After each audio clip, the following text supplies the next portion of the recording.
Alrighty. Good morning, everybody, and welcome to another Swish stream with Steven. I'm Steven. My team is Swish Gaming. If you enjoy the content you see today, please give us a follow on YouTube at The Swish Gaming YT, Twitter The Swish Gaming, Facebook The Swish Gaming, and Twitch The Swish Gaming. Before we hop in, to the action today, let's real quick remind everybody of our sub goals. Once we hit 79 Twitch subscribers, we're giving away a signed set of Primeval Titans, a signed set of Strangleroot Geist, and a signed set of Reckoner Bankbusters. Once we hit 150, we are giving away a From the Vault Realms, and once we hit 200, we are giving away a Tundra, lightly played. So pretty cool stuff. And there is our new sponsor, All Star Sports and Games. Here's a page that we've got for them. Shop in Wyoming, Michigan. Greatly appreciate their support. And if you get a chance and are in the area, you should check them out. They also have a website. You can check them out there as well. They've got Facebook. Looks like YouTube content as well. And our team's starting to do some content for them as well. So that's all really cool. All right. Let's review what we are playing today.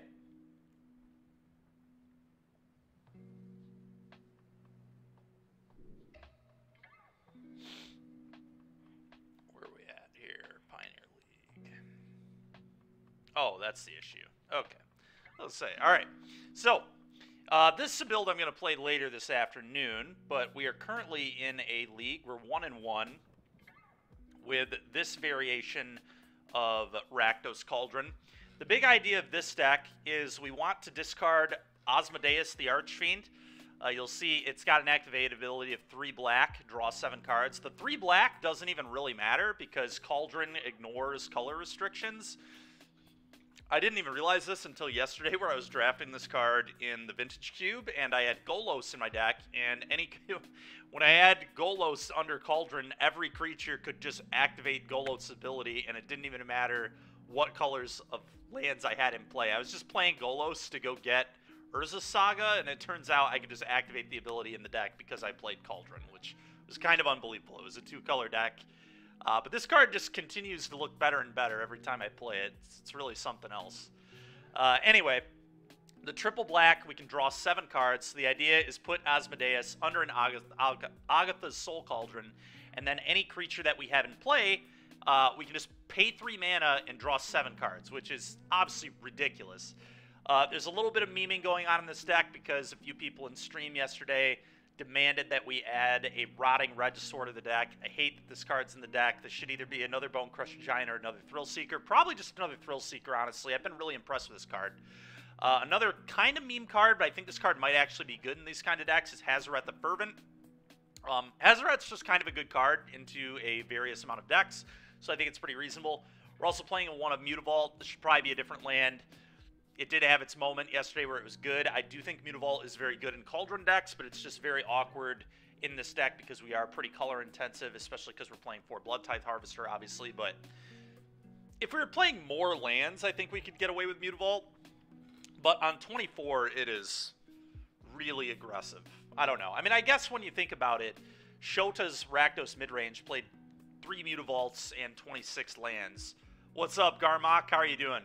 I'm going to need it. Thank you. I appreciate it. We're 1-1 currently in the league with this deck, so we'll see how it finishes up. We're also playing a couple copies of Goblin Cratermaker. For those that don't know what this one does, it's a 2-mana 2/2, and it has 1 mana sack it, destroy target colorless non-land permanent, so it can blow up Bankbuster, it can blow up Karn, and if we put that under a Cauldron, obviously, then any of our creatures with counters can thus blow up cards like Bankbuster, cards like Karn, stuff like that. So that's kind of the idea as to why we are doing that. So kind of cool. That's why those are there. Are they necessary? I'm not sure. But it's a cool idea, and that's why I'm playing it. Playing a couple of Fanatical Firebrands, good into elf decks, and then turning all of our creatures into things that can sack off and kill elves is pretty good. And then I'm playing a Voldaren Epicure as 1 more discard outlet for the Asmodeus that are in our deck. But we're going to finish up with this one, and then we're going to move on to another build of Rakdos Cauldron, one that I'm also pretty excited to try. But Here we go. 1-1. Let's continue.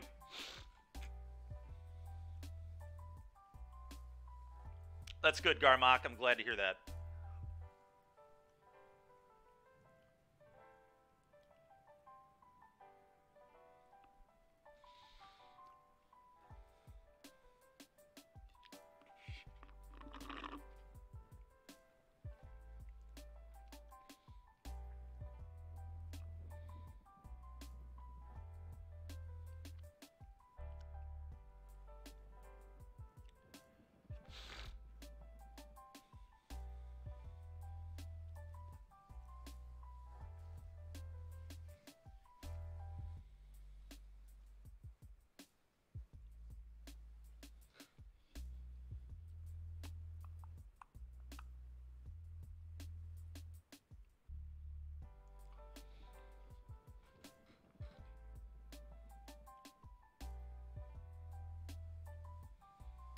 If we can find an opponent, that'd be great.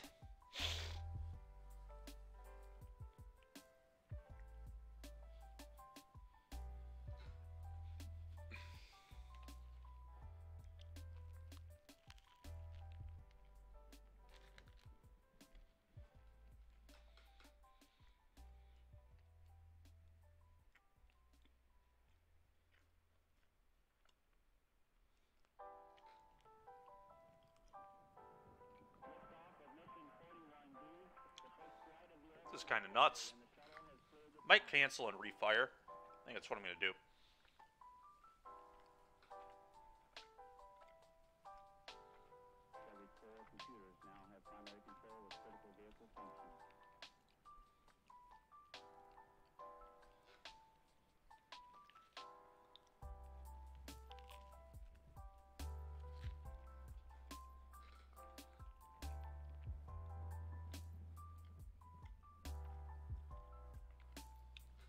Man, what is going on? This is taking forever.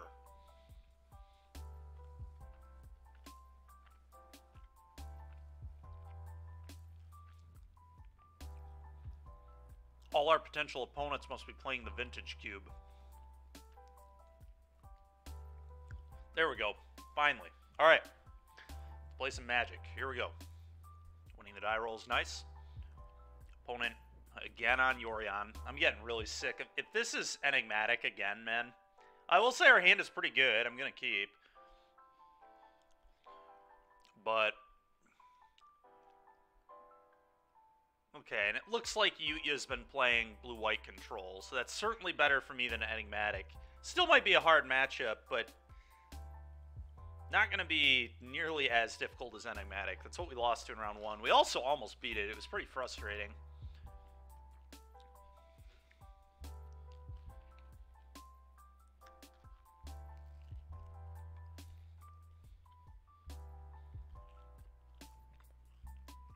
I'm just going to put a 2-2 into play.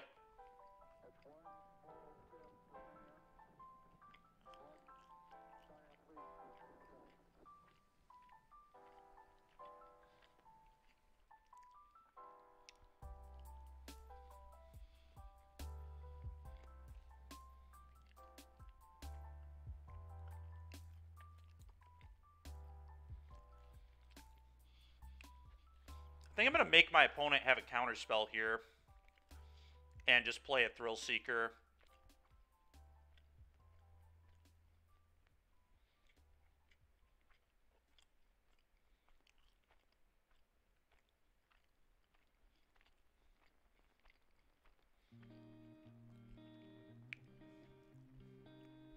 Now, what's going to be really interesting is where do I put these counters if it resolves. Okay. Yeah, so now this is interesting. If I put it on the Crater Maker, the Crater Maker is like guaranteed going to get an 8 damage, which is kind of sweet.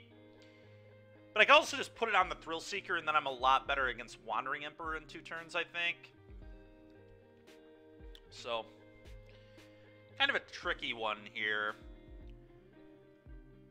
Diversifying my threats is probably the proper line here. Excuse me. Yeah, I'm going to diversify the threats, but this is very interesting. I can see this being wrong. Okay. So they had the march, so that's a big reason to do it that way. So that's nice. Just 2 for 1 them there.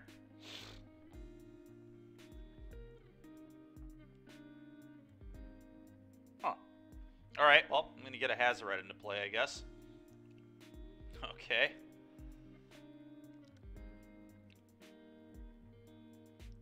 Go ahead, opponent.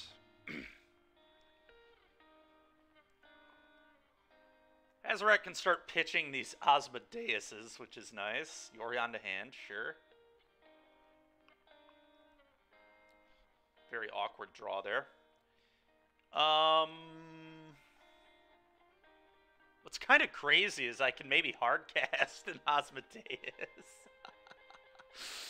Oh my god, what a bunch of nonsense. Alright, well, I might just jam a 4-3 into play. I think I'm going to, actually. Good.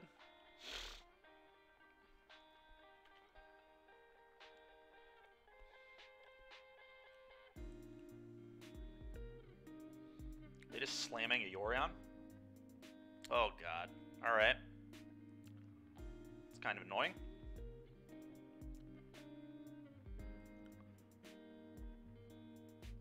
God, this is so awkward that I can't...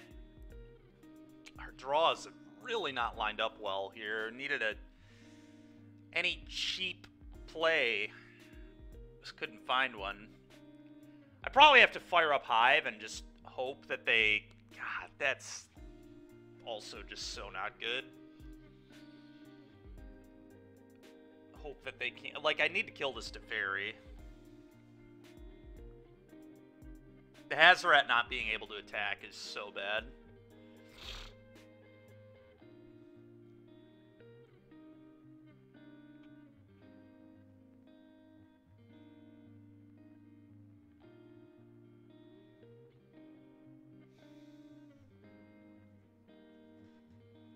I don't think I can win this game if Teferi just sits in play, though. So I might just fire up the Hive and hope they can't answer it, and if they answer it, we just get to move on. If they have a March, I'm probably going to lose anyway. They can deal with my Hazoret later. Just kind of what I'm banking on to win this game. We really just need to find an untapped land. So next turn I can go land, discard this, or land, Fable, discard this. Alright, try to kill your Tef.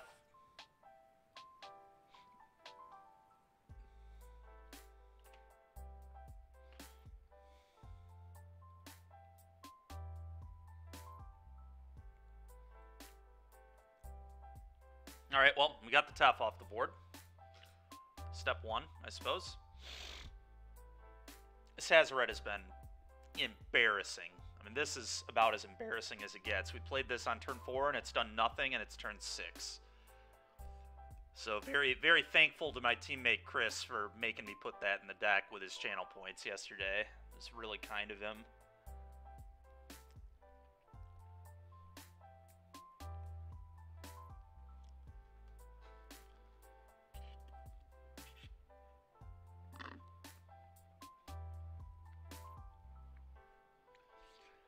Not the best Yorion ever, but good enough. Untapped land. Thank you. Fable.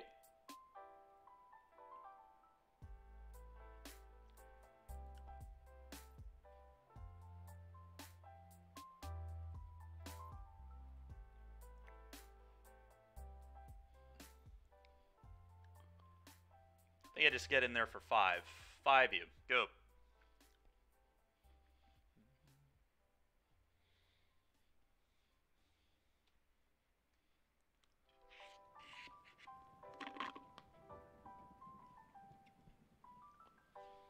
Thoughtseize is pretty good here.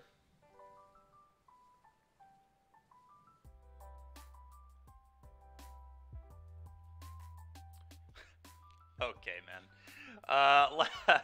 Let's Thoughtseize our opponent and see what is going on over there.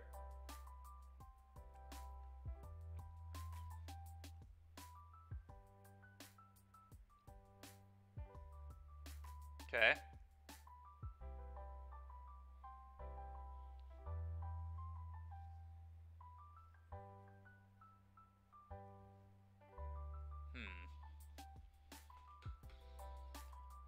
The play is likely attack with Hazoret. I'm half tempted to attack all, to be honest, but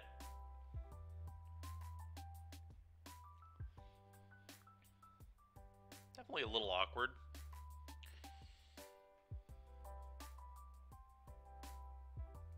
If they have an Emperor, I think I'm probably going to lose anyway.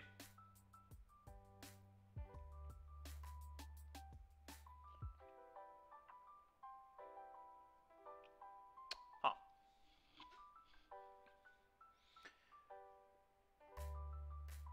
If I attack all, they obviously are going to block here. Question is really, do they have another answer? I don't know. I think I'm just going to send all and then cast a Regisaur, more than likely. If they take 7, I'm probably just going to chuck it at them with Hazoret, but...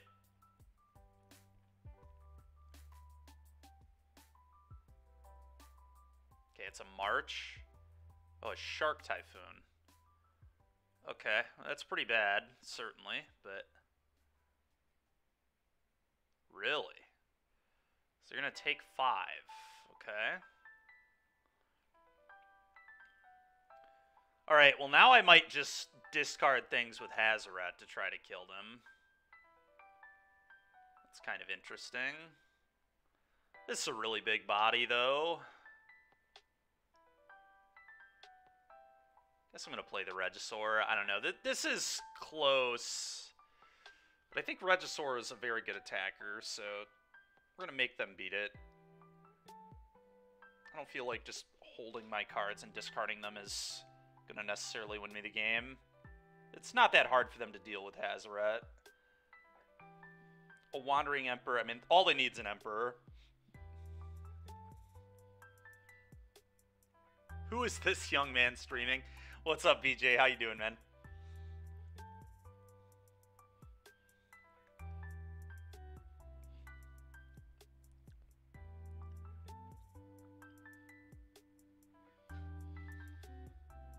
All right, now, I think this one I probably want... I mean, I'm going to have to pitch it to Hazoret anyway.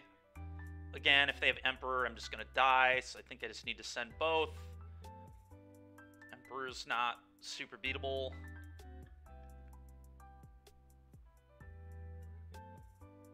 Isn't Lotus Field the best deck with this Cauldron? I don't think so, no. I don't think Lotus Field really uses the Cauldron at all, to be honest. Not that I've seen, at least. It is cool with Vizier, but I haven't really seen Lotus play it. What up, Sode? How you doing?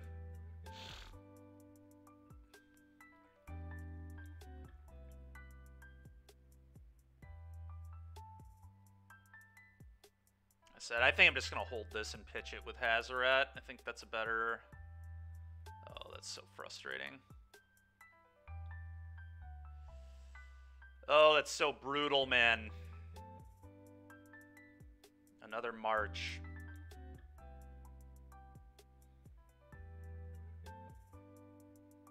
Okay, I'm going to 2 you. Let's try and put him in range. Put him in range of a Voldaren Thrillseeker at any point, I guess. Oh, yeah, BJ, it was, but it just didn't play, it just doesn't play Cauldron. Typically, at least. Okay, the double block.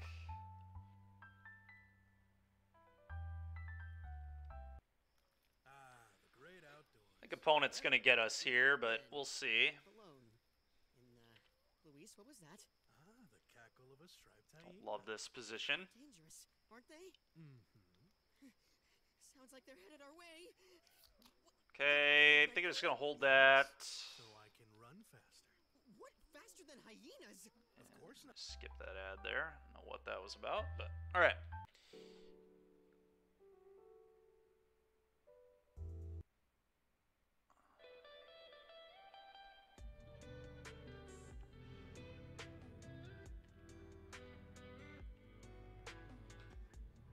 Yeah, it was. I played against Lotus like 5 times on, what was it, Monday? Played against it a lot on Monday. It was 4 of my 11 matches or something.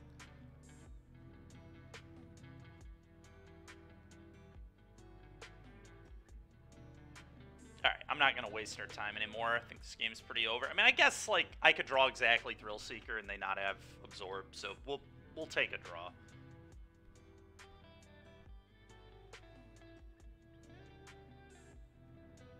Yeah.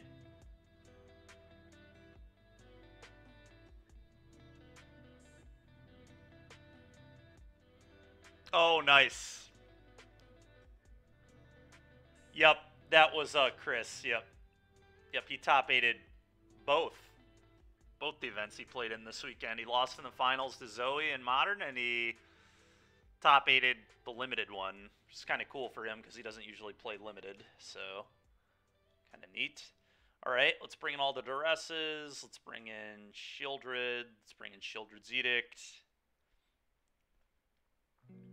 Cards that are bad. We've got plenty of them. Firebrand, Fatal Push.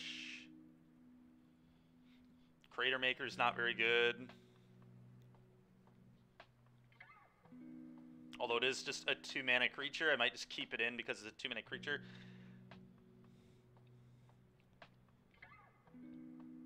I might trim a Cauldron here.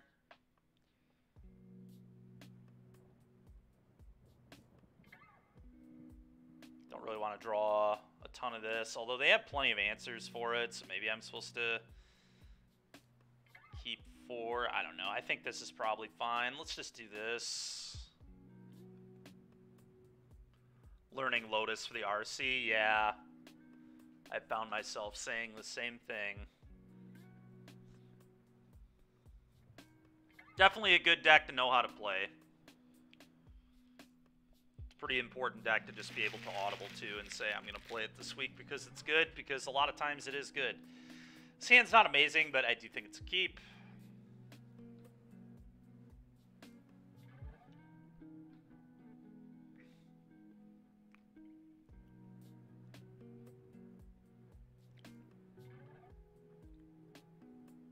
Duress. Dennick, huh? Dennick is really, really lame. God dang it. That stops Soul Cauldron, too. Are you kidding me? Alright. Oh, let's take the Omen. That is so freaking lame, dude. That Dennick stops Soul Cauldron.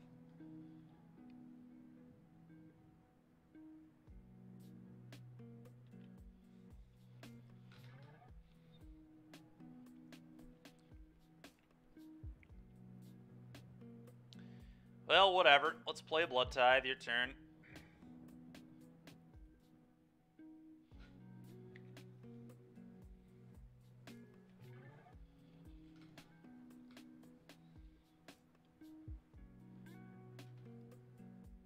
Okay, I'm obviously not going to play into that Dwari, so let's just attack for 3.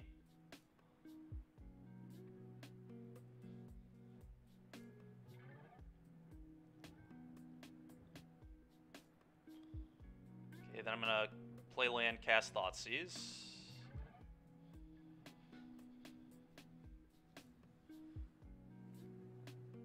Okay.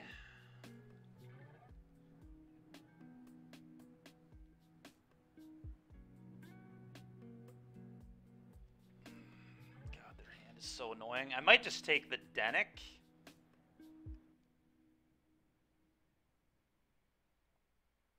Could also just take the Dwari Disruption and then jam a 2/2, and then I have 5 power, and they're kind of behind a little bit.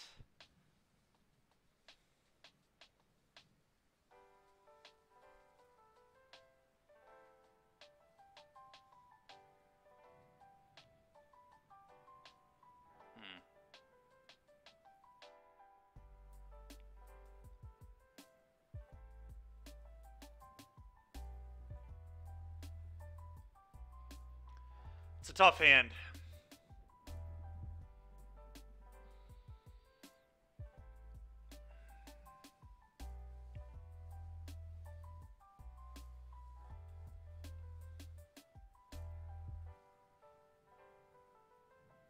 I feel like getting through this Denick is just going to be so hard if I don't take it.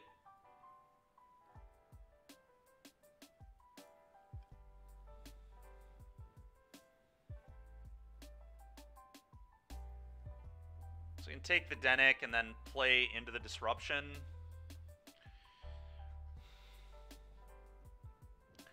Or I can just take the disruption and jam a 2-2. If I jam a 2-2, they might play Denick and tap out of counter magic. Maybe that's just the play. Maybe it's take the disruption. I think they'll just be patient, though, and leave up Typhoon.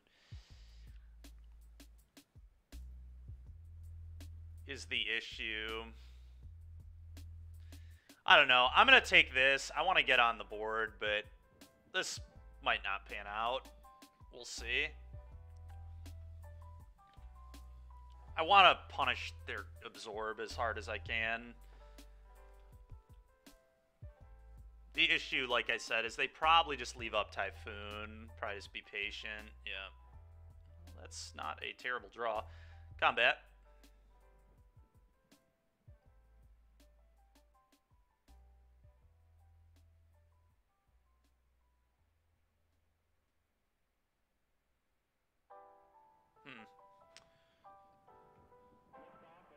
If I duress, I'm getting absorbed. I don't love that. I might just blood away the cauldron, because it doesn't really do anything against the Denick. I want to set up a duress plus fable turn if I can.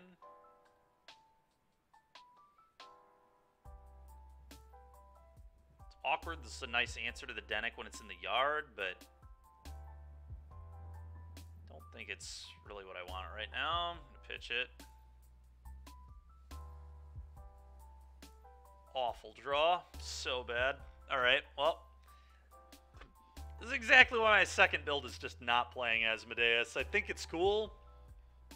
But is it actually good? Probably not. Just very inconsistent. We've had this thing screw me out twice. Last game we drew it. We drew 2 copies and couldn't get them out of our hand. Couldn't attack with Hazaret.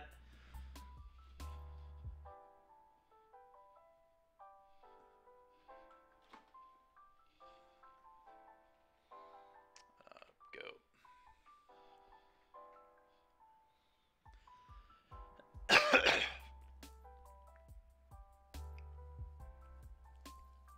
It's a good draw at least.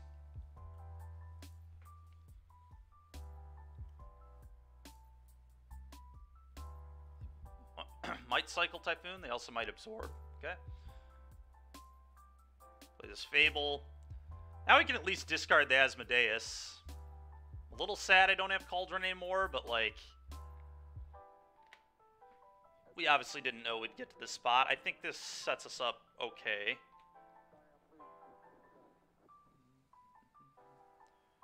Sure. Cauldron's a really cool card, yeah. Sure is. Alright, that's a very good draw. I think I want to discard this, but I'll tell you what, just putting this into play is kind of interesting.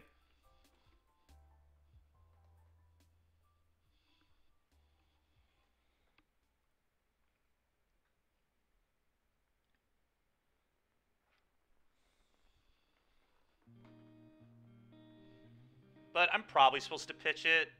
Probably do better. It is very interesting, though. Yeah, I know it's $1 million. That's very unfortunate, obviously. Not a very good draw there. Alright, Edict you.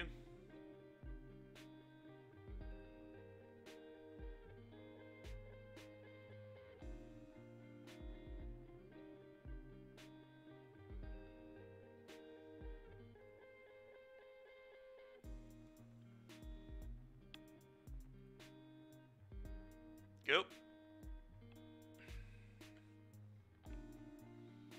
I'll leave this in hand for now. There's a huge reason to play it. Opponent's definitely in some trouble. Yep.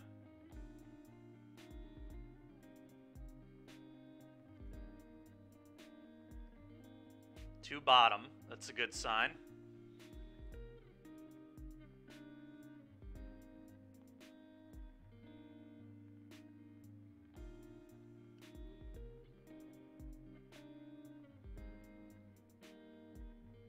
Okay. Okay. Well, they only have one mana. They need a march.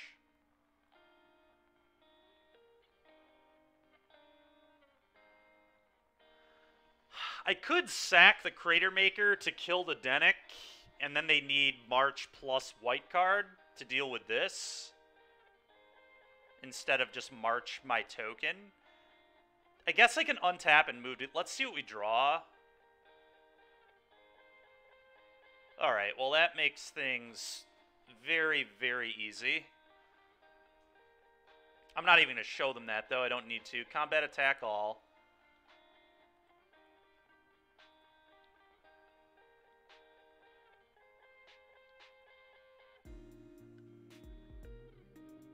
It's a 3-2, right?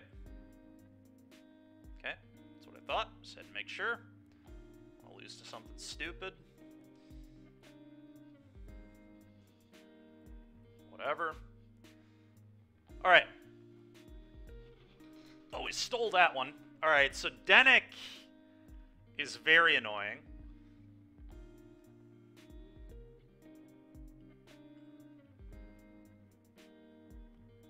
Thing is, I don't really have much that I could bring in for that. I could leave in a couple pushes maybe, but that seems probably very loose.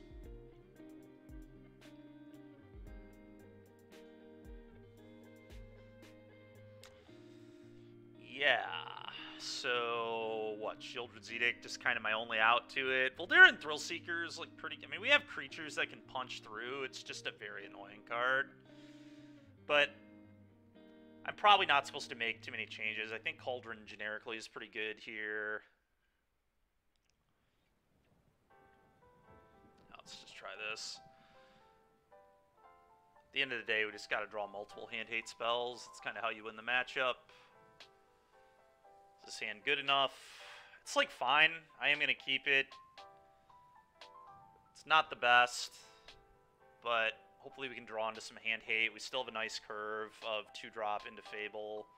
Now we have even a better 2-drop into Fable.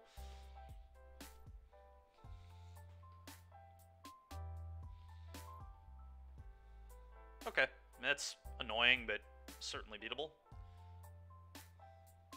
Blood Tithe Harvester, go.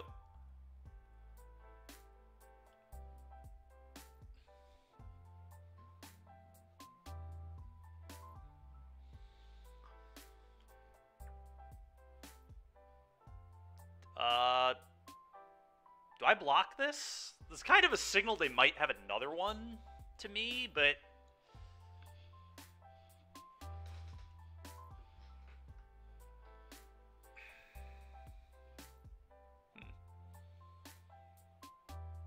I may just let this hit. I don't know. It's kind of close. I mean, it's definitely outracing me. I'm just going to take it. I feel like they have another one if they're making this attack. Or, I mean, I guess they're winning the race, right? They're dealing me 2. I'm dealing them 1. It's kind of gross. Okay.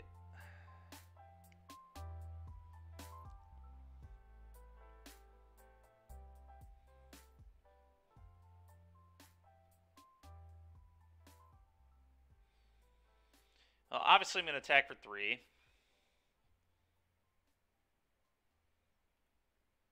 Do I jam Fable here and hope they don't have a counter? Good morning, Bubble Tea. How you doing, man?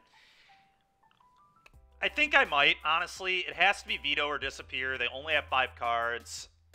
I could wait until I hit a hand hate spell. We could like just play Crater Maker, but Crater Maker's not doing very much. I guess I do have a blood, so I can, like, utilize the blood. I can go play Crater Maker, pop blood. I get very punished if they have Omen of the Sea here, though. It's the annoying thing about being patient against blue-white is, like, you do get pretty hard punished by Deluge and Omen. So in a lot of these spots, I do think jamming is kind of crazy.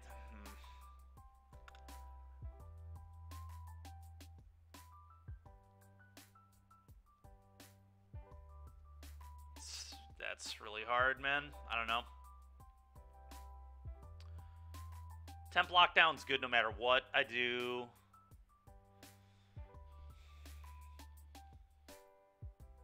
Did I touch my toes today? Like stretching? No.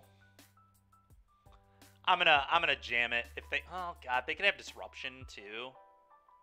I hate disruption being a card here. Maybe I just jam the crater. I'm just gonna jam the crater. And then use blood and discard a land. I like not throwing away my stuff into the counter. I don't know. If they have Omen, I'm going to feel kind of bad, but which they do.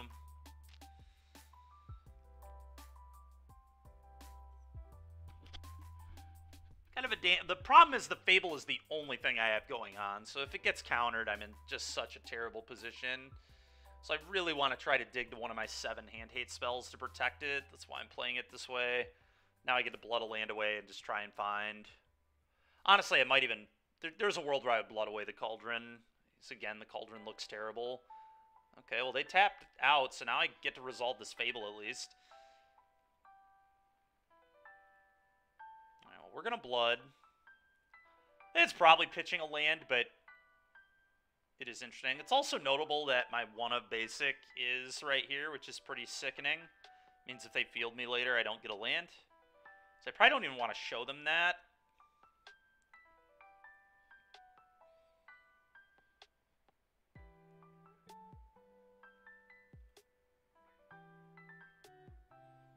Okay, Shieldred is kind of cool. Alright, that's also kind of cool.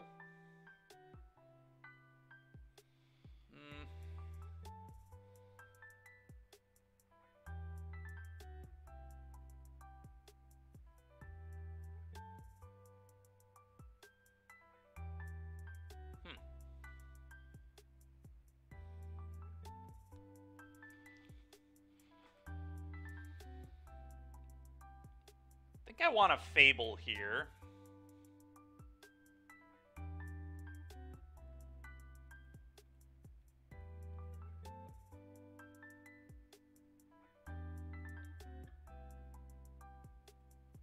I also think I'm going to attack with the Blood Tithe, although that's pretty bad. If they, like, temp lock down me, that would really suck. Temp lockdown's going to suck anyway, though.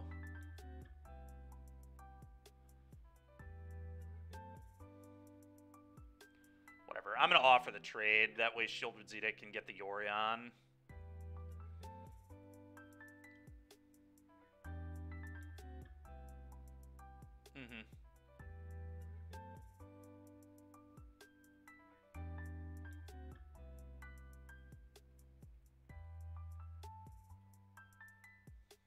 Yep.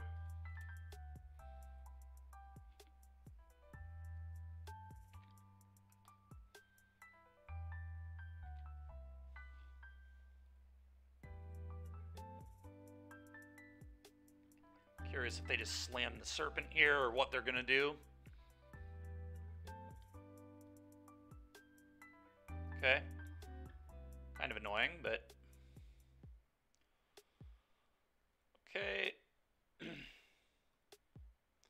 Pitch this, and...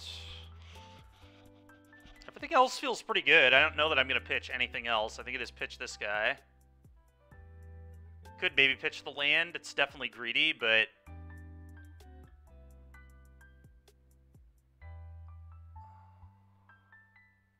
I do... kind of want to find a hand hate spell really bad. But I think I'm just going to pitch this. Okay.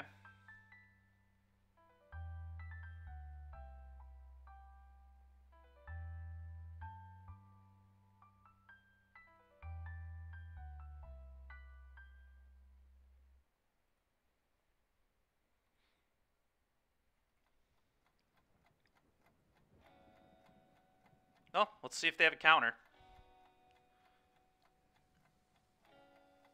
Okay, I'm going to pass. I guess attacking for 2 is pretty free.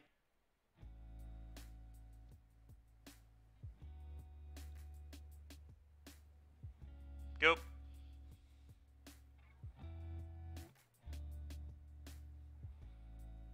And now I just have a draw 7 if my opponent taps mana.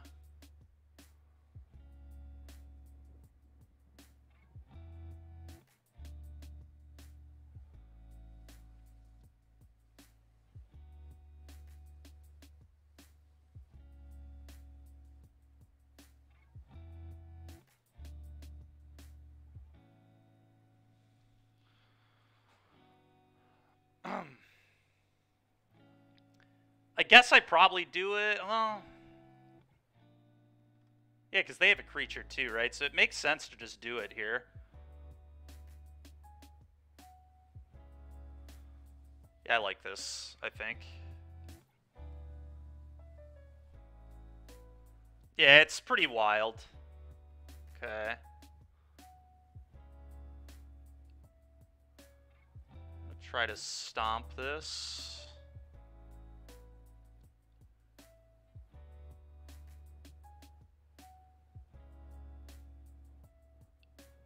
I'll deal 2 to itself, so they don't gain any life, and I get another creature in the yard.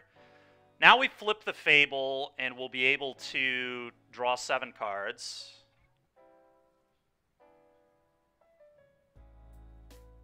Eat your Denic. I should have played this first. That was actually bad, but okay. Draw 7. Alright. Now let's start going crazy. Play this. Thoughtseize you. Yorion. Duress you.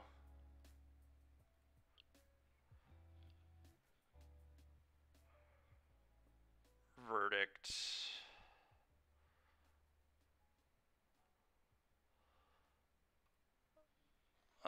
Go. Game is so over. Yeah, probably. I gotta pay attention to my clock here, but yeah, they're in trouble. I'm gonna hold the Thoughtseize. No reason to Thoughtseize that disruption at all. Okay, it's fine. Yeah, the control deck doesn't typically like it when their opponent can just pay 3 mana and draw 7 cards, so pretty good for me, I would say. We also have Shieldred with it, by the way, so that's pretty crazy. Let's Thoughtseize. Okay, I'm going to change the equation.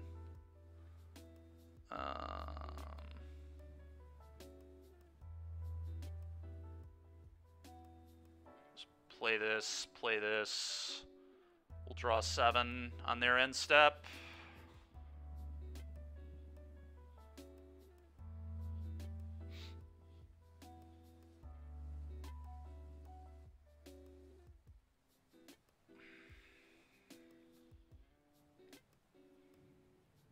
Go. Yeah, so on their turn, we'll draw another 7 cards on their end step. Don't think opponent's going to win this game, believe it or not. And then I also have Shieldred gain 21 whenever we want to do that too. Yeah, opponent has had enough of me having 3 mana one-sided Wheel of Fortune. It's just so stupid, dude. Does anybody play Kethis in Pioneer? No, they don't. 3 mana Teferi not being legal is a pretty big deal for that deck. Well, that was awesome. That was absolutely ridiculous what we just did to our opponent. The Soul Cauldron prevails. What a messed up Magic card Soul Cauldron is, dude. This thing is crazy. Alright, well. J-Lid, you tuned in at just the right time, dude. Did you see what we just did to that poor blue-white player? Just a casual draw 14 cards. No big deal. Blue-white can certainly beat the Rakdos player drawing 14 for 6 mana. Oh, dude. Yeah. We were about to draw 7 more. We've already drawn 7 once. Opponent did not have a good time there. Opponent probably should have never traded their Denic, but they weren't aware how important their Denic was. They hadn't seen the cauldron yet in the entire match. I did a pretty good job of hiding it. I may have actually discarded it at some point. Did I discard it in game 1 or 2? I may have. I don't remember, but...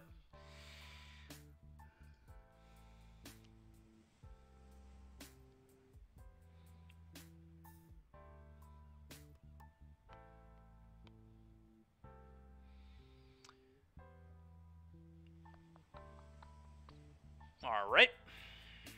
Winning the die roll again. Pretty good. That's fair, J-Lid. I know you do. Well, the sand is pretty good. We need to find lands, but... Pretty happy with this hand, I think, overall. It's a lot of damage. I will say that. If they're aggressive, I'll probably pay. Oh, God. All right. What do we take? They don't have red mana.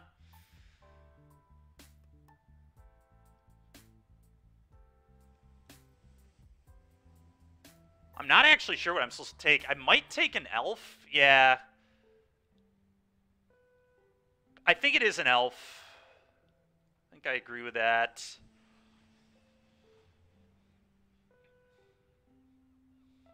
Really need to just draw lands. Lands or ways to interact with this elf would be great here. God, that's so awful. I love this card. We saw what it can do, but man, is it a freaking terrible draw on your deck. Holy shit, dude. All right, well, we're going to do this. What I can, I guess, do next turn is I can, like, turn my Crater Maker into an elf, and I can get some mana going.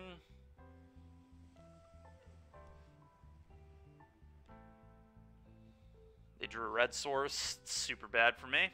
Okay.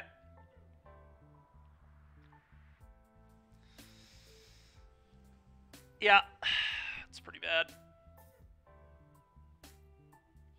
God damn it, dude. All right.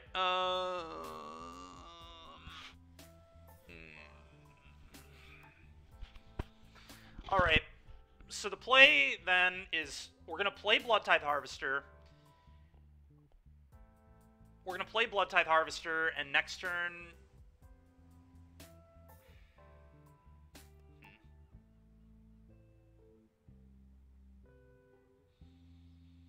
It's got to be better than Cauldron, right? I get more mana if I play Cauldron right now. How bad is Kill the Elf Pass? We can do it with Cauldron too, right? We probably would do it with Cauldron. We would go Cauldron, exile your elf. My Crater Maker is an elf. Tap Crater Maker to activate its own ability.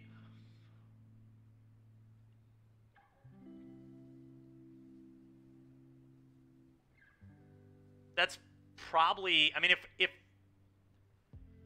we could do that. Yeah. I don't know if that's a good line. It's probably fine. It puts more food in the graveyard for other creatures later, I suppose. Yeah, that's probably good. I think I will do that, I guess. Yeah, I guess that's probably accurate, maybe. I mean, this thing's going to hit really hard, man. This is 8 damage in 2 turns. We're just at 6, but either way, we will do this. Add a green, and then sack it, deal 2 damage to this. Go.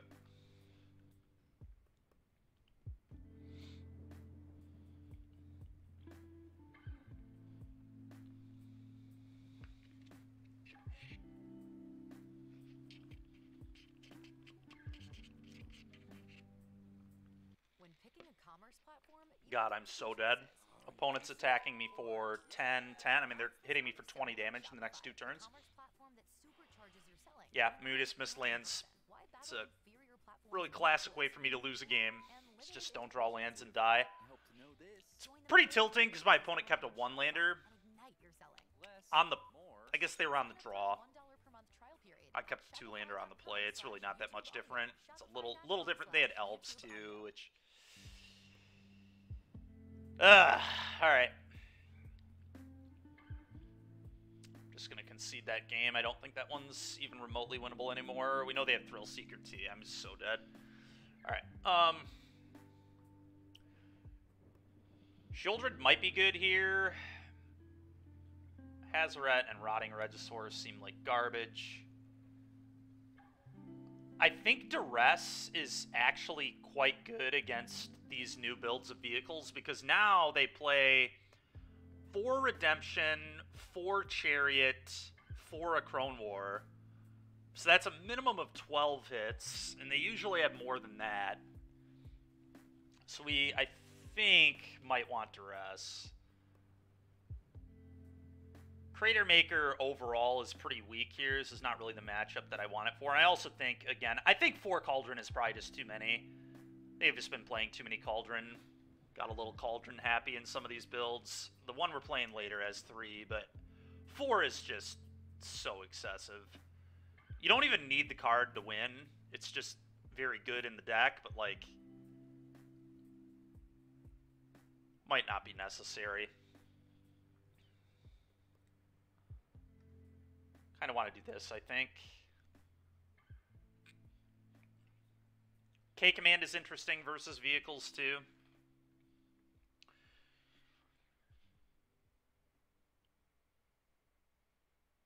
Yeah, I mean, you can. Don't get me wrong. It's fine. I just don't know that it's needed.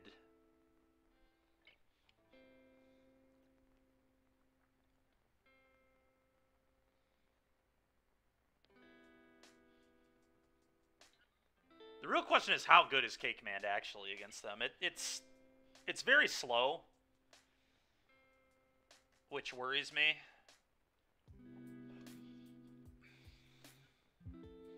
Alright. We're going to try this, I guess.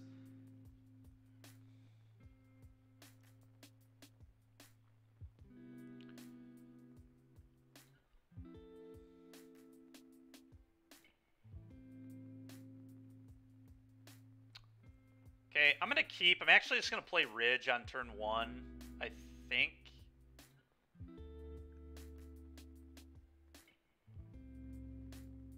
And we're just going to let them have a turn 1 elf.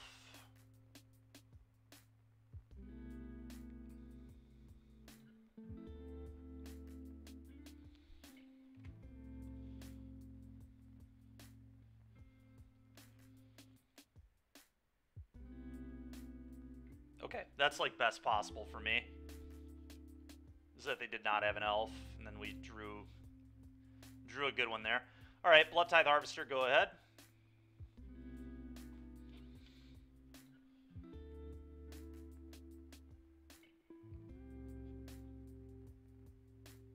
Okay.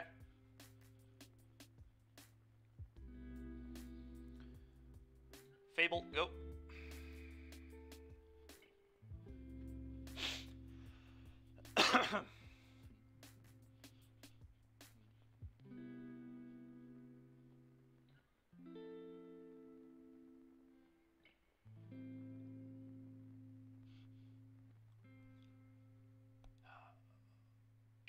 So annoying, dude.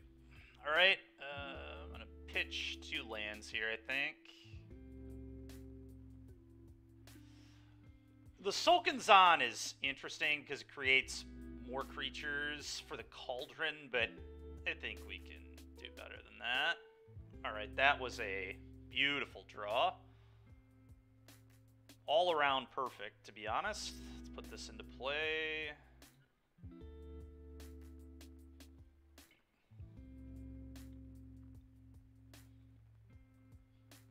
Go ahead.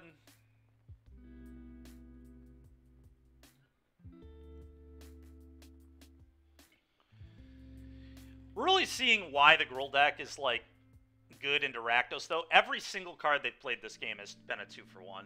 Every single one. And if they play the Crone War or Chariot, that will continue. Just every single play up the curve has been a 2-for-1.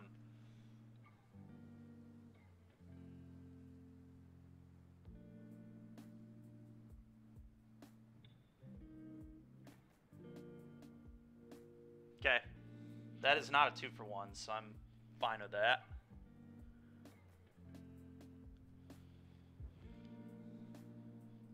Sure.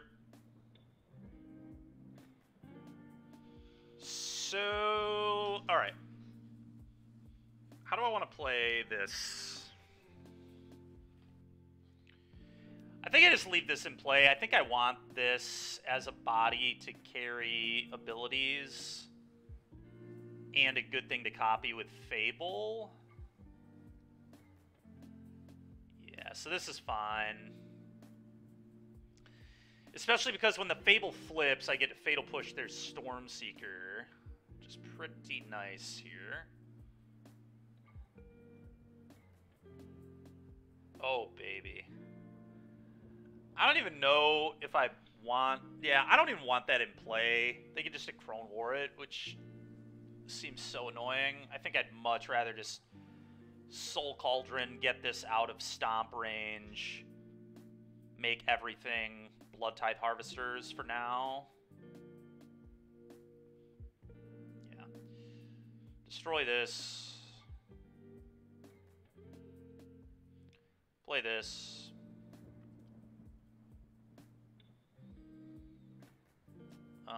Like I said, I think I want everything to be Blood Tithe Harvesters. I could eat their Stormseeker, obviously, but...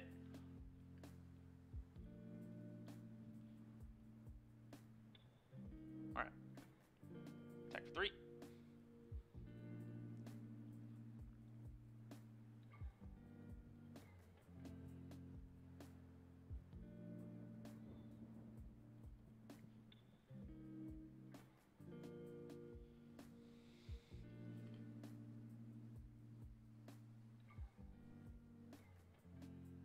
If only you could make everybody Fable of the Mirror Breaker. Yeah, you're not wrong. I assume they're going to target Reflection. Yeah. Okay, now does that still keep... No, okay.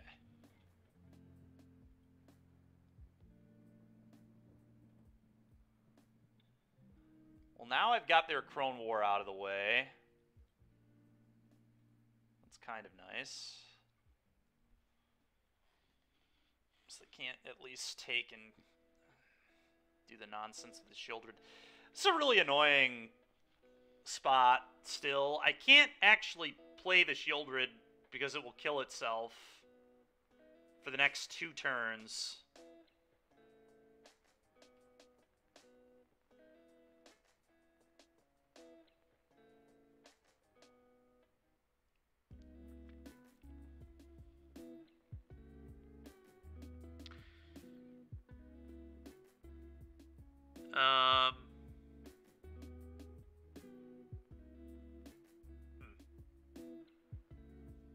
That's a good question. I don't think so.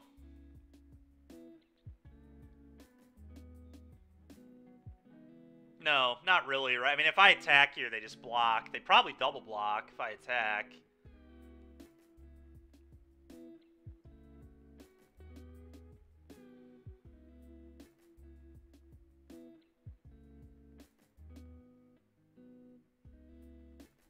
I just have to sit here. It's so annoying.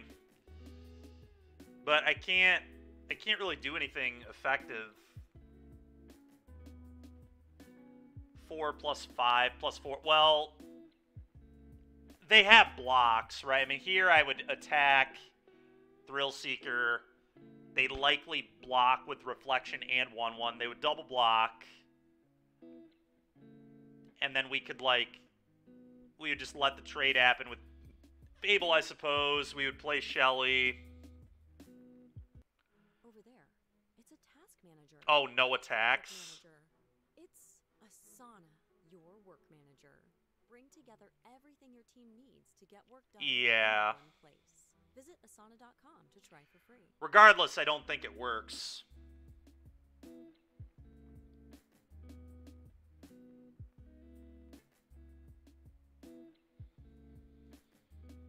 And then they take 4 from their draw steps. So it's 13 damage. Maybe that's just good enough?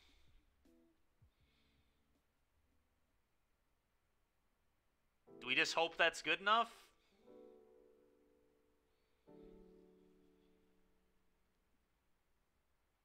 Well, it's very interesting because any creature we draw is just a Thrill Seeker in the future. So maybe we are supposed to just play hyper aggro like that. We could try it. It's probably better than waiting 3 turns to deploy the Shieldred. We'll probably be dead to, like, chariots and stuff by then, so... You might be right, or maybe it's supposed to jam.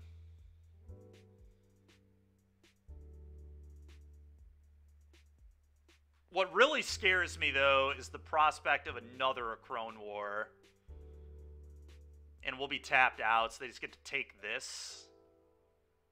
And then we won't get any damage. I mean, I guess we'll still get 4 from the draw steps or whatever, but... Yeah, I don't know, it's... pretty scary. They could also, like, if we don't force the issue with this reflection... Like, I kind of want to make them trade this, because they could also just... Like, if I tap out, they can just play their own Thrill Seeker, and then copy Thrill Seeker, and then also play a land. Can they kill Cauldron? Yeah, I mean, in theory, they could have Beseiju, or any of the artifact things that... Any of the creatures that blow up artifacts, they'd probably play some amount. They could, certainly. I don't know if they do. They probably play at least 1 copy of Outland Liberator to tutor off of Huntsman's Redemption, I would assume. They might play 2. Or like a Reclamation Sage or something. It seems kind of free to play 1 to 2 that effect when you have Demonic Tutors. So we can start with an attack. Yeah, I guess attack makes sense.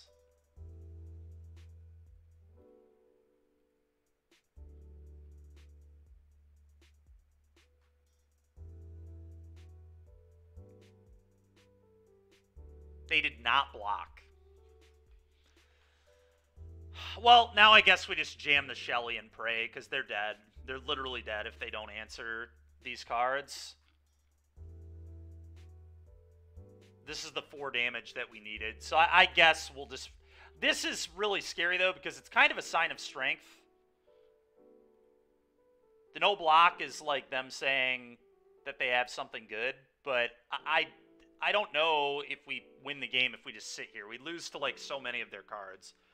Like an Asika's Chariot. Like, if they just, like, play a Chariot, I'm in pretty bad shape.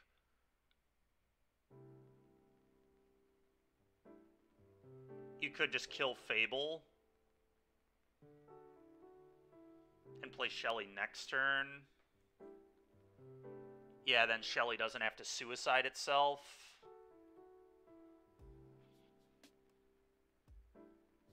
Yeah, I guess we can just pass. I have Blood, discard, push, reflection. I mean, yeah, that's kind of real. Yeah, let's just pass. Let's just see what they do. Just be patient. That way we don't tap out. They can't, like, steal my Thrill Seeker with a second Acrone War. Yeah, I think that makes sense. I am a little scared, yeah.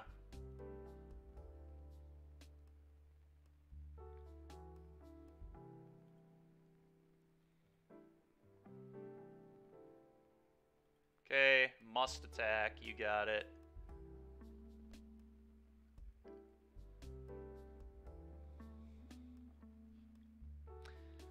Maybe their plan is just play a Lovestruck and clone Lovestruck, too. It's certainly possible. If that's their plan, then I just, like, sack Blood, kill the Lovestruck. We'll just see what they do.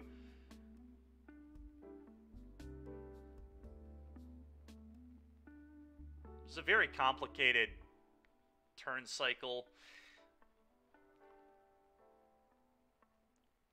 Yeah, and this is what I was worried about, so I'm happy that we at least waited. I guess I wait and see what they target with the backup.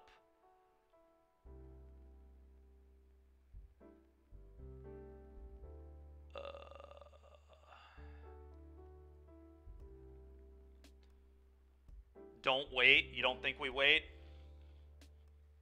Well, I'm wondering if I even want to kill the reflect. Yeah, I guess that's true. They just copy another Thrill Seeker. Yeah, you're right. You're right. All right. So awkward to have to discard a freaking Fatal Push here, but I do think it is the line.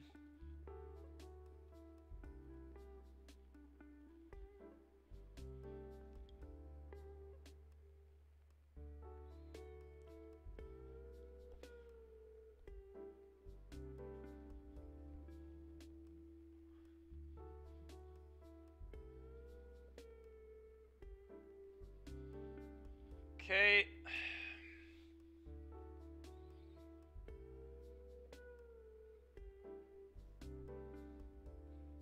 Yep.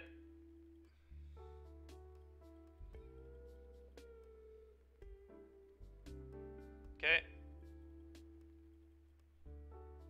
Yeah, this has been a really cool game, I agree.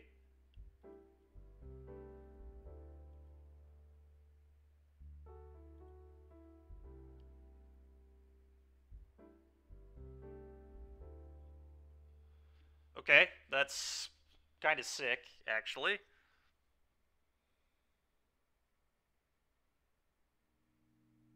Alright, so I'm just going to attack. I mean, this is a pretty free send-in situation.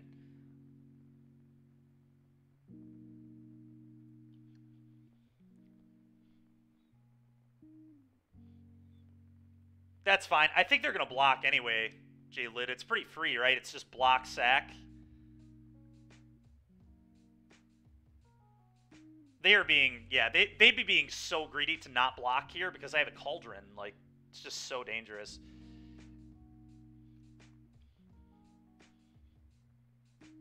Alright, so they do that.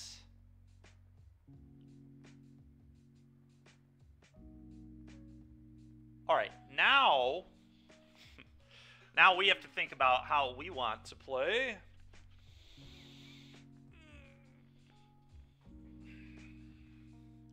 So we can either Shieldred, or we can play another Thrill Seeker. I actually like Thrill Seeker here, because then I can shoot 7 at them, guaranteed. And then I could play this, they can't interact with it. It's an automatic 2 plus 5. It's an automatic another 7 damage, so this is 14 damage across 2 turns. I think it's definitely this. 2 counters here. Chuck this at your face. Go.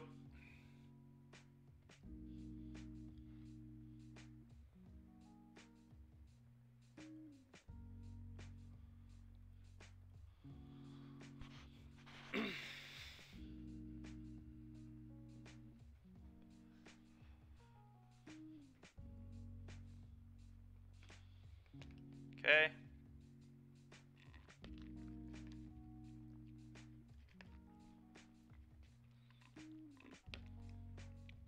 I think the block here is very free, so I'm going to block and then activate. The Cauldron, eating their Thrill Seeker.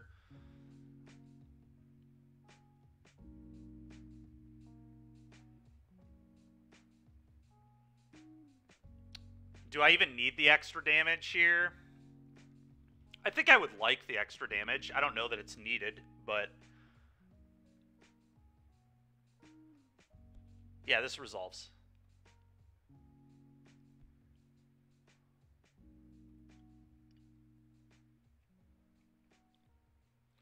Chuck at you for 4.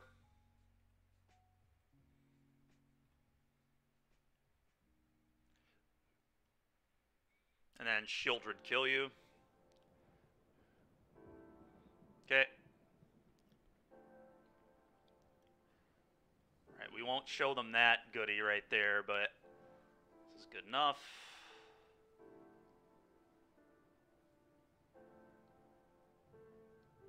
Okay.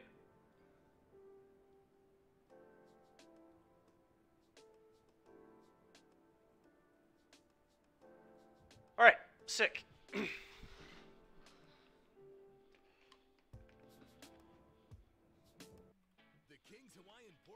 Sandwich is back for a limited time at Firehouse Subs. Enjoy it with our new tropical cherry limeade, only at Firehouse Subs. Okay, that was an interesting game, to say the least.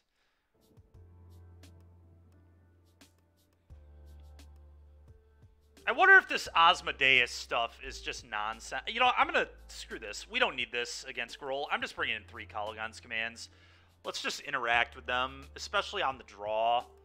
Just definitely want to be more reactive, and this'll, like, I think this pays off the heavy hand hate more too. If I'm on the draw, we can like randomly convert K-Command to make them discard in their draw step at some point or something. I think this makes more sense. I think the Asmodeus stuff is just so not needed in this matchup. I really just don't think it's needed at all. It's really cool and powerful, but I think the deck is probably just better, like, with the build we're playing later, just playing all good cards, no nonsense. Yeah, it is interesting, J-Lid. I have one later where we're going to play Dreadhorde Butcher. Exactly, yeah. That's so funny you just brought that up. I mean, I posted both lists on Twitter and Facebook. But yeah, Dreadhorde Butcher with Misery Shadow as well is super crazy. Like, turning Butcher into a Misery Shadow with Cauldron, giving that thing fire breathing is, like, kind of nuts. Yeah. I'm playing one of your favorites, too, in that deck, Scornblade Berserker. Turning everything into Scornblade Berserker is kind of funny, too.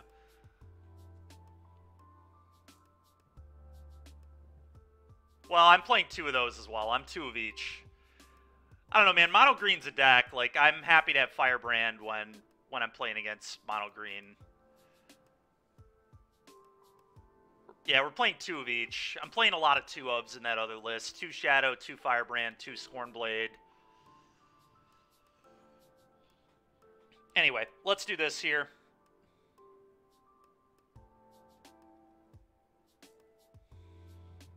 But, like, Firebrand in this matchup is very good, right? I mean, they're an elf deck. Like, any elf deck, Firebrand is going to be great. And there are plenty of elf decks. Firebrand's also, like, pretty good into, like, spirits. Oh, this hand's fine. We're definitely going to keep.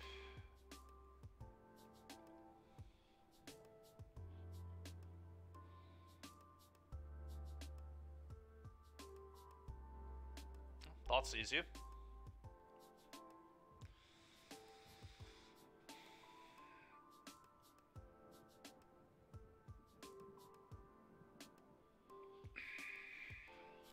Is K-Command a good enough answer to Chariot that I let them keep it?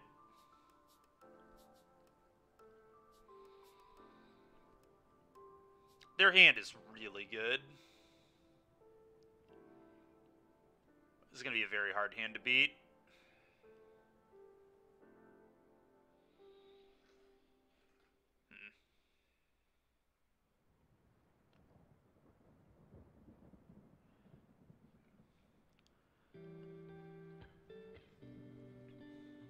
I kind of just want to take the Chariot. The card is just so freaking good, but maybe because I have K-Command, I can let it stay.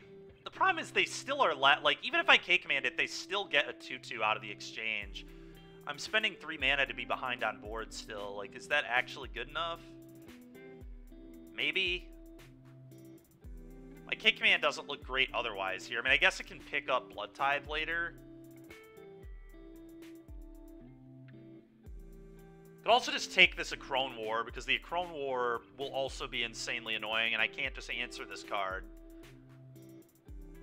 But yeah, I don't know. Could also just take the Huntsman's Redemption, because this is also a 2-for-1, but this one gets Fatal Push, so I think I leave that alone. Man, tough turn.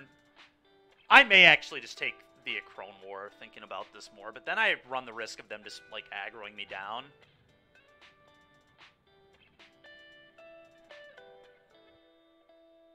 I think I may actually take the Acrone. The Acrone's going to be a huge deal later, and I just have no answers to this in play.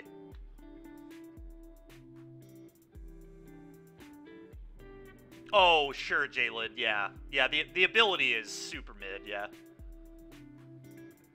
But it's also a creature with haste, so it holds the activated ability. Like, it holds abilities pretty well. Alright, another Thoughtseize here is pretty sick, actually.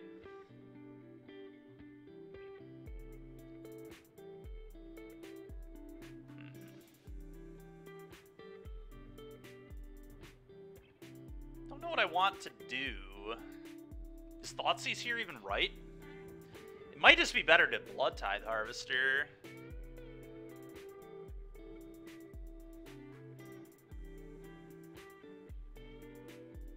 I'm actually going to Blood Tithe because it blocks the Stormseeker. This is really bad if they drew exactly Stomp, but I'm not going to play around that. If they drew perfect, they did it. Good for them. This is, like, way too good if I draw another Blood Tithe. Then I can, like, Thoughtseize plus second Blood Tithe sack, kill your thing. It would just be perfect. Fatal Push would be great, too. That's part of the problem with the Thoughtseize there, too, is, like, if I don't draw a Fatal Push, I would rather...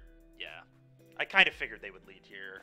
What? I will Snap Block. It's the easiest block of my life. All right, well, that's why we played it that way. So we know they have a Chariot in hand. I kind of... Do I even care about their Chariot? They've played... Okay. I guess I just Thoughtseize.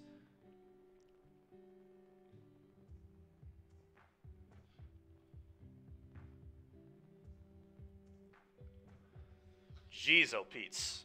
Alright. Well, their hand is really good. I may just take the Acrone War again. Like, that is the card that I really can't beat very well. That's, like, why Rakdos loses to Gruul so often. I mean, it's these two cards. It's both of them. But we have a K command and a Stomp, so we can actually convert for the Chariot pretty well. I think I just take the Acrone. Alright, I'm going to play this on red. I'm going to pass. Your turn.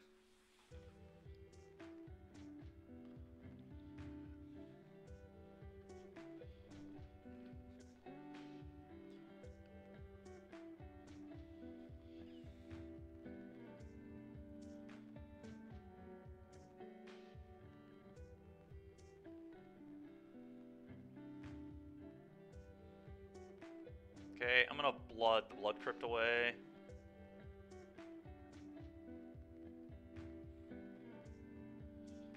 Okay, pretty annoying, but sure.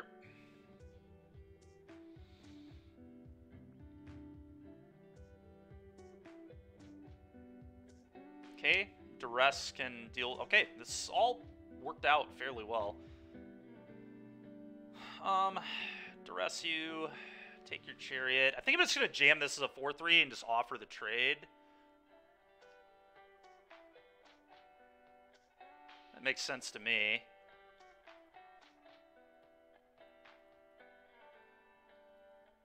Go.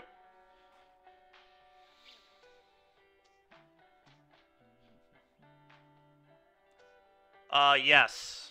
It's a 2-mana 3-3, right? Bark Bridge Troll or something. Yeah, that would probably be pretty good, Jalid. It, like, enters with a counter, too. It's a 2-mana 2-2 that, like, enters with a 1-1 counter or something. 2 green. I'm just snap gonna trade, I think. This hits too hard if I don't.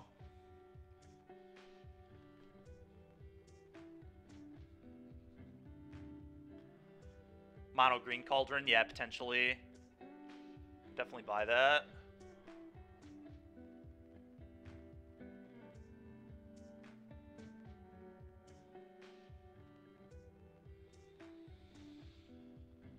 Alright, so I think the play here is do this, K command killing this, or excuse me, K command returning Bone Crusher you discard, and then Bone Crush this.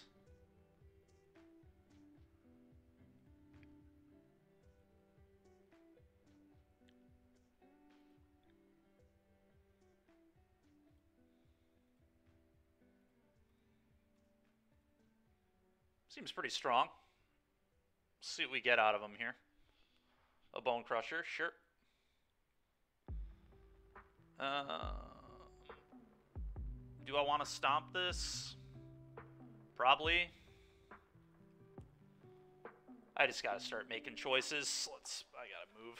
We got 5 minutes. I'm nowhere near winning this game. In fact, I would say I'm definitely behind. But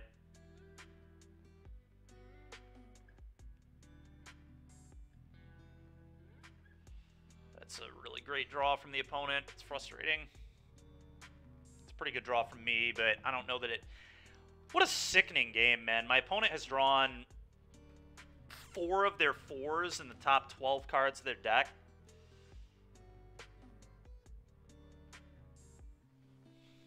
Pretty gross.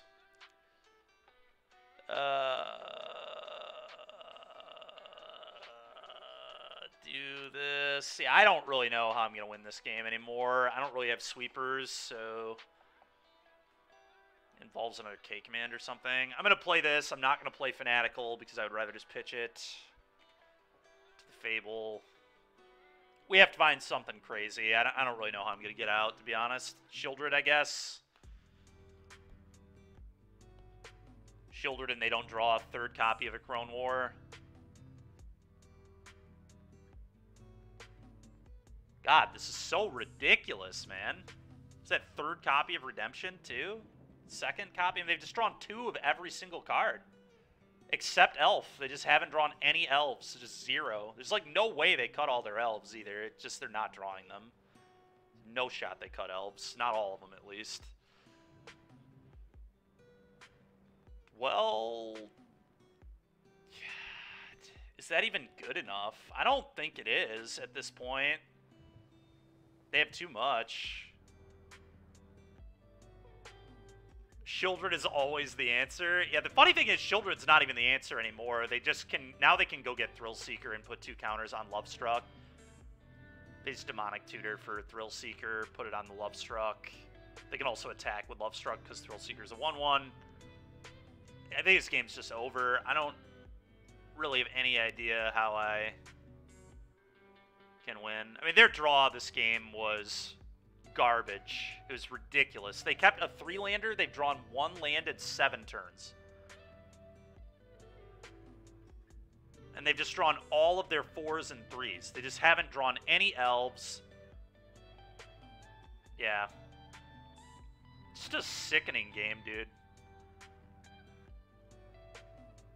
But this matchup is just really, really tough for Rakdos in general. We tried our best. I'm going to move on with my time. Not going to think about that one anymore.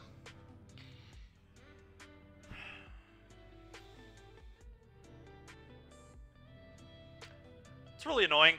Maybe I should have left him with your Crone Wars. I don't know. Maybe the Crone War was not the right take.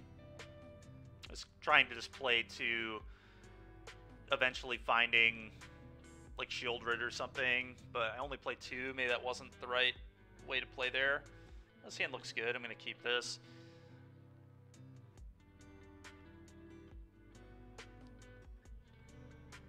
People insist on playing the bad one. What do you mean by that?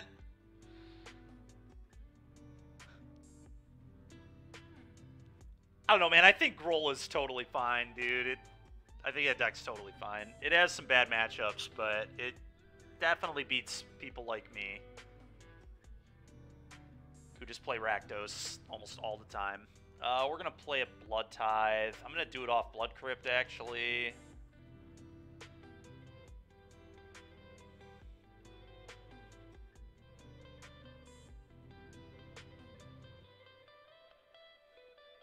Attack for 1. Go.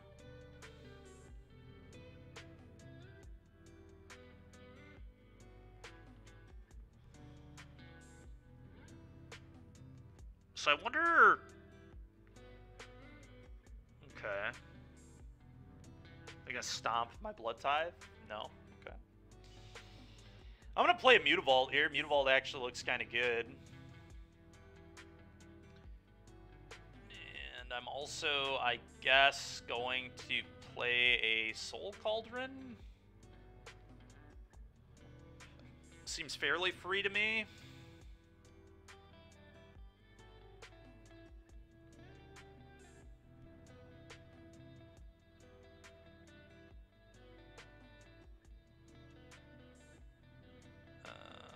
They can cast a Binding here, which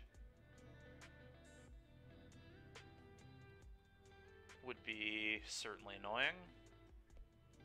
Okay, they do nothing. It's fine. Go. It's kind of weird. Wonder if they just kept on the back of Fable or something. What is this? Omen? Herd migration. What on earth? Okay.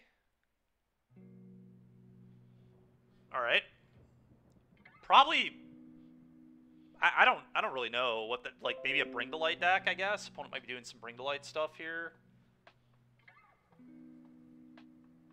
Hard to say for sure what they're doing, but...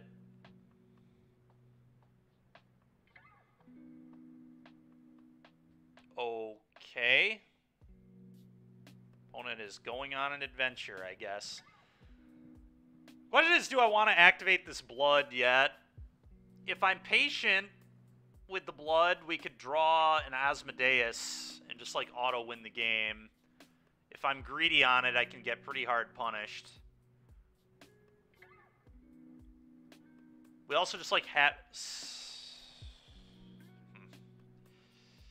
But I kind of just want to be the aggressor. I don't think I'm going to win a long game with whatever the hell this is, so... I don't know. We'll wait for them to tutor. I assume they get a Plains. They still have Leyline's Binding available here because they have a Swamp in play.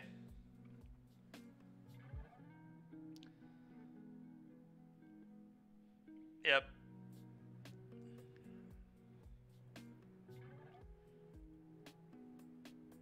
Yeah, I don't know. I'm probably supposed to blood.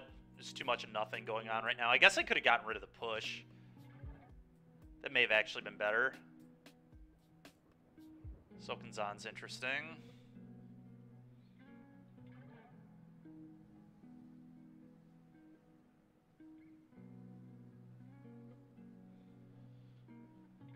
I think I just go Takenuma, fire up Mutavault, attack you, and then play another Blood Tithe. Just try to kill my opponent.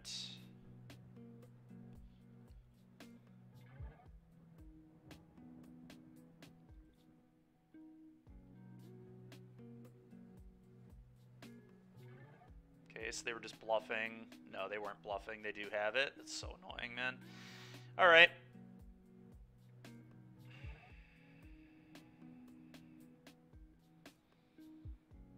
Yep.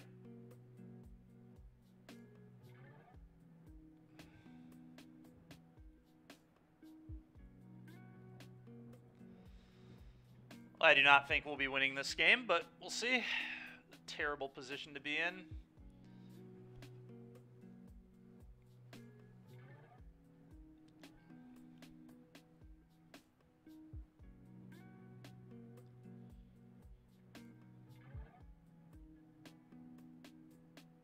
Sure.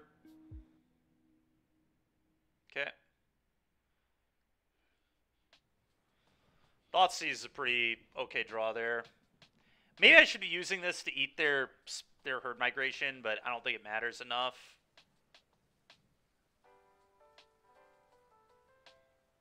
Let's Thoughtseize you.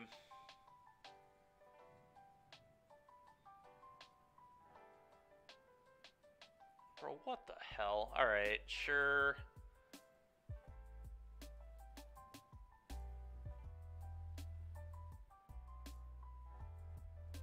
Well, I could be angry that they have 4 lands in hand, but I guess...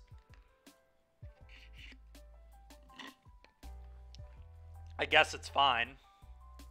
Can't wait to see what sick 5-drop they're going to peel on me. I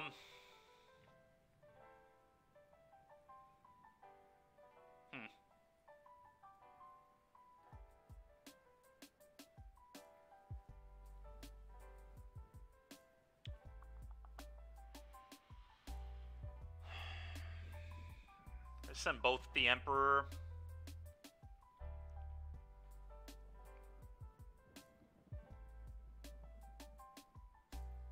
Could fire up the vault too. Maybe I'm supposed to.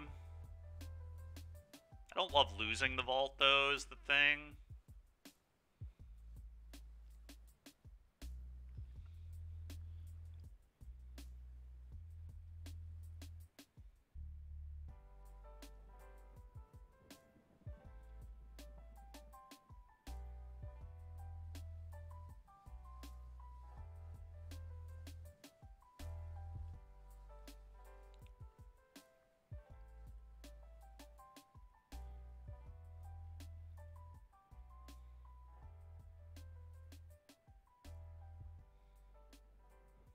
Oh, wow, they made it 2-2. Well, that's lucky. All right, kill this. Pretty terrible play from the opponent, but I'll take it.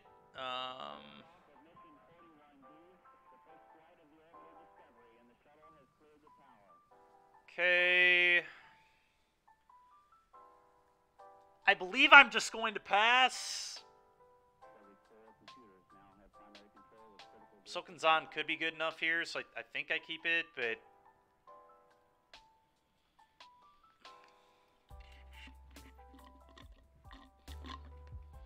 Okay.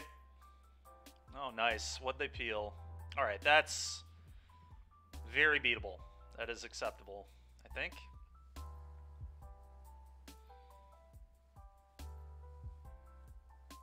Soul Cauldron looking great. Yeah, it's done nothing all game. Yep, it's looked amazing.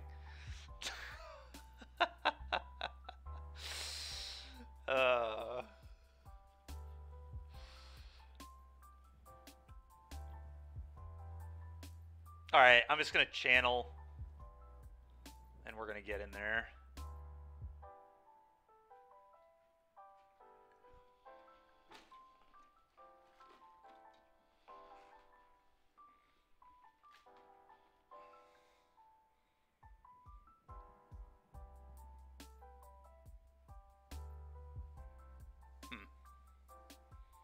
Is there any world where I sack Firebrand to one them and then attack all and then put the counter on the one they don't block? That actually might be the line. I think that actually is the play.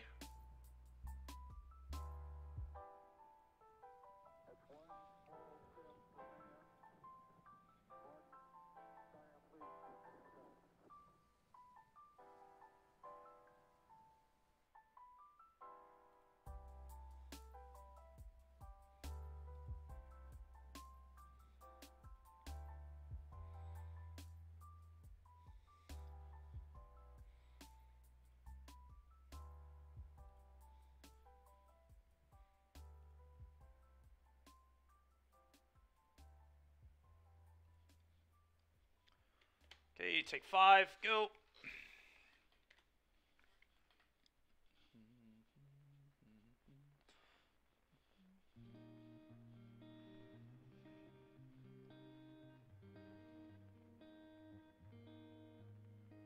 Yes, they play this.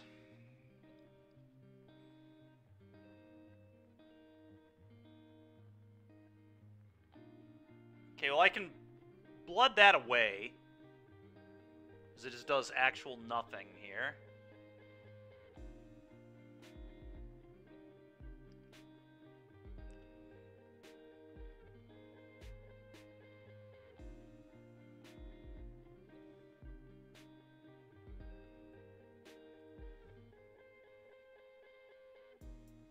Okay, are they dead? I think so. Play this, sack this.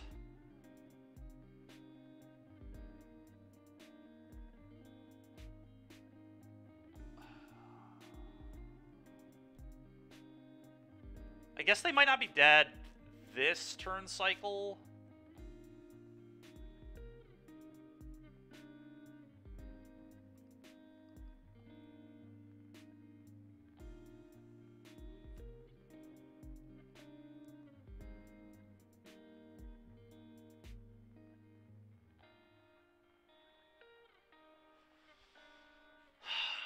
Sack, one you.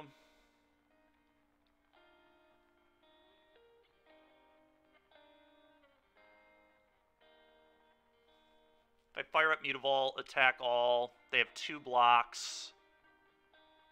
They leave a 2-2 and a 1-1 unblocked. They go to 1.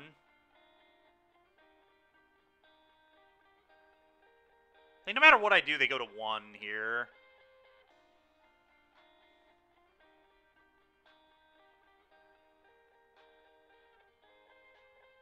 How are they going to kill me with this Beanstalk Giant? That's what I'm worried about, is the Beanstalk potentially killing me somehow. Like them just flinging it at me. Attacking me and then flinging.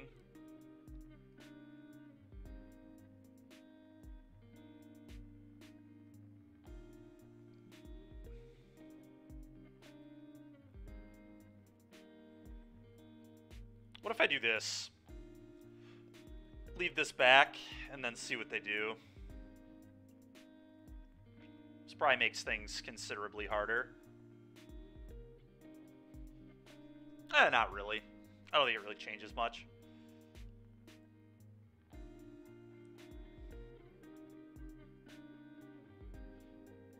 So I have to block the Blood Tithe.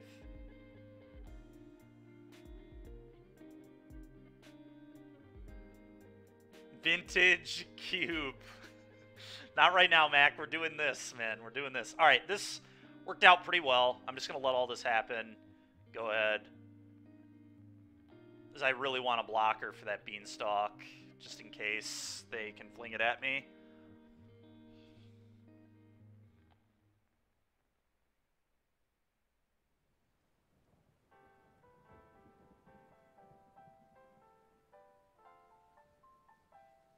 Yeah, that doesn't do it, I don't think. Okay.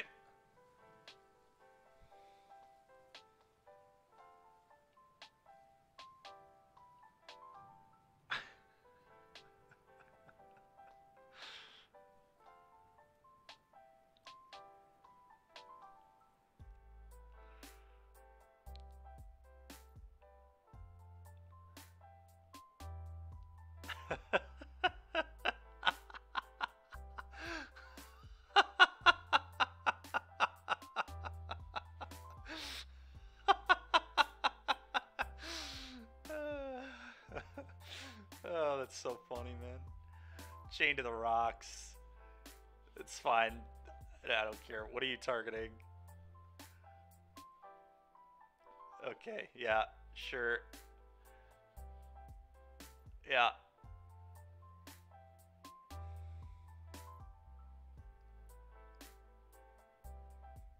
They're literally dead on board, but...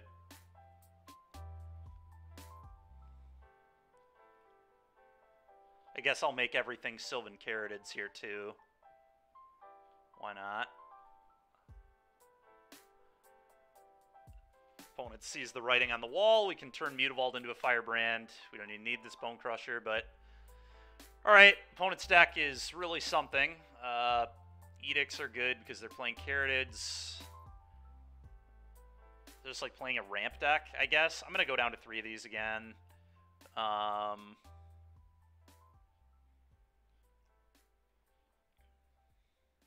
Fatal Push seems atrocious. Rotting Reg plus Hazoret, GG. Dude, Chris made me add these. To be fair, I think Hazoret's like kind of interesting in these kind of decks. I think Regisaur is atrocious, but I don't know. It is a combo with Hazoret. You're not wrong. Next thing, we got to throw Monstrous Rage in the deck, too. Monstrous Rage and Rotting Regisaur is actually kind of a combo. Yo, I hate it, Mac. You know I hate it. You know I didn't add this card. This is not a Steven kind of card. Funny story about this kind of card. Do you know Master of the Feast, right, Mac? My first PT, I registered 4 of those. That was like when I qualified for my first PT, I played this like terrible mono black aggro deck and block constructed. And after that event, man, I never played card disadvantage cards again. That card was so embarrassing. Holy shit, that card was bad. It did beat Brad Nelson. It was pretty good in Denia, which I thought would be a lot more popular than it was. But then I played against Paolo playing frickin' the cast into whatever the 2-mana destroy an enchantment creature or an enchanted creature. And oh my god, Master was so bad into that deck. Master of the Feast. Fucks. When it doesn't die, it does. Crater Maker's probably pretty bad here too, but this is a creature that pressures, so maybe I want to keep it in. Fanatical Firebrand probably bad here. Do something like this.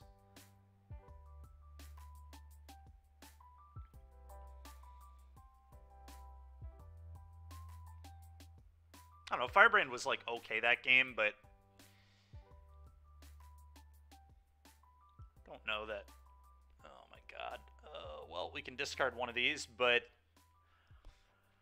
I think overall the hand is pretty bad. I'm probably going to ship. I'm going to mull this. It's too many Asmodeus for me. God, this mana is also awkward, but we're going to keep this. Probably going to get rid of the Bone Crusher here. Alright. Obviously, I've never equipped Embercleave to that bad boy. I do like Embercleave. Alright, that was a really good draw. Let's go ahead and Thoughtseize. We can rip a Carrot if they have one. Herd Migration, Leyline Binding. Alright, I'm just going to take their Herd Migration. Their hand is terrible. Let's not let them have a land. And then... Pithing Needle's so funny. Dude, that card's not even going to do that much. It does shut off my Cauldrons, I guess, but... Alright, I'm going to take the Herd Migration. Pass it over.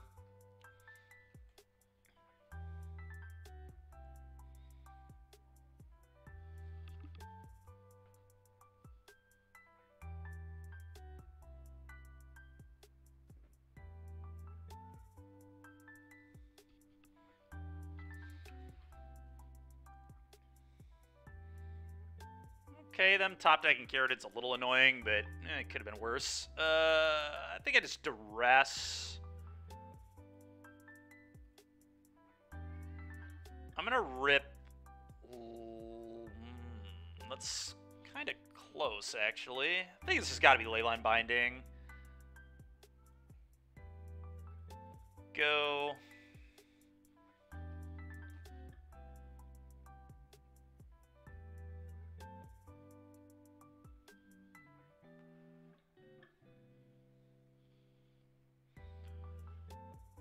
Okay. I could Thoughtseize that Chain to the Rocks. I guess we'll see what we draw. We also obviously play Fable, then they chain my token.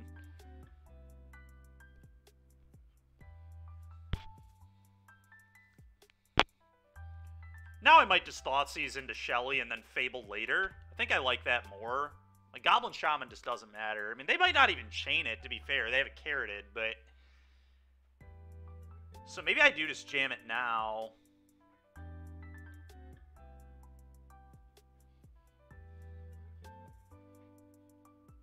Problem is the loot isn't great right now, because I kind of like all my cards. I think I'm just going to Thoughtseize, play land Thoughtseize,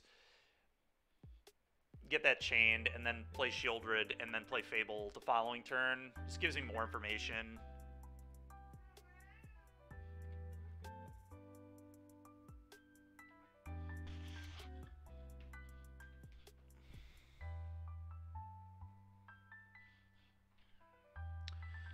Well, that's a good one. Let's play this. Let's play Shelly. Go.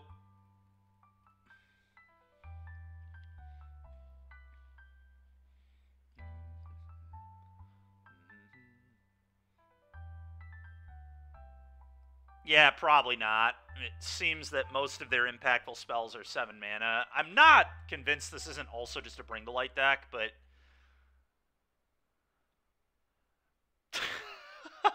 Mac, that's awesome.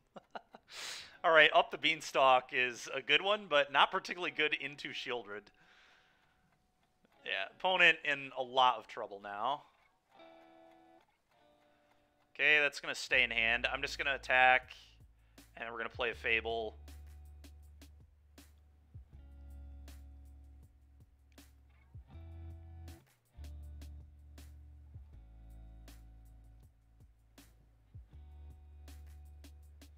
Go. They go to 10.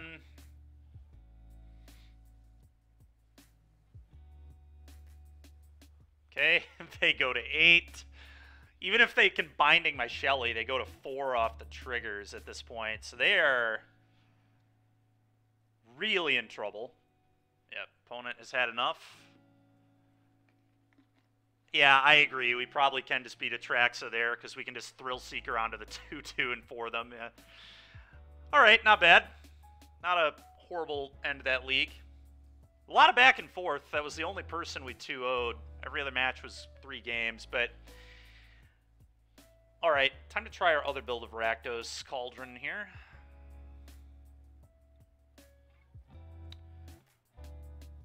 Alright, so this one... Oh, I think I still have to trade these cards over. I've rented them, I just haven't traded them over yet, but...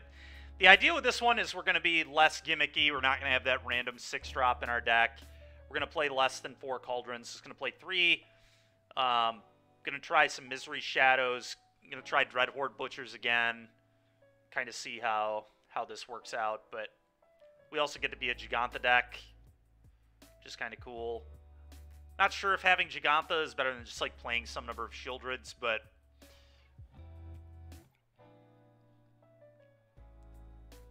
Yeah, it seems interesting, to say the least, so we're going to give it a try. Alright, let me trade for these cards real quick. Just have to trade them from one account to the other. It won't take any amount of time, but...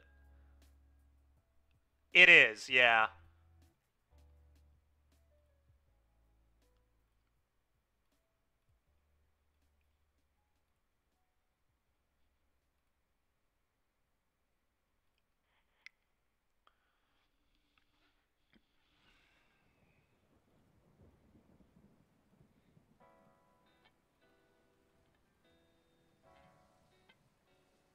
Alright, these 9.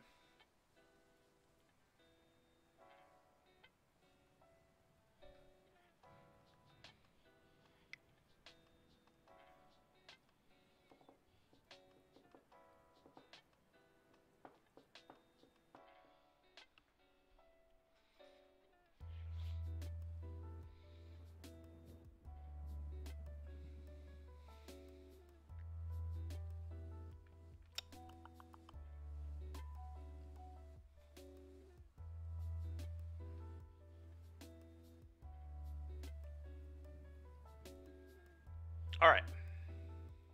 Here we go. I'm going to update our current build.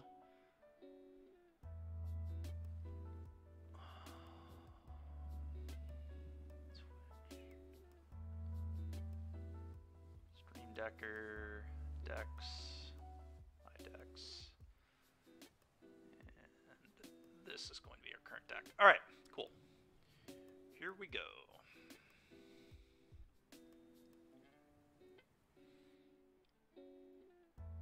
Want V2. Alright, here we go.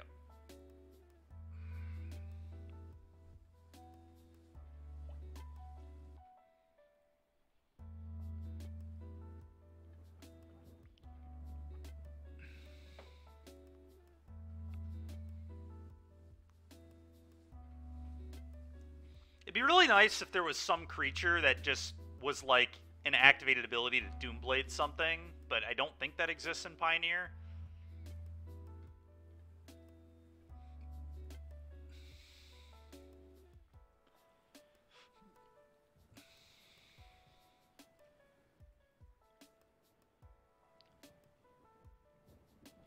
Yeah, Sand's fine. It's certainly not a mole.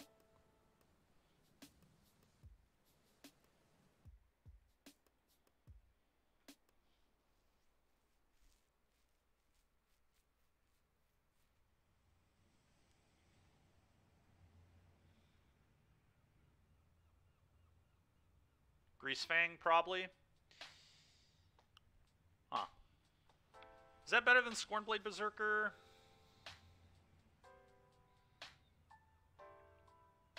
In theory, yes, because it could set up, stomp, kill your thing.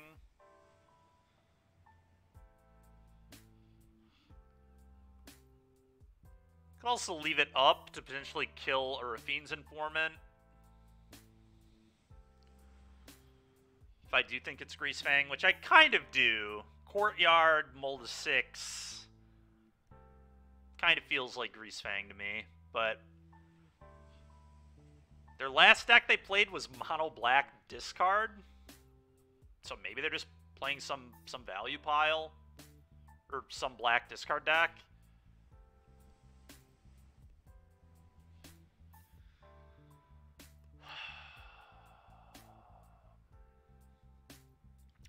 know.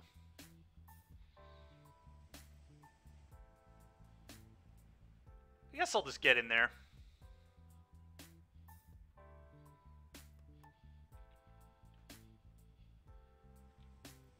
Rafine's informant incoming.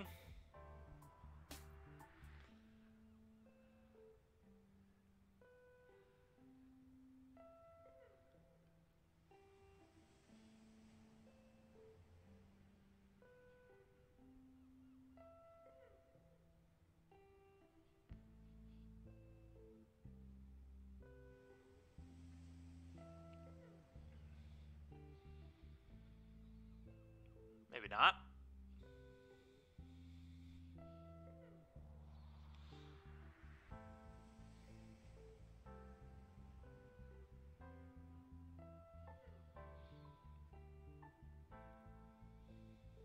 I'm gonna check out their mono black discard deck here while we're waiting. Okay, they were not playing... Oh, they 4-0'd the prelim with it.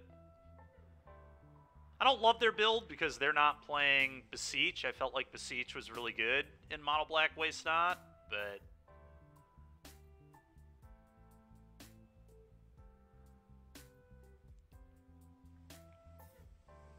Very, very similar to what we've been doing, though, overall.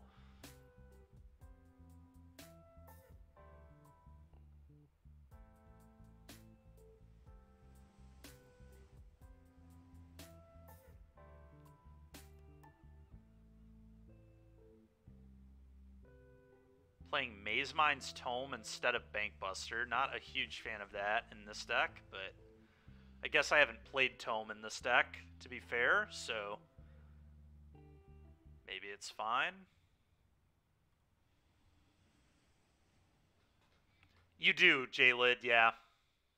Yeah, one of the guy that brought up the 6-drop to me has been playing a Pack Rat or 2 in his builds.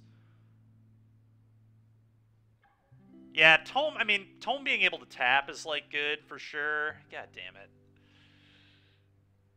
God damn it, opponent.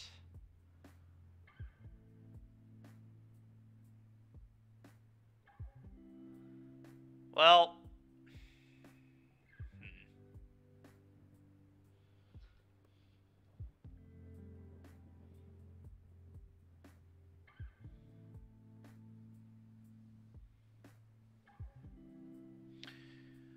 Alright, I'm just going to say go, so we can kill a Fang.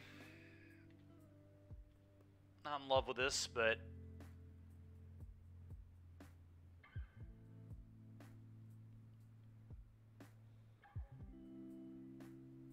We can eat the Chariot. Oh, with Soul Cauldron. You're right, I'm an idiot. I forgot that this thing's just incidental graveyard hate. Oops.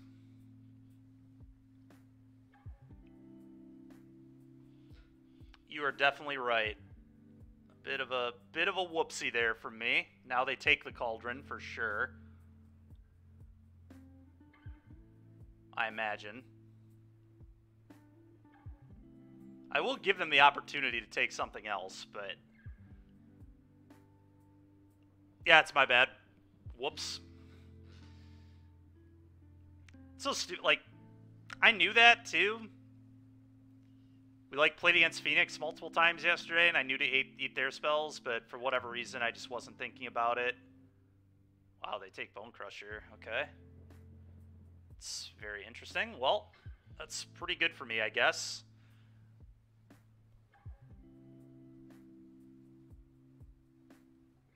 So clearly they just don't care about the Cauldron. It's very, very, very interesting. Maybe they didn't realize it could eat their vehicle either. Unlikely, but it is a new card. Maybe none of us just have any idea what it does.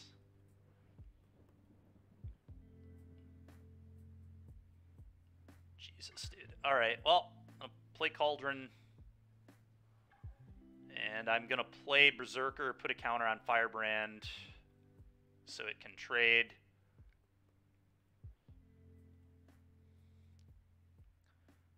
Actually, do I just want to get in there? I Think I can win a race with my opponent? I might be able to in the long term, honestly, so I actually might send this. Probably as command. Yeah, but he hasn't played a green source yet. Do we really think he has command? I think that's like... Yeah, it's possible, yeah.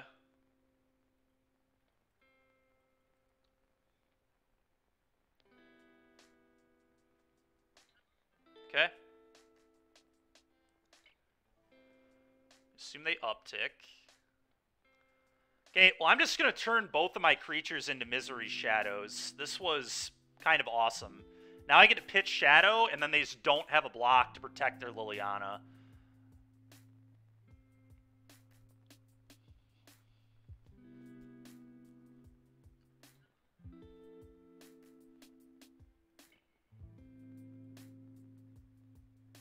Okay.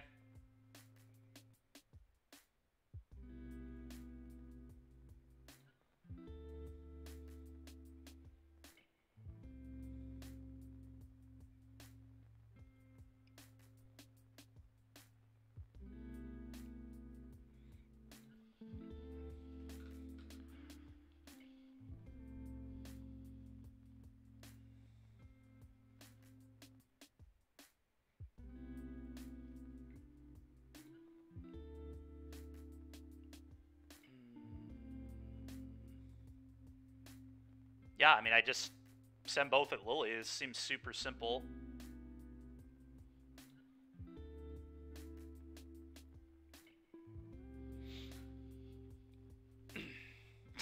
Let's go.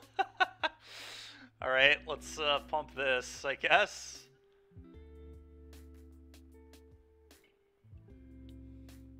Liliana down.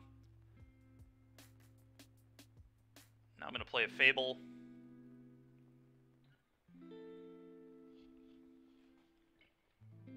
Go. Now I can turn that into a Misery Shadow as well, so I just have 3 Misery Shadows that can also... Yeah, I guess they can't really do anything else, but 3 Misery Shadows seems pretty good. Yeah, Cauldron is ridiculous, man. Alright, well, opponent and I both misplayed that game horrendously. They, for some reason, thought they could beat Agatha's Soul Cauldron with that hand. They definitely could not. And I, for some stupid reason, didn't put this into play on turn 2. So we all learned something here today.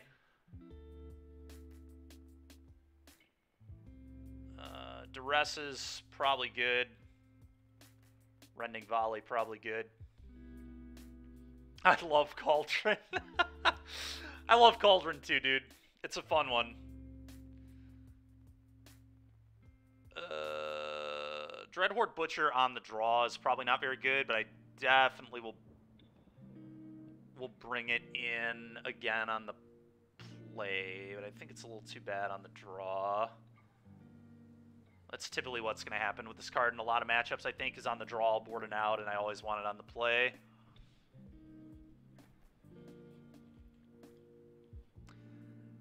Yeah, Chainsaw, Cauldron, I hear you. Like, it's a really ridiculously powerful card, but it is fun to play with, is where I'm at with it, so...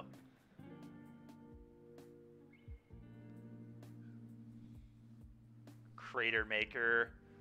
Only blows up colorless non-land permanents. Do we really think that's good? It doesn't blow up any of the vehicles. All their vehicles have color identity, so I don't think it's good. What are we thinking we can hit with this? It also only deals 2 damage.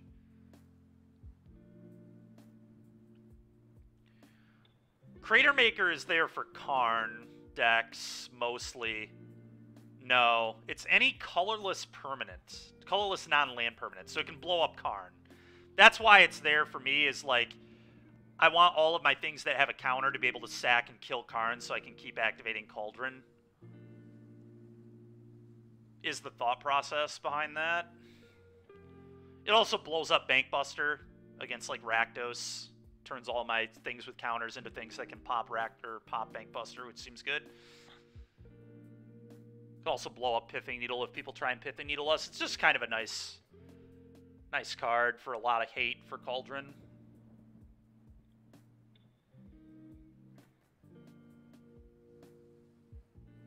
They're just gonna Probably trim the firebrands. I don't think these are particularly good either. Bone Crusher also not amazing. But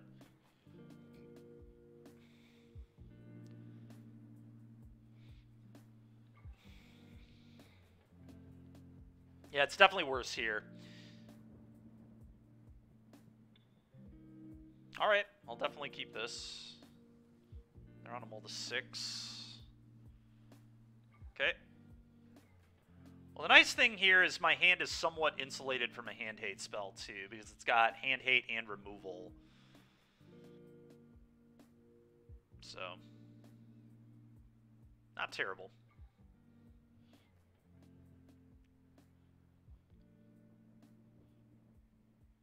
Okay. We'll see what they take.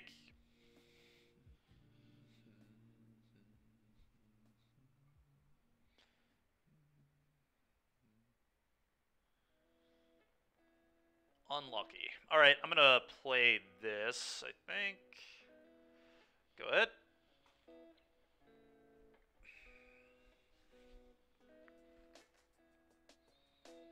Okay, they missed a land. That's pretty nice, I suppose. Play this, red, black, go. Okay, they push, sure, whatever. Get a blood, your turn.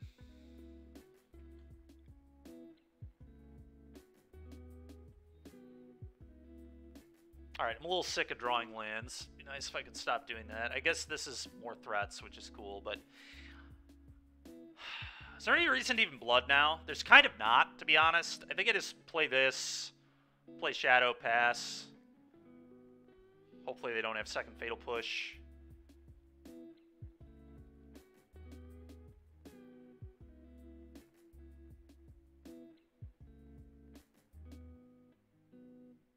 Is it gonna Abrupt Decay or something? Oh. Okay, just trying to hit a land. They did hit a land. That's good for them.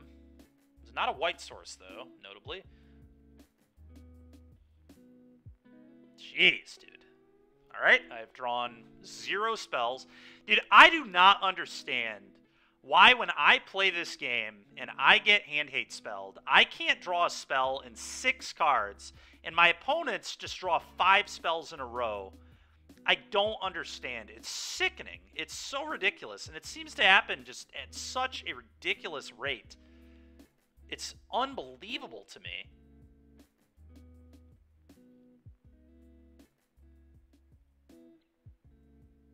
Like, it is turn 4, I was on the draw, and I've looted with a blood. I've drawn 6 lands in a row.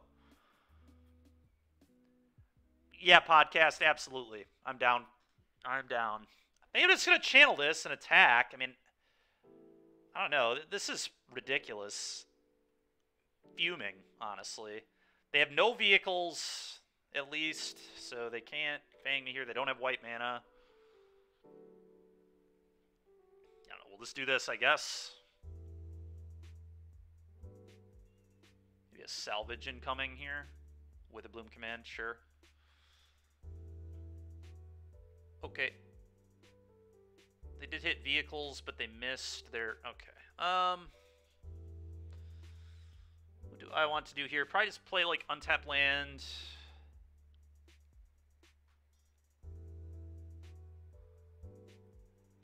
Untapped land, Scorn Blade. Put a counter on the Spirit token.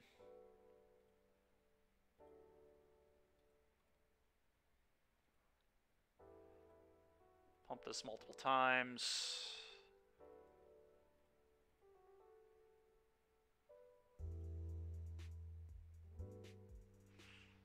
I might actually stop there.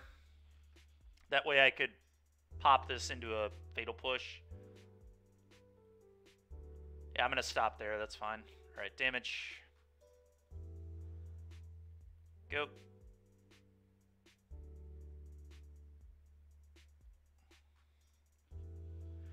I don't want them to go like Thoughtseize, White Source, Greasefang you.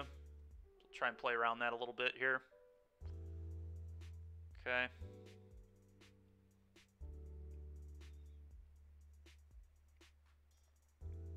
Okay.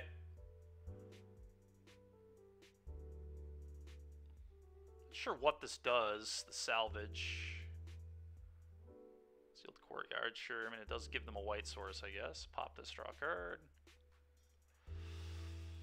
Okay, it's pretty good.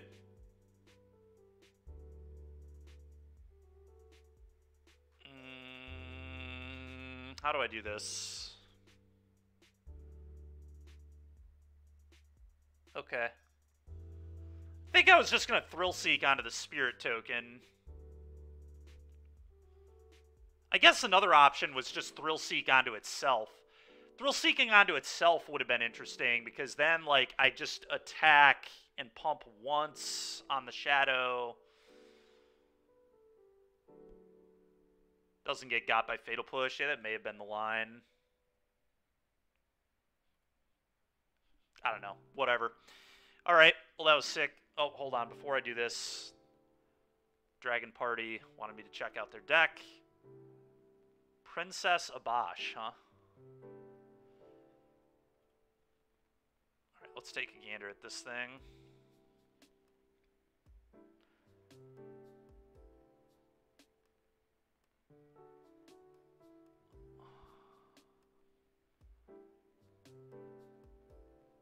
Fable, Kumano, Princess. Alright, what does this do?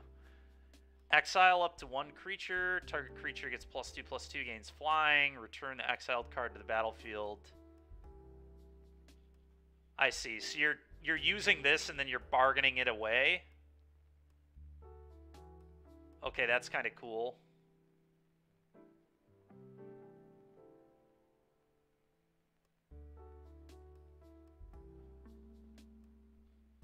Interesting.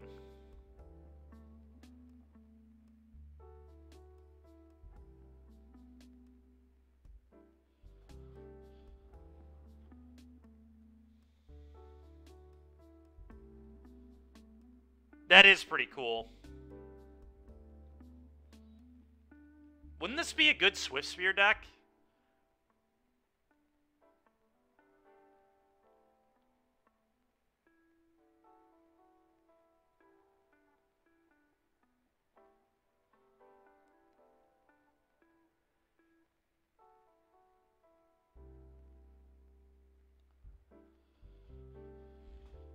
Wedding Announcement's interesting, too. Pretty good in Rakdos, though. No, I think you want to play both. Like, do you actually need Thraben Inspector and Voldaren Epicure? Like, you already have a lot of things to bargain off.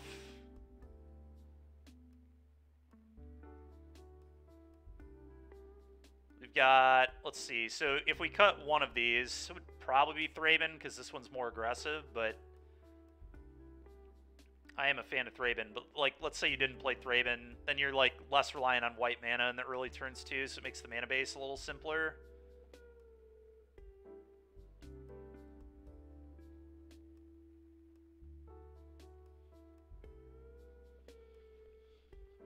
Like, if you just played Swift Spear instead of this, I mean, you still have 4,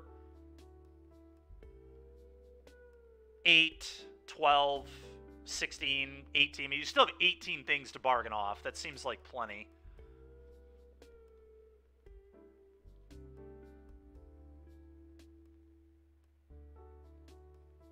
Also, what is Light the Way doing in this deck?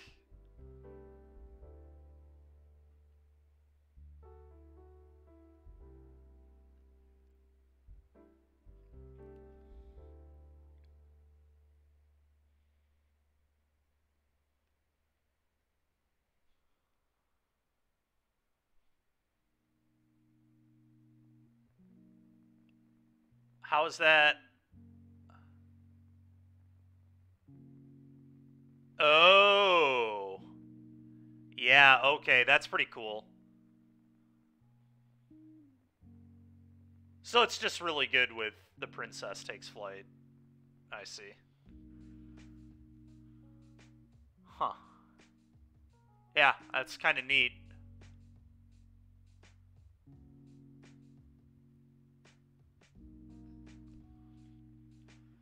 So I guess my suggestion is probably play Swiftspear instead of Thraben. It feels like a good Swiftspear deck to me.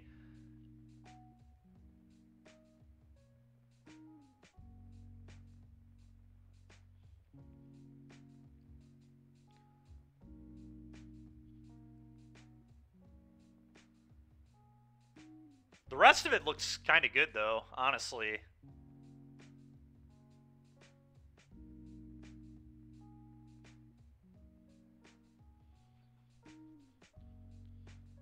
Is this a good Obosh deck? It's an Obosh deck. Is there such a thing as a good Obosh deck? That's the next question.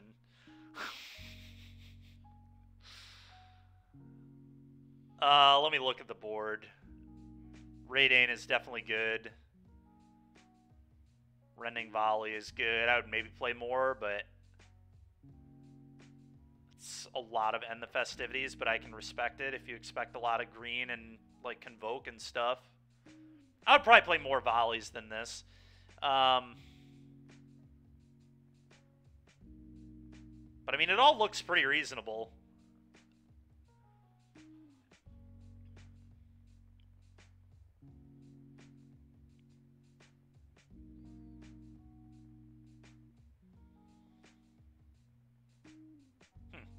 Yeah, it's a really interesting deck.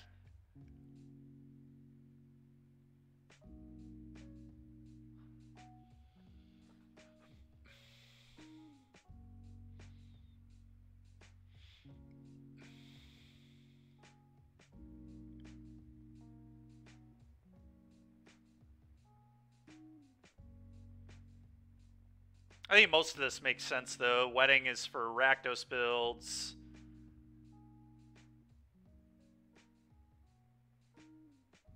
Wear Tear, I think, is pretty generically reasonable. I would probably play, like, 2 End the Festivities, 3 Volley. I would certainly play 3 or 4 Volley. I would not play just 2.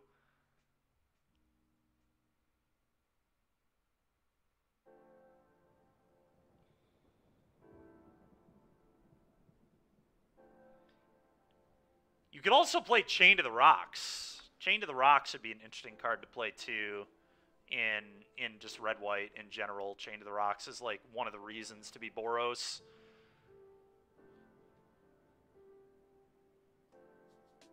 So that's kind of interesting to think about.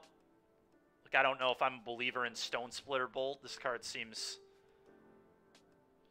kind of weak. How many bargain cards do we have if we don't play this? We still... Torch Tower is a good card. I think this is totally acceptable. It's like a good bargain card. Arkan's Glory seems pretty good to me, too.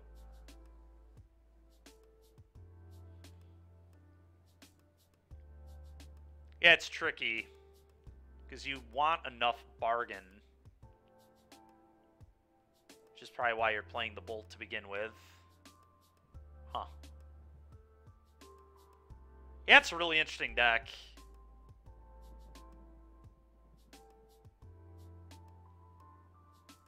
I kind of like it, though. It seems neat.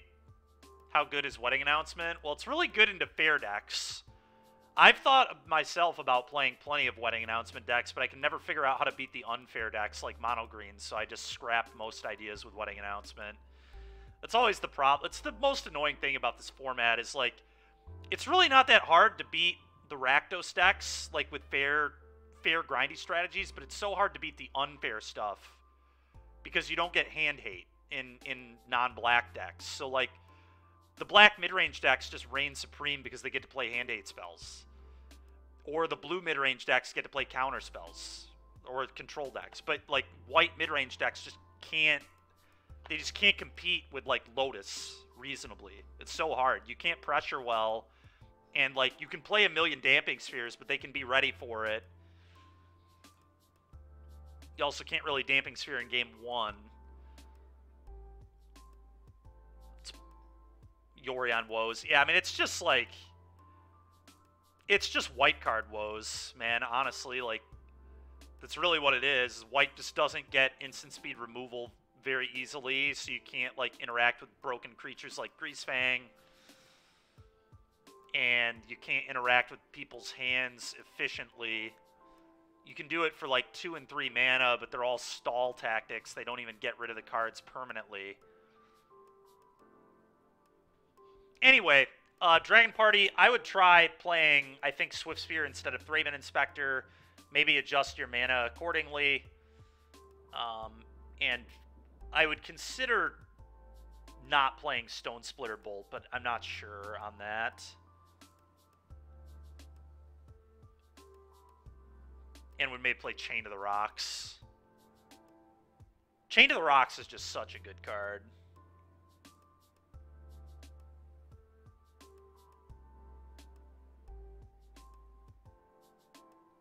But then you have to up your mountain count too, so that's something to be aware of as well. Probably have to, yeah, but you're cutting a white card, so you get to add more mountains. I think that's definitely something you can do pretty reasonably here. Either way, though, a really cool deck. My big advice is add Swift Spear. I think I would try Swift Spear. If it's bad, you can obviously go back to Thraben Inspector. I might just be wrong. But it feels like Swift Spear is nice because it lets you be a little more aggressive in some games. And like I said, I would play a third volley over third and the festivities, I think. Cool. All right, back to Rakdos.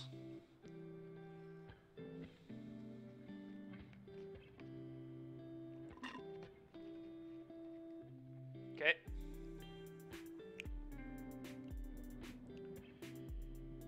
I would love to win a die roll at some point, but this hand is very good, so we're going to keep it. Dreadhorde Butcher on the draw, not as good as on the play, but we do get to potentially, like, sack it off, draw a card, and deal 2 to something. Are we playing against Greasefang again? That'd be insane. Did Greasefang do well this weekend? I guess it did well in Europe, didn't it? Alright, well, it is Greasefang. I'm just going to take Rafine's Informant. Their hand is horrible. It doesn't do anything. I mean, it does if they draw lands, I guess, but we're going to try and just kill them before any of that matters. Dreadhorde Butcher. Place on red. Butcher you.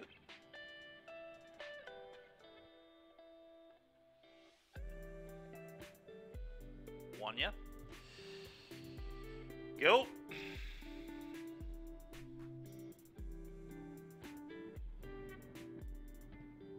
Okay, it's a pretty unreal draw. Alright, they got a pathway. Let's deck main deck Silence now. That's something.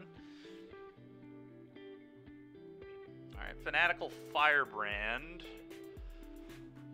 This is kind of weird. I have to...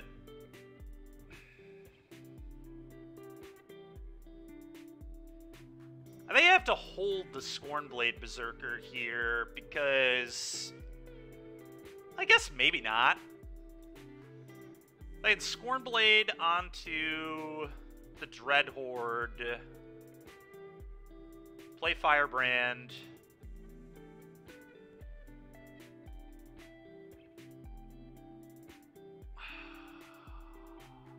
Huh.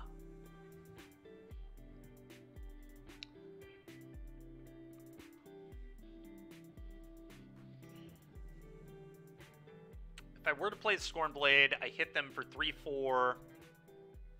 I would not sack this off. Next turn I attack again. They... So I get to draw off this as well. Can I beat that Shieldred? I mean, would they even play the Shieldred? The Shieldred's like super risky. They're probably going to play Chariot instead because they would just auto lose to a Fatal Push. It's very unlikely they would play into that. I guess I'm just going to Scornblade. I guess I just go Firebrand, Scornblade onto the Butcher, attack you with both, hit you for 4, pass turn, sack the Berserker to draw a card. Seems pretty okay, I guess. I don't know. I guess I can play a tap land, or no, I need to play an untapped land here. Play this.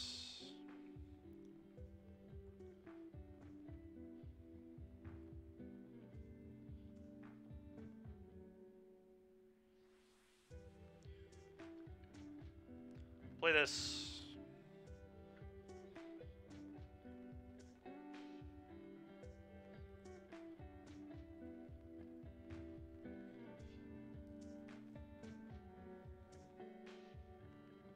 Okay. Go.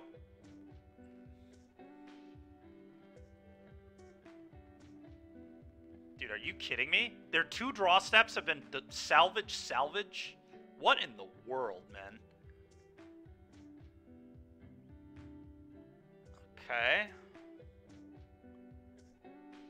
Guess they haven't hit a vehicle, so maybe I shouldn't complain, but a little annoying that their 2 draws have just been natty 2 salvages off the top. Yeah, that's definitely the right play from our opponent here. Let's sack this. Draw a card. Okay, there's the fatal push.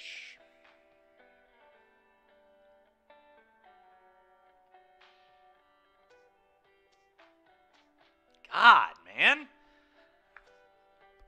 It's so obnoxious. My opponent has drawn salvage for their draw steps. I've drawn just almost all lands. It's so ridiculous. I guess I can pick up Giganta.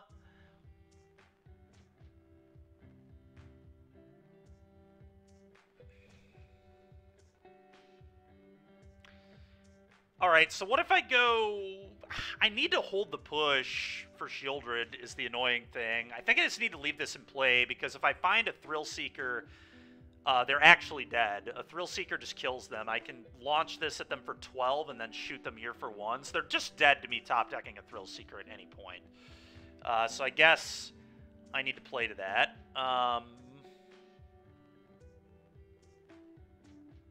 Yeah, so it's probably just pick up Jag then.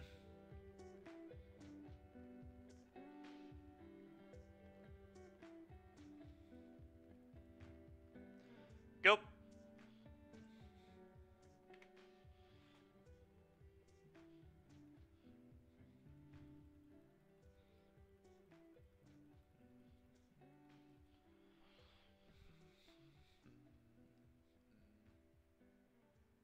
Okay, yeah, all that makes sense.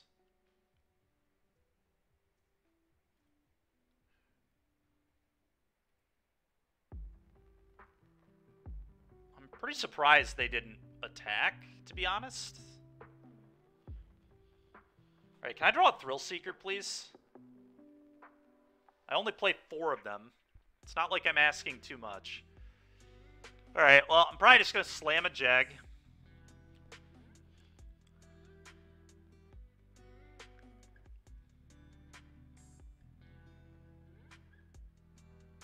Probably. I could also... Maybe better to play Harvester, then I can, like, kill a Greasefang if they play one, but I don't even know if that's right.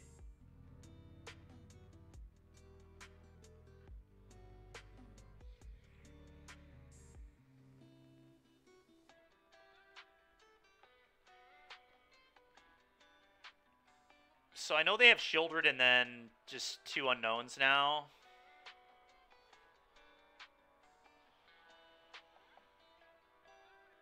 Maybe it's just better to play the Jag.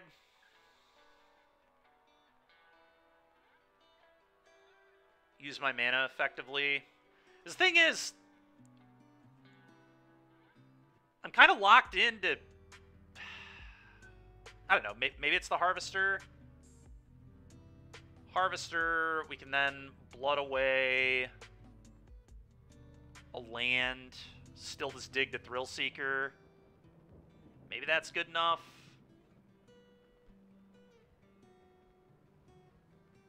Because I would probably play Greasefang if they played one. Another Chariot is a little obnoxious, to say the least.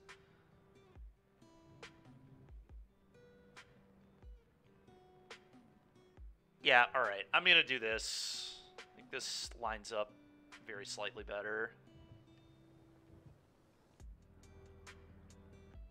Go ahead.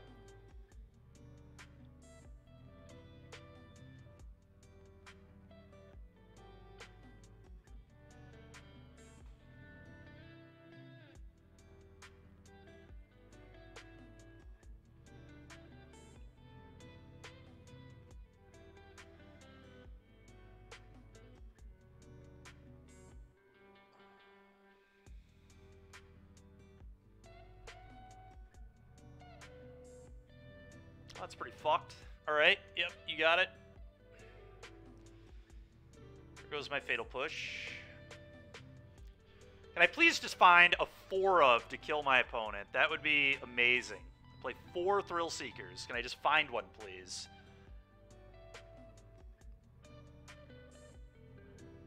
Yeah, I'm gonna blood right now.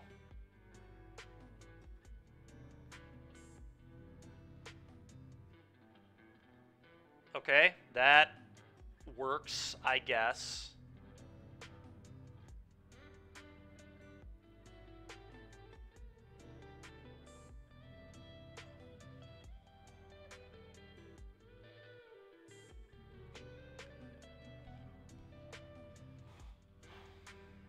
Children is definitely something I'm worried about, but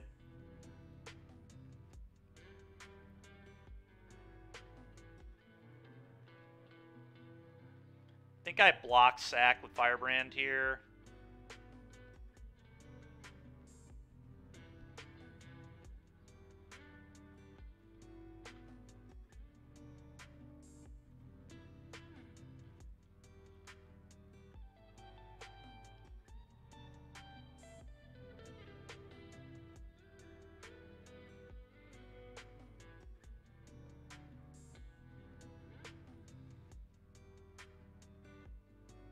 There we go. Thank you, deck. Appreciate it. Kill your ass. 2 counters here. 12 you. Good game.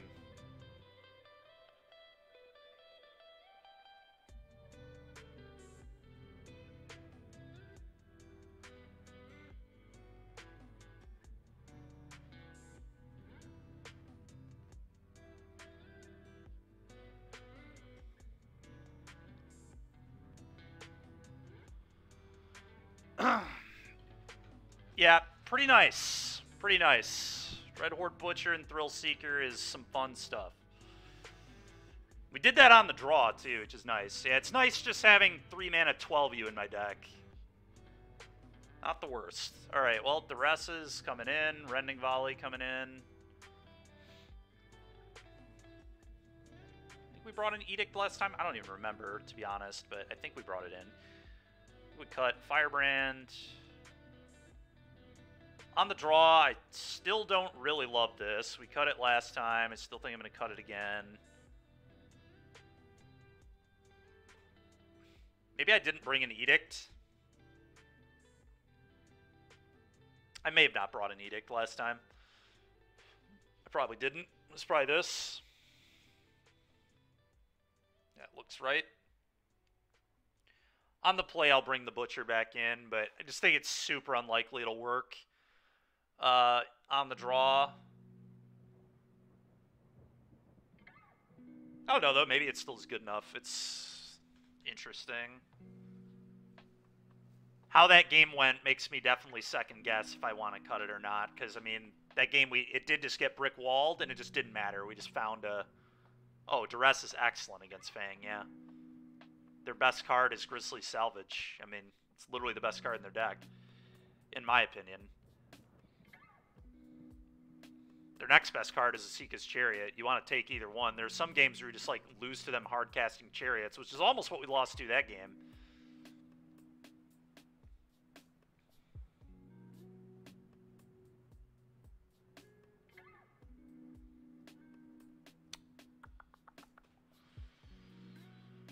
Oh.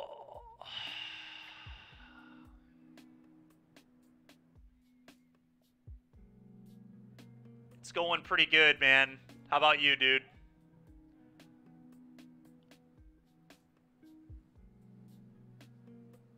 What's up, man? How you doing, dude? I haven't talked to you in a while, Zach.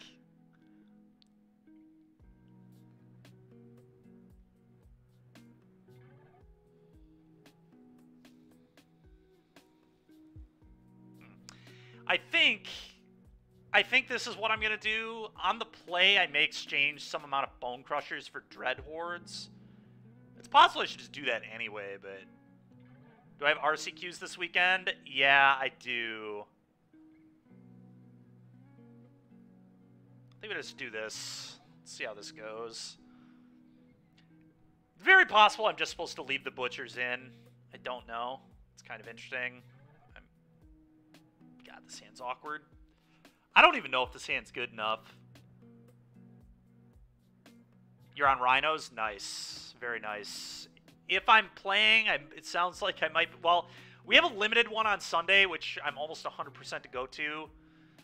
Saturday is modern, and I need to find a deck. So we'll kind of see what happens with that. Julia might also not be cool with me doing 2 in the same weekend, so I might just do the limited one, honestly, which will be interesting because I haven't really played any of this format, so I probably should hop on Arena the next few nights and just do some drafts, just learn the cards a little more. But I don't know if this hand wins. I really don't. It's got a kill spell for Fang, but the rest of it is pretty awful. I mean, it's like fine. It has a good curve. I'm gonna keep it. Whatever. I don't know. Mulliganing because they can Thought Seize the removal spell is probably stupid. Because then they'll just Thought Seize something else. Like, at the end of the day, this is a okay hand. It's probably better than an average 6. Hopefully I can just draw well for once, but it's almost guaranteed that I'm only going to draw lands. My opponent casts hand hate spells, so I'm not going to draw spells. Yep, classic. It's exactly what you expect. Go. It's honest. It's so unbelievable to me. It's just so consistent. It happens in paper, too. I don't get it. I just don't understand how often I get Thought Seized and just draw a land. It's just truly, and it's here it is again, man. It's just it's so dumb. It's so consistent. It's so dumb. It just happens all the time. It's so unbelievable. I literally called it was going to happen. I kept a 4-lander. I debated mulliganing because I just knew I wasn't going to draw spells after they would hand hate spell me. But that's like not.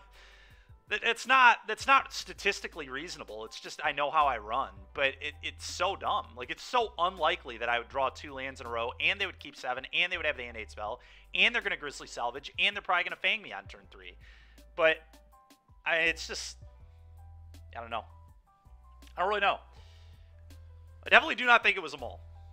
I'm happy I kept the hand, but I was probably never going to win a game where my opponent went Thought Seize you, and then I just drew 2 lands in a row. Like, such a hard game to win for me.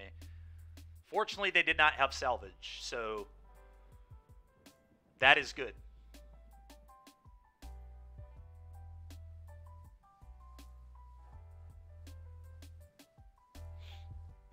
Three lands in a row. Nice. I'm excited to draw my 4th right now.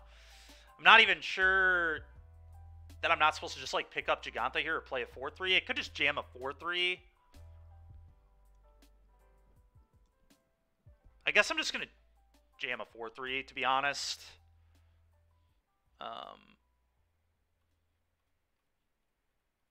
Go. It's not the best play in the world, but I think it makes sense in this scenario.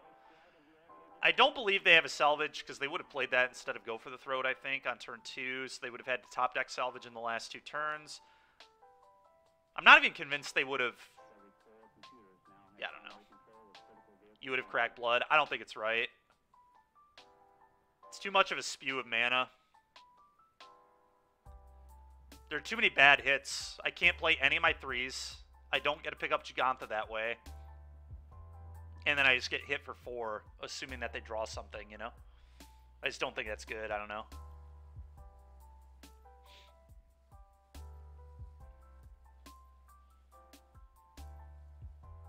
All right. Well, they didn't hit a vehicle, so I guess I can't complain. I will block. I mean, this is why we made this play. This will give them Delirium, which is worth noting, but what if I just don't block? I could just not block and then just, like, attack.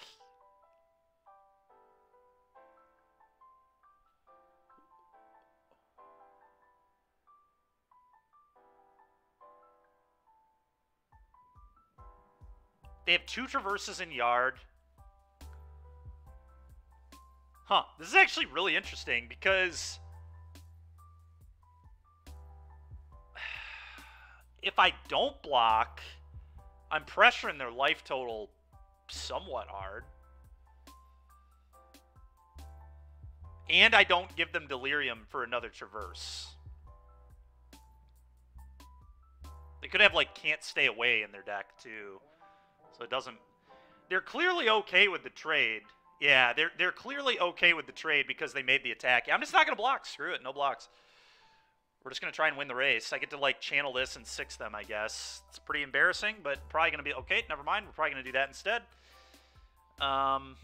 Maybe going to do that instead. I don't know. That might actually not be better. We might just want to get in there for 6.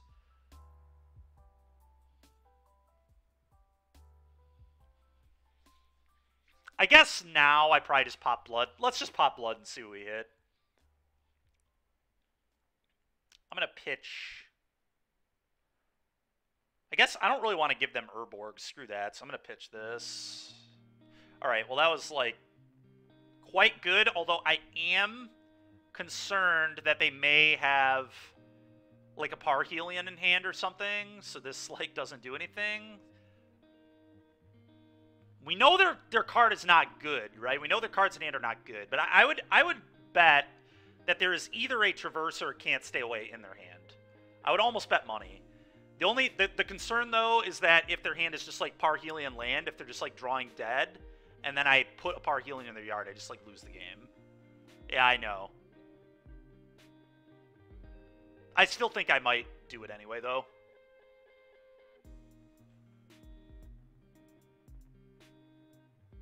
I think they have Traverse or Can't Stay Away. I really do.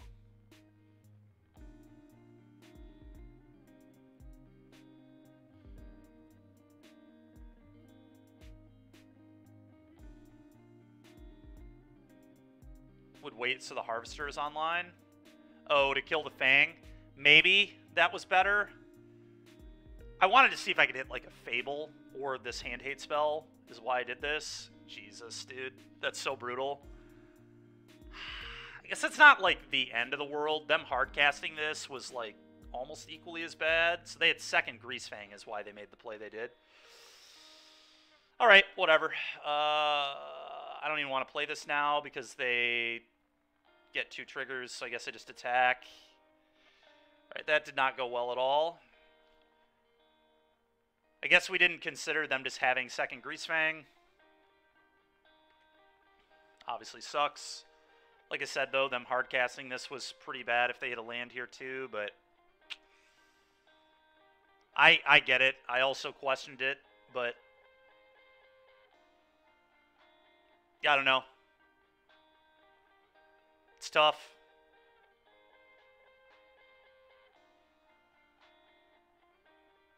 Is that even good? I don't even think that's particularly good. I think I just jam this, pick up Jag.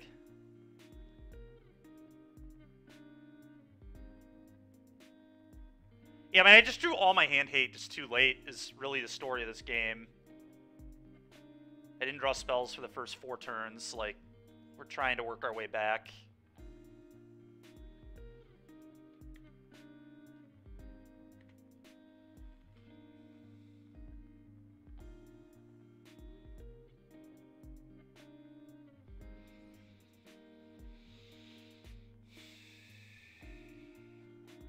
Probably dead. I don't really think I have outs, but that certainly doesn't do it. Alright, that was a really annoying game of Magic. Alright, let's bring Butchers back in. Just going to cut 3 of these. This card does enough here at all. Yeah. Probably do this. And yeah, Zach, I was on pretty late last night, hanging out, brewing some decks for the stream here.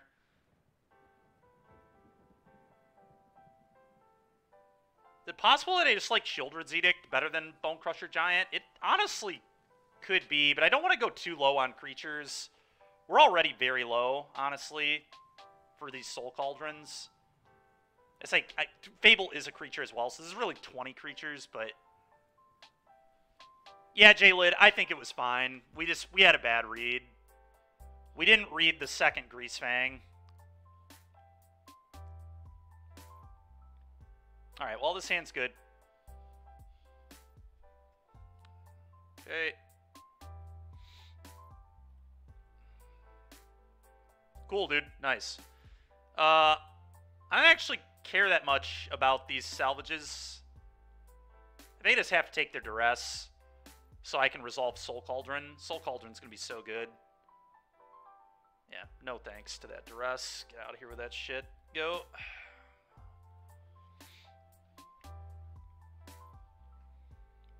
Fatal Push is like somewhat annoying, but it's not a great draw. Can I just please draw land? Thank you, deck.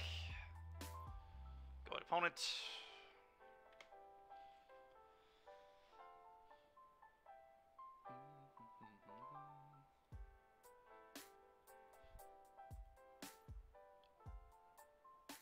Oh, okay. Nice, Zach. Cool, man.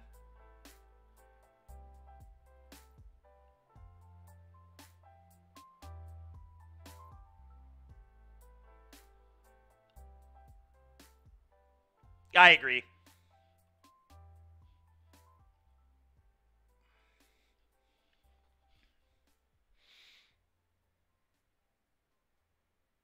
Okay. Now the question is, how do we want to play from here? Because they have Fatal Push, I'm kind of tempted to just, like, jam Bone Crusher Giant in their face and say, do your thing. Because this is going to pressure them really hard. And they can't push it. Could do the same thing with Thrill Seeker, I suppose. And then I get to keep Stomp, which may be a little better.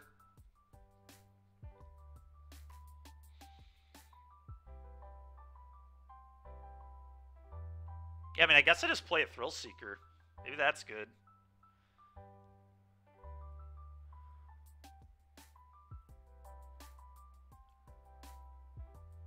Probably about the same, honestly. This one hits a little less hard, but it leaves me a Stomp, which could certainly matter. Okay.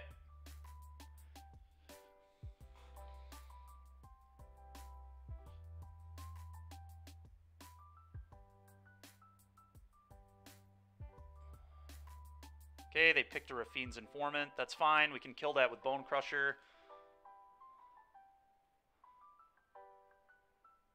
Okay, so I'll be probably eating their Witherbloom command here to get rid of sorcery from their graveyard, but we'll see on that.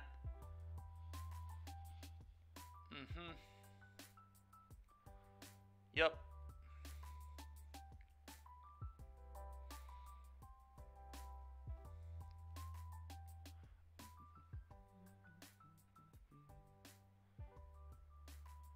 Greasefang into yard, sure.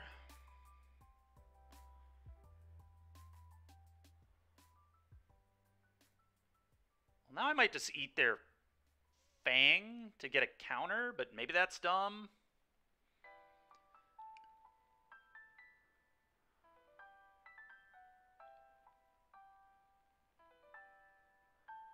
Question is, how do I want to play around their Fatal Push? What is better in Pioneer, Soul Cauldron or Up the Beanstalk? I don't know. It's a good question. Neither see as much play as they probably should, so it's a little bit hard to answer. I think I'm just going to Soul Cauldron the command at the moment. Hey, you know what? No, I want the Fang. Let's get the counter so the attack here is free. Then I don't even have to Fatal Push their thing.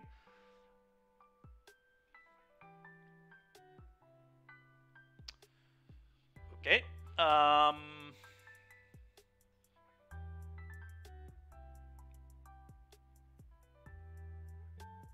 What if I just play a 4-3 Bone Crusher and just say go?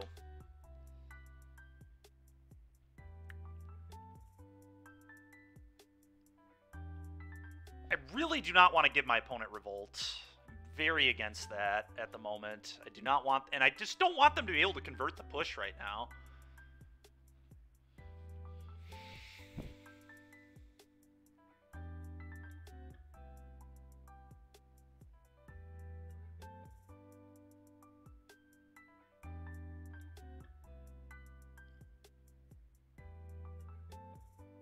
think I just jam this.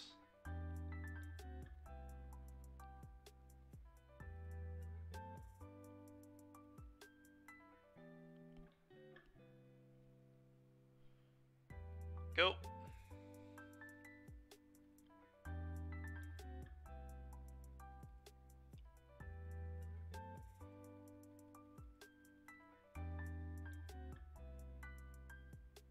Okay.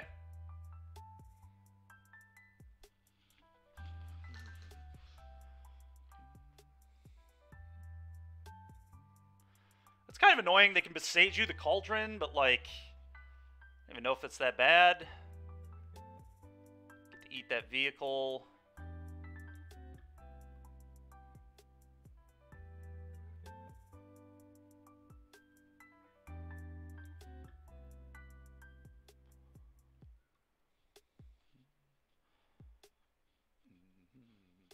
Okay.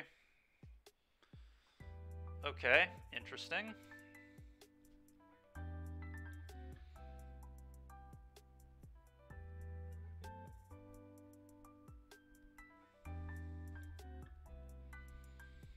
Alright, so now I think I push their guy and attack and see what they do.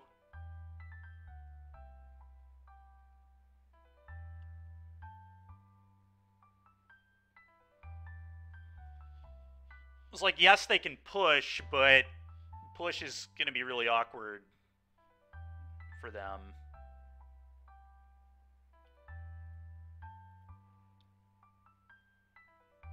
Yeah, let's get this out of my way.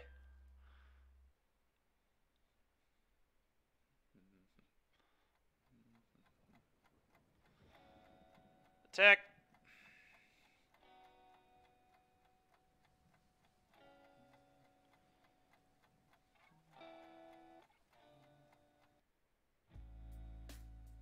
It'll push their response, throw it at you.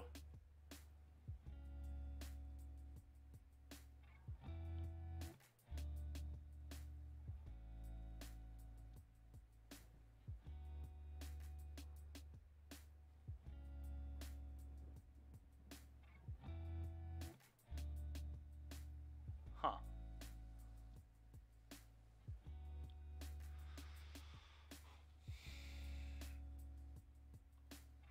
The question is, do I make the Bone Crusher a 5-4 here? They have to get quite lucky to get me, and they have besieged you for this anyway.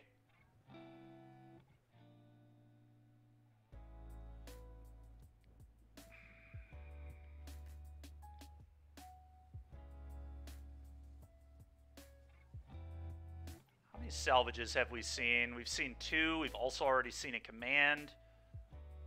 We know one of their 4 is besiege you. I think I kind of want the damage here.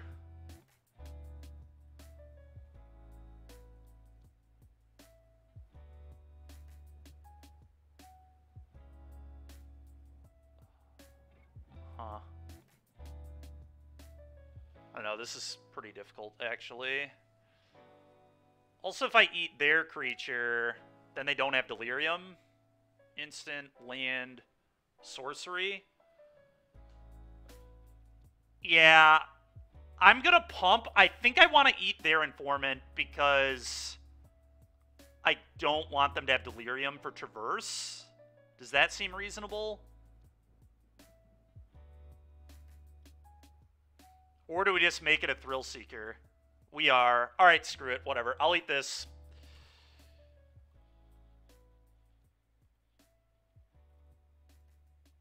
Yeah, I guess if we draw land, they are just actually dead to Thrill Seeker alone.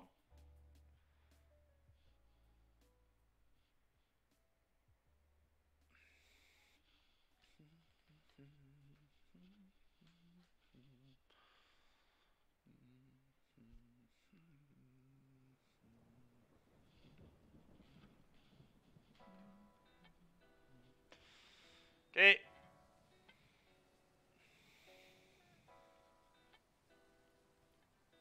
Yep. That's fine. Okay, so we know they still have Besiege You. They are dead to me playing Harvester and using Cauldron. Good catch. Good catch. So yeah, we just 5 them, play Blood Tithe, and then use Cauldron, kill them. Yep, you're right. Good catch. Alright, this Cauldron card is kind of sick, huh? The Thrill Seeker and Cauldron is a nice little combo.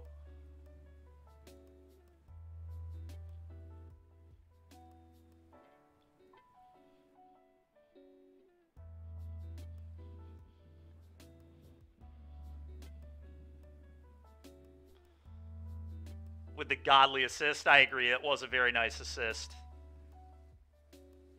I'm just going to eat my own giant. Nothing matters.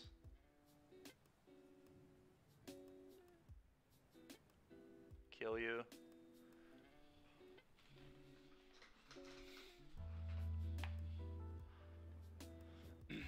Alright, sick. Only beaten Greasefang twice.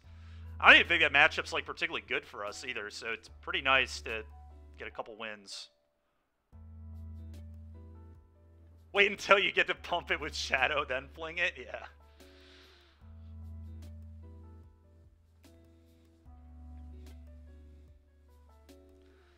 I mean, the idea is that we turn Dreadhorde Butchers into Misery Shadows, right? Like, that is really what we're trying to do with Misery Shadow in this deck. But really, I mean, just like Misery Shadow on things that can be flung are kind of insane. Can't wait for the Barney cosplay. God dang it, man.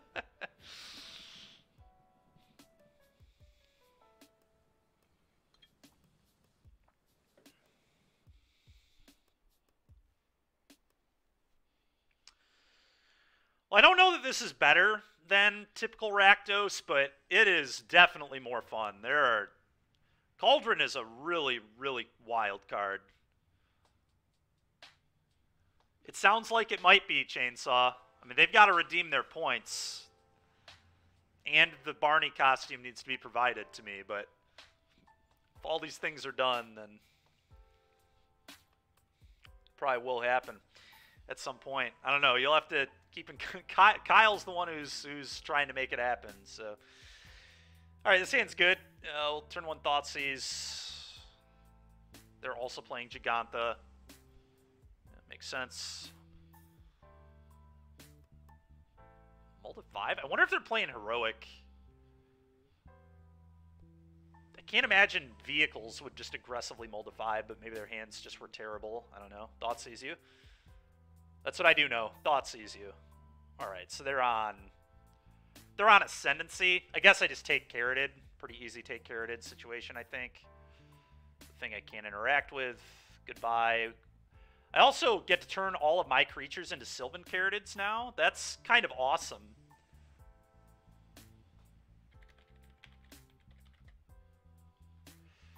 But either way, take your Carroted. Go. I am just going to play the Cauldron right away because I do want to attack their graveyard because they are a Treasure Cruise, Dig Through Time type deck. So we're just going to eat their stuff. Not doing anything else here anyway. Yeah, just very easy. Shock, play Cauldron, your turn.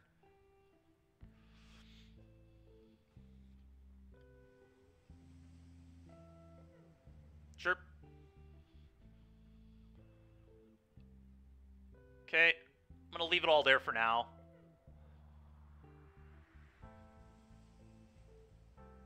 Yeah. Oh, well, he drew another Carroted, so he did what he needed to. I am still going to Fable first here. Want to generate that mana and probably discard this Fatal Push. I definitely want to pitch one of these two. Yeah, this is pretty easy here. I think I'm going to do it right now in case they have, like, a deal 2. Alright. Go ahead.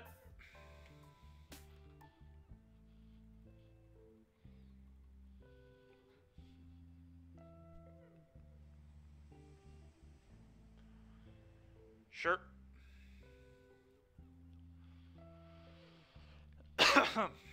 Yep, that's fine. I'm just gonna have 6. I can't do anything, so let's move on.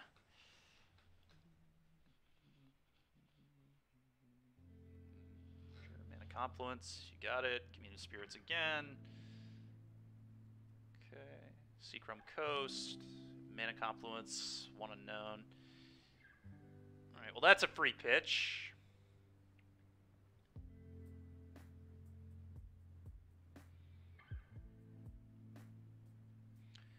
I believe it's just pitch, push Cauldron now. Certainly Cauldron. Yeah, I mean, they're under a lot of pressure. This is, I mean, they're in danger, to say the least. So, I mean, it's just got to be the push, right? They were just hard casting 2 of these in a row, probably.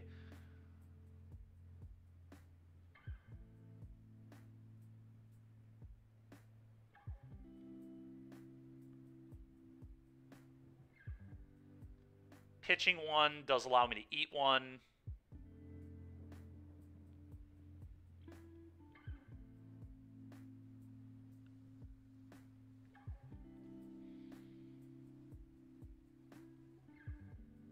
I just don't think this card's going to do much.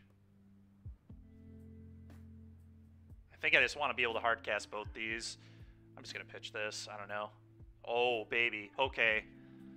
That is pretty sick there.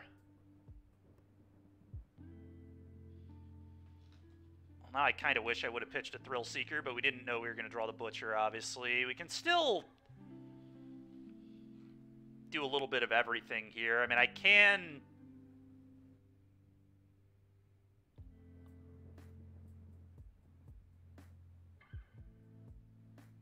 play this, attack with both, and then just play this, probably targeting itself. We'd also just hold the Butcher. We don't necessarily need to play the Butcher this turn. It may be better to Thrill Seek onto the Shaman, attack for 5, sack Thrill Seeker, put another counter on it, and just 6 them.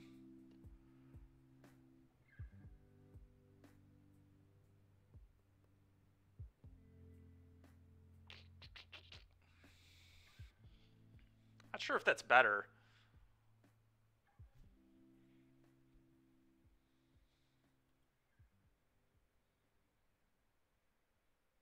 One thing's for sure. Let's just play this.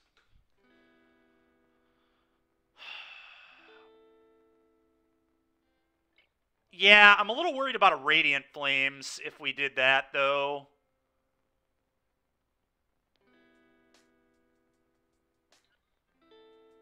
I don't know if they main deck Radiant Flames, but they certainly could. Good afternoon, Hopkins. How you doing, man?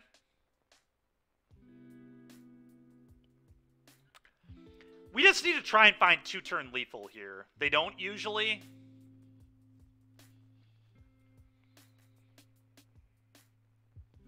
Okay, so if we're fairly certain they don't have Radiant Flames, then the play probably is Dreadhorde Butcher, attack with both, for you, trigger this, then play post-combat Thrill Seeker counters onto itself.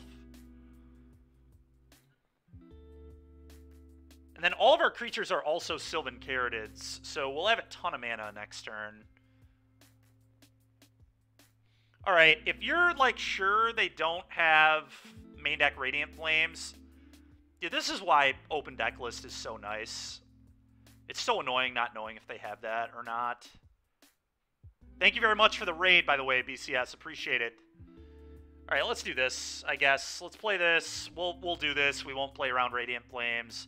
Even if they have Flames, they have to kill their own Carrotid. Like, it's pretty likely we could still win with a follow-up Thrill Seeker, but we'll still have a Fable that's going to flip, too. Yeah, this is probably okay.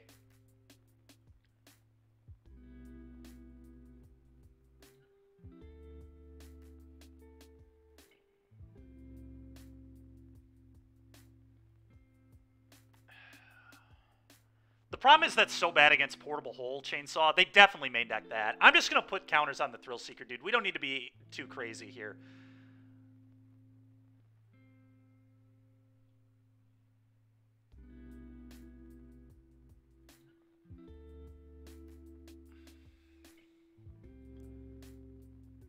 Go. I'm not going to use the cauldron yet. I don't think there's a... Okay, now I probably am going to cauldron them. Because I don't want them to be able to, like, play a cruise for cheap.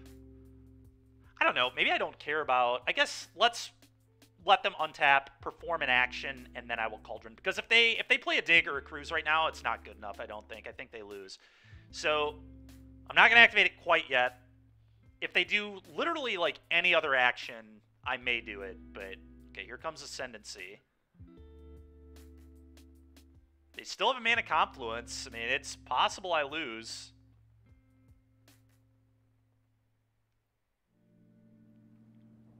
Yep. Okay, I think I guess I don't have to eat a card yet. I still have to wait.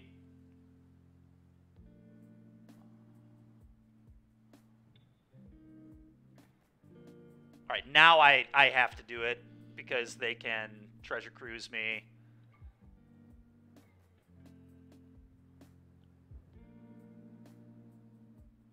Okay, eat this, go.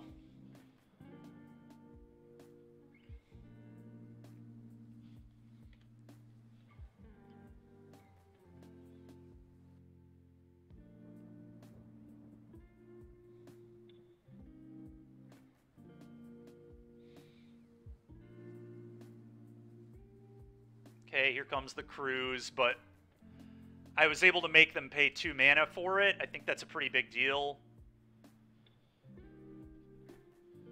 Yeah, this is fine. Opponent's deck is very cool, you're not wrong. I don't think they can kill me with 1 mana. I don't think they can... Oh. That, yeah, that might be able to do it. Yeah, I think my pitching the push was just super greedy.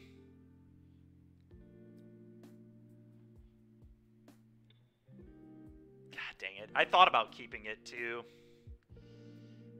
I just didn't want to pitch pressure, but we would have gotten just so rewarded to just hold the push. I forgot this card even existed. This is like a new card, right? A brand new card? Yeah, it is. Like, this was not a thing they could do in the past. They did not have a 1 mana make a thing a creature. Yeah, it was a good pickup.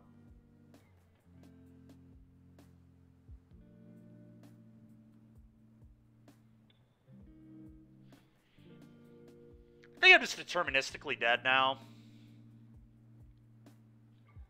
Yeah, they've done it twice. I didn't even realize they did it again.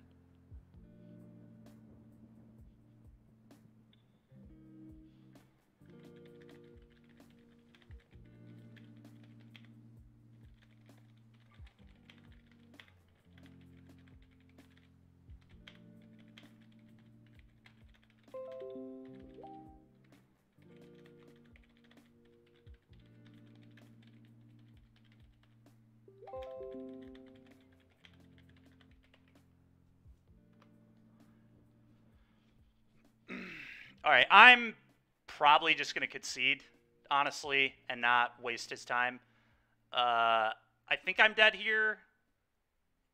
I mean, I guess this can't attack me.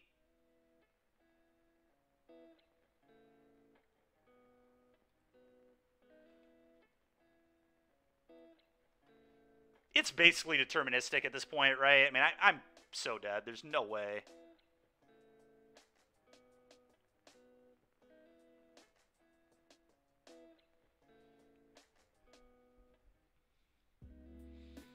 Yeah, this was me needing to keep that fatal push. This is why we're going to lose this game. You know, I mean, they had 2 anyway, so we may have been dead regardless, but it's a good lesson. We should have pitched the Thrill Seeker. Fatal push is, like, actually, like, okay against this deck now because of that 1 mana spell and their manland. Excuse me. I don't know that I want 4 of it in my deck post-board, but...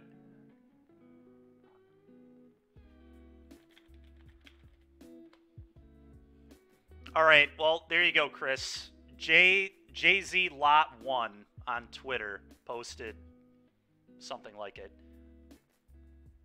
All right, I'm gonna not make my opponent do this. It's very obvious they've won the game. Let's just move on. Shieldred's Edict, Duresses.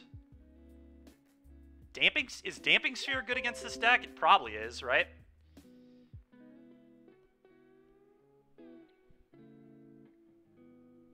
I probably want these. I'm going to bring them in. Cards that are bad. Firebrand blows. Fatal Push, I'm going to go to like 2.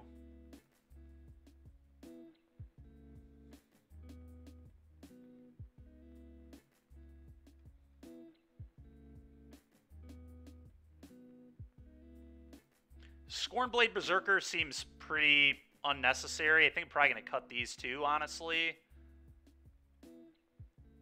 And then maybe like 2 Bone Crusher Giants.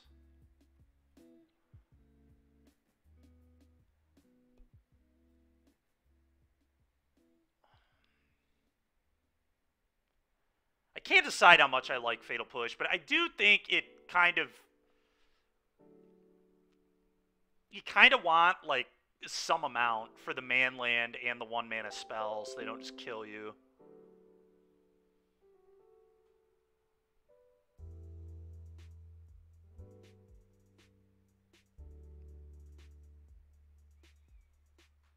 Although, maybe, because we have Damping Sphere, like, their creature land... Maybe we, like, just rely on Damping Sphere instead of Fatal Push to prevent us from dying to man land.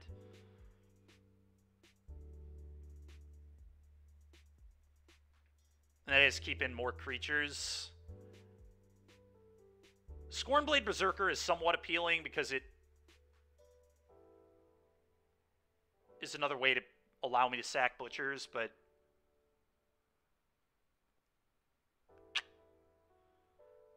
Wind Zendikon. What is Wind Zendikon? I don't know what that is.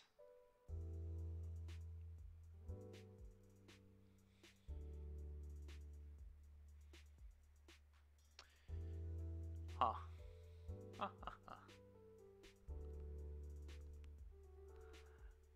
I don't know. I'm actually going to cut the pushes. I'm going to try to keep Berserkers on the play. I want a little more... I want to be able to make this a 3-3 into Carroted on turn 3. I think that's like somewhat relevant.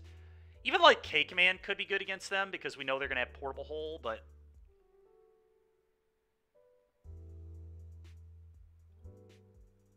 Oh, I see. Okay.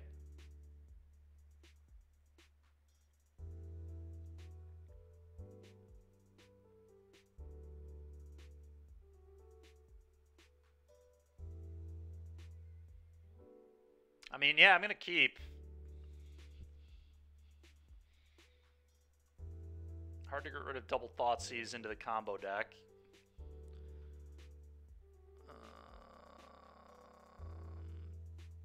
Probably just take their Jeskai Ascendancy.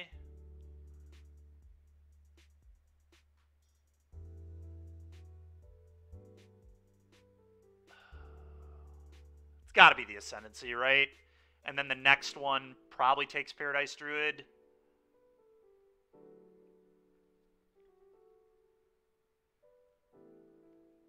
Paradise Druid is beatable, though. Like, if they tap it, I can kill it. So, I'm just going to take the Ascendancy. I think that's definitely the most dangerous card. Let's get rid of that.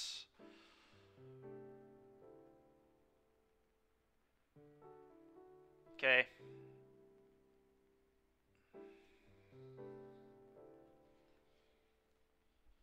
Okay. Yeah, I mean, that makes sense as well.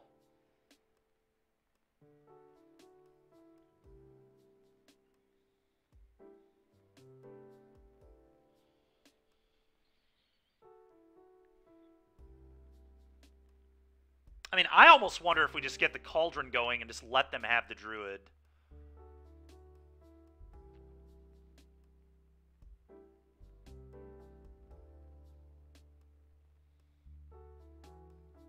Yeah, J-Lid, yeah. It did. It did. Because I kind of want to start attacking the treasure cruise angle. And just getting cards out of their yards. Slowly, obviously, but...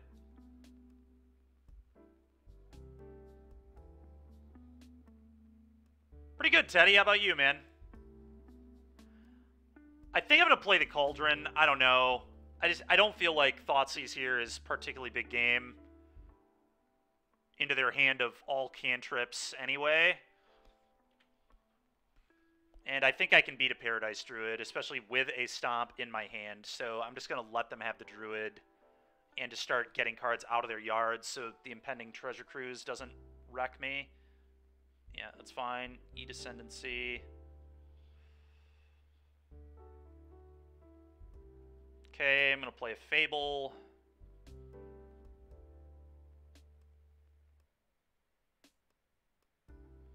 And we know their entire hand, so I'm just going to play a Fable.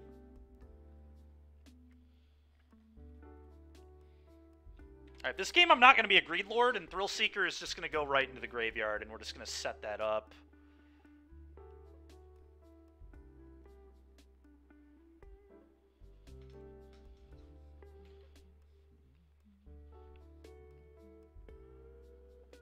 Nice, Teddy. That's good, man. It's good. You were playing a pretty cool Rakdos build today. We've been messing around with Agatha's Soul Cauldron and Rakdos. It's been pretty cool. Been fun.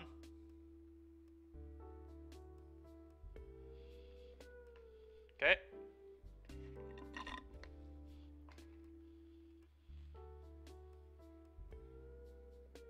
Okay. Okay.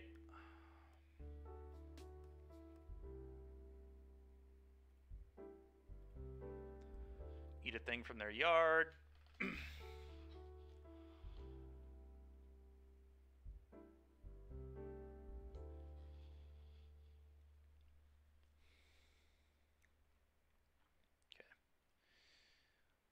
I am going to pitch Thrill Seeker and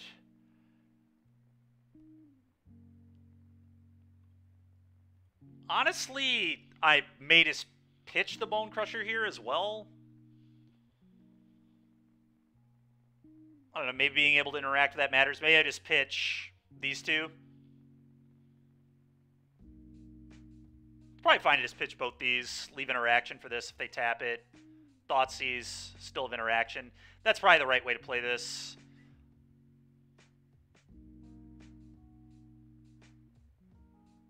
I'm going to do that.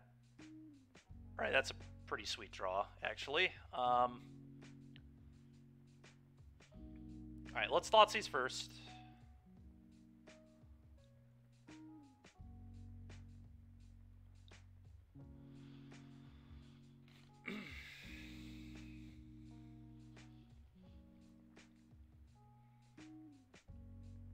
Take their Consider or their Sleight of Hand. Probably the Consider, honestly, because it feeds Treasure Cruise.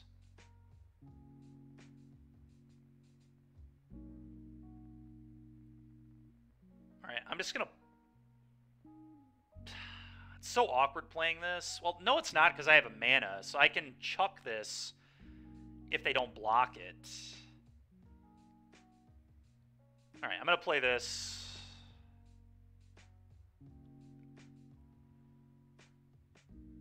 Like, they kind of have to block. I mean, they might not block, but I'm okay with it either way. Attack.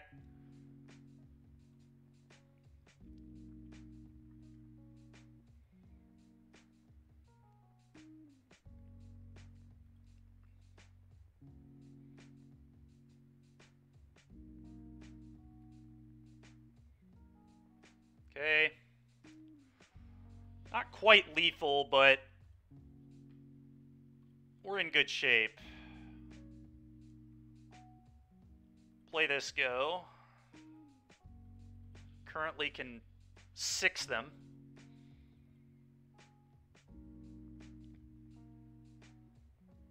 Okay. Okay. So I'm going to respond to this and kill their druid.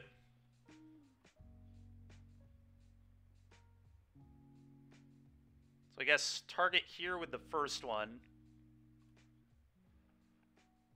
And then the second one targets here. Okay, do that.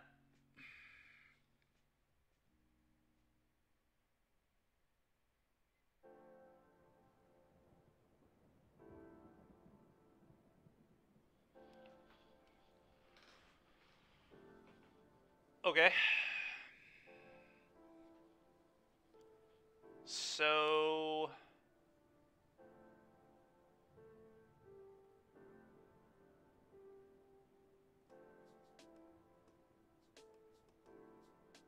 I cannot kill my opponent here. So I guess the play is just do this. Eat Paradise Druid. Counter onto Shaman. It's a little more than one short, right?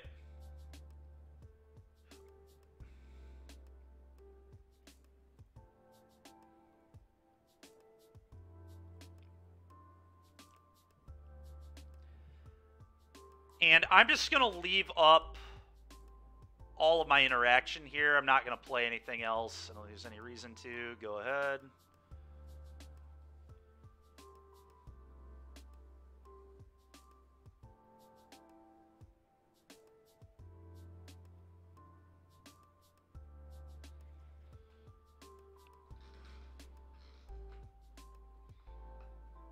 Oh, sure.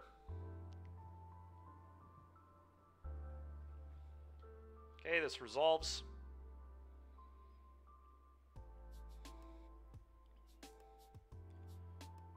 Stomp your thing in response.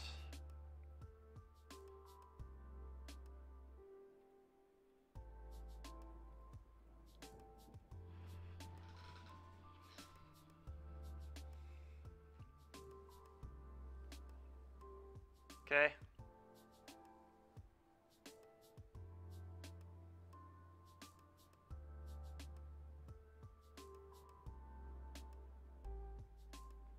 Really, they let it resolve.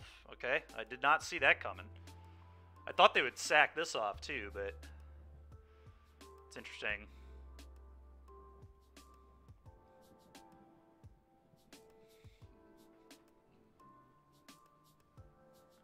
Okay. Feel pretty good here.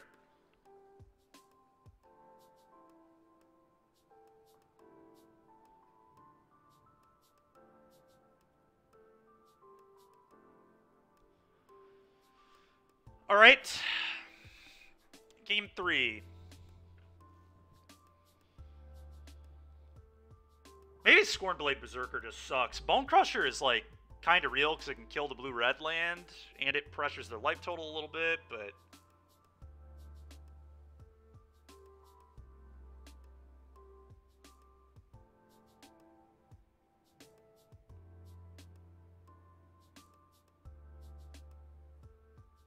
That's fair, Chris. I mean, I could have bolted the land anyway. I had a 2/2 with a counter on it. So I still had that up there as well. I'm not following what you're saying. Yeah, the question really is just, is Berserker good enough? Card kind of sucks. Maybe I just don't want this here.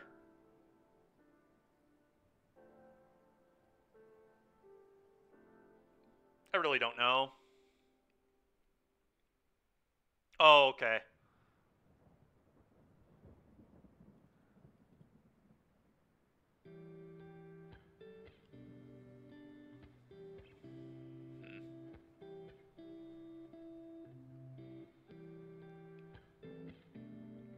Given that I'm on the draw, I want, like, maybe a few more ways to interact, but...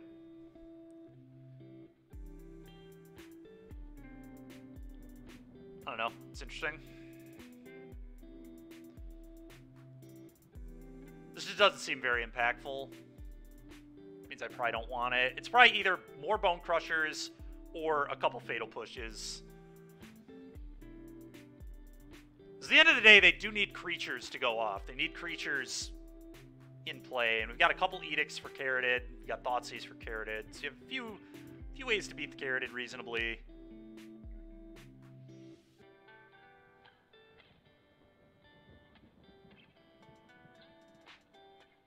You could even just have Firebrand, because that deals with Paradise Druid and...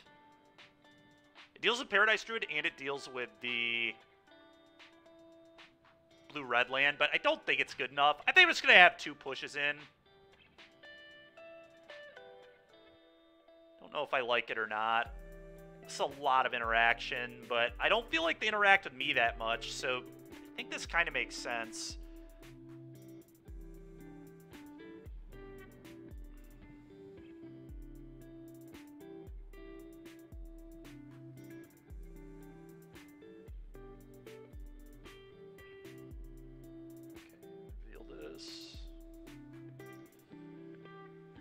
Is this hand good enough?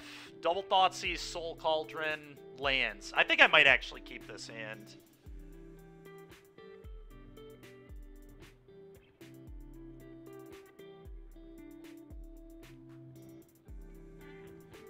Yeah, I think because of Gigantha specifically, like, this hand has a 5/5. Like, this is why playing Gigantha is sweet. Just keep an hand with no threat, just always has a threat. Probably a somewhat hard one for them to deal with, too. I imagine most of their interaction is... Well, they might have, like, Chain to the Rocks. I don't know. I'm going to Thoughtseize. That's what I do know. Okay.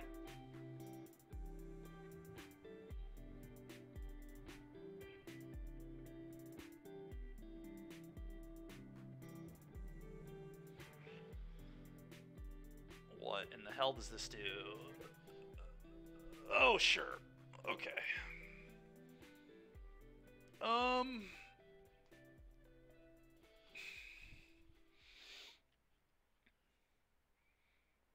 I just want to take the... Is Treasure Cruise going to be good enough this game with that Soul Cauldron going? It might not be. I might just take their Opt. This is a controlled draw. None of this other stuff is controlled. Brave the Wilds does get them a land. Could, I guess, take the Brave the Wilds, because that's their 3rd land drop for Ascendancy.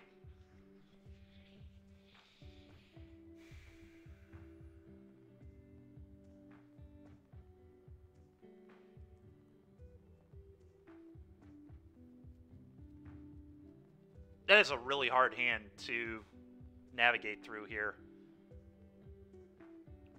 Kind of just want to take their selection. It's between these two for me.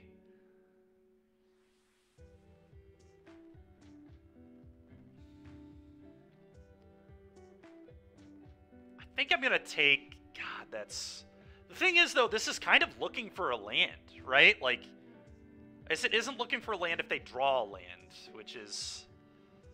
It's the tricky part of the equation here. God. I kind of don't want them to have a 3rd land. I think I might actually take this.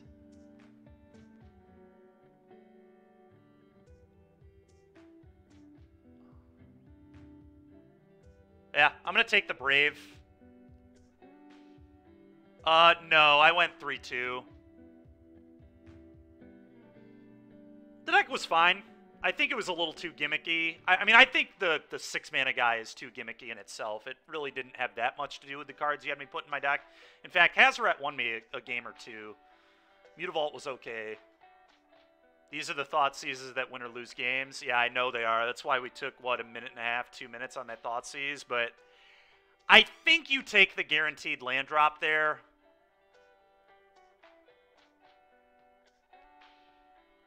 Because if they don't find a land, Opt is just looking for a land anyway.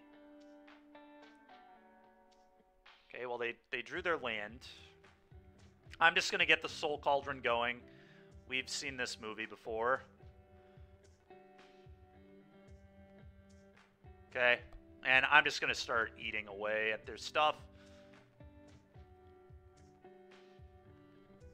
Goop.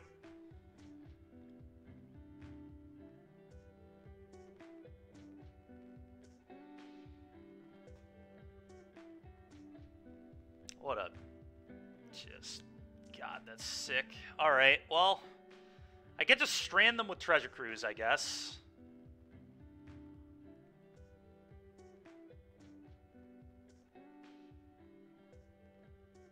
Probably. Or do I just take the cruise? It's another kind of hard call.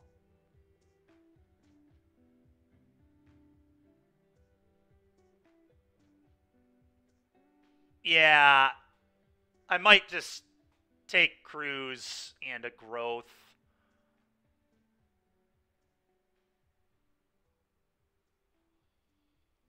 Yeah, it's true.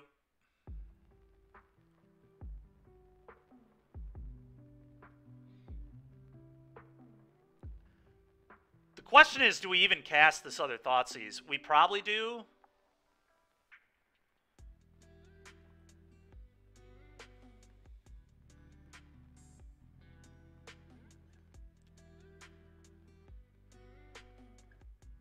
Yep, agreed.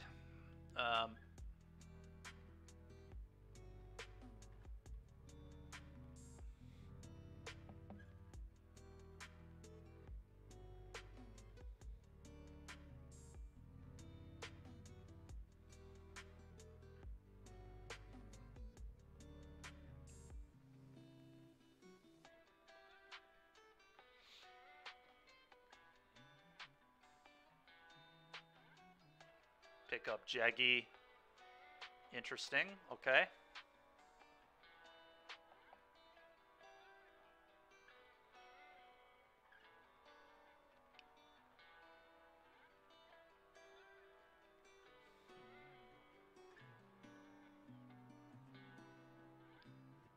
Okay, that's a pretty interesting draw.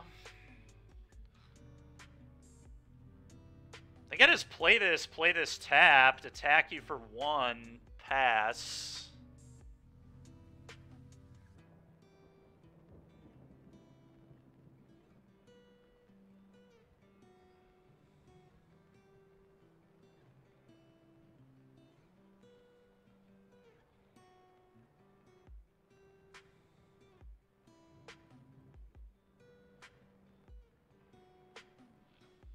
Go.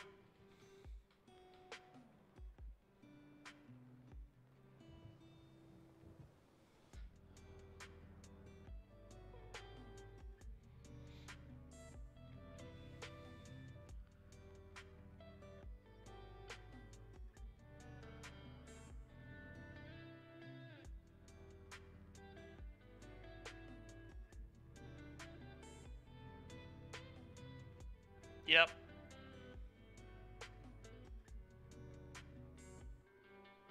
Okay, I'll respond.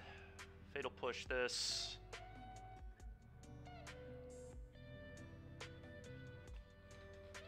Okay, your commune.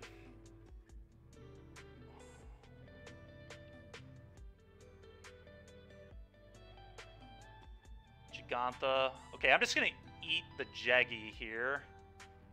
And turn my Butcher into Gigantha. That's kind of hilarious. I don't think it really matters that much, but very funny. Okay.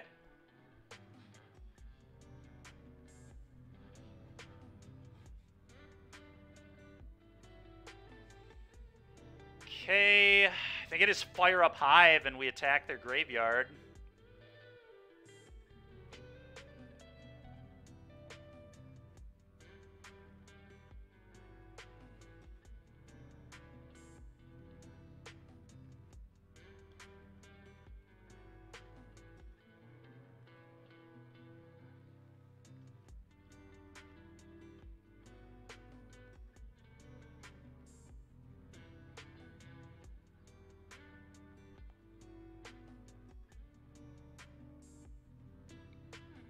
Yeah, that is true.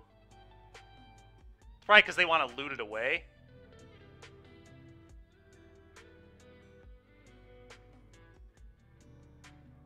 Alright, I'm just going to eat that and say go.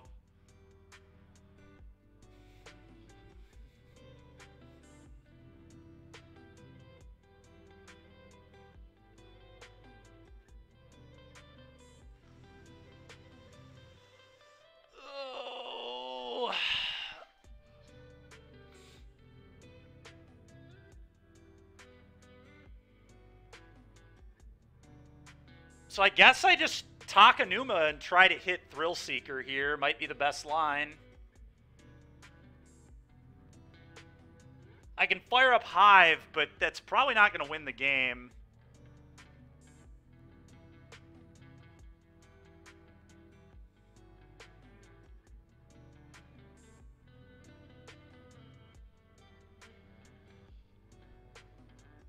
Yeah, Hive just doesn't win the game. So I think... I mean, it could win the game, I guess, but I think I kind of want to try to high roll on this Takanuma. We've got 4 Thrill Seekers.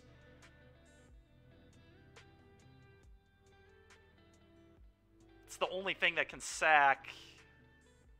You like rolling the dice. What does everybody else think? Do we roll the dice or just fire up Hive and attack their graveyard? I mean, they have a redraw on this stupid thing, too. We're in a lot of trouble. This is where cutting the Scorn Blades really sucks, is that would be a good...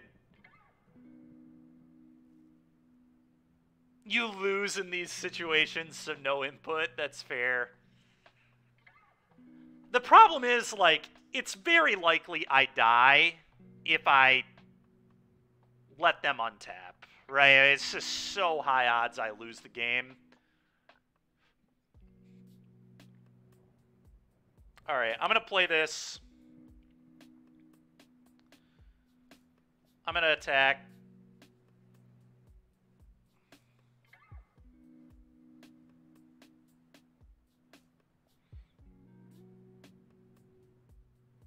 Yeah, I'm going to Takanuma. This is exactly the issue with cutting the Scorn Blade. Maybe I shouldn't have. All right, do this.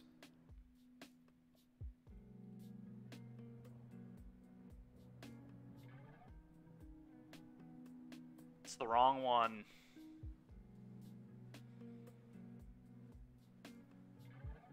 Yep, all right, we'll take this. Probably better than... Alright, I'll take this.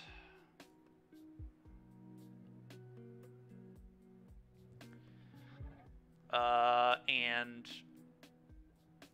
I guess I eat one of their things.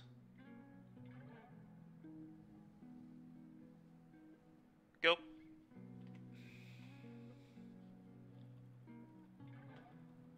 Don't believe I can win this game anymore.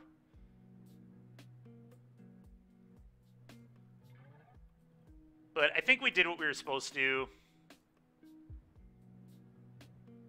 Yeah.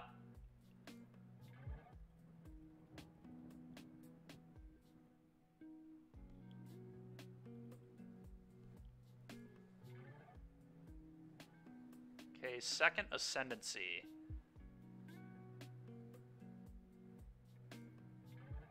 Probably beats me, but who knows? They're thinking about even doing it.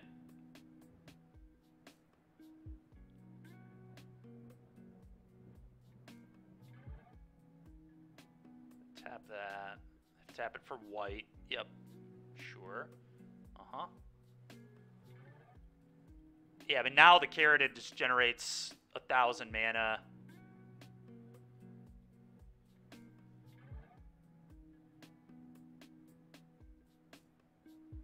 Yep. I don't really see how I can win from this spot. They're just generating too much. Takes an actual miracle for me to win the game from here.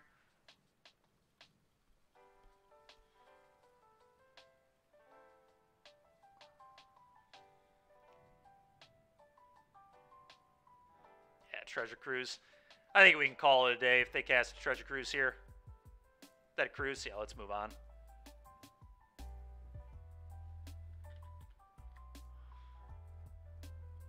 All right. Well, that was really annoying.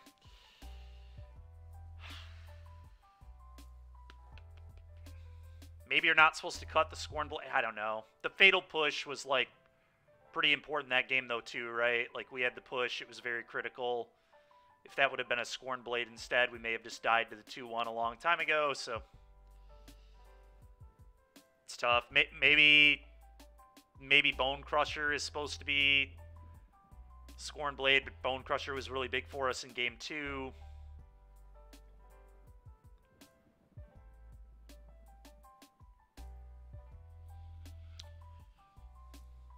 Rule of thumb should probably be, if Dreadhorde Butcher is important, I probably need at least 6 ways to sack it between Firebrand, Scornblade, and Thrillseeker. His hand is not amazing, but I don't think it's a mulligan either.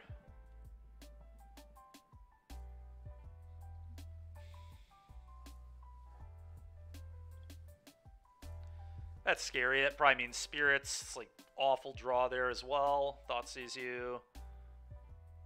His hand is very bad into Spirits. Yep. Spectral Sailor. Yeah. Yep, just an insane hand. I'm going to have to take the Obsession. I can't beat this, so. We'll take that, I guess. But in terrible position here.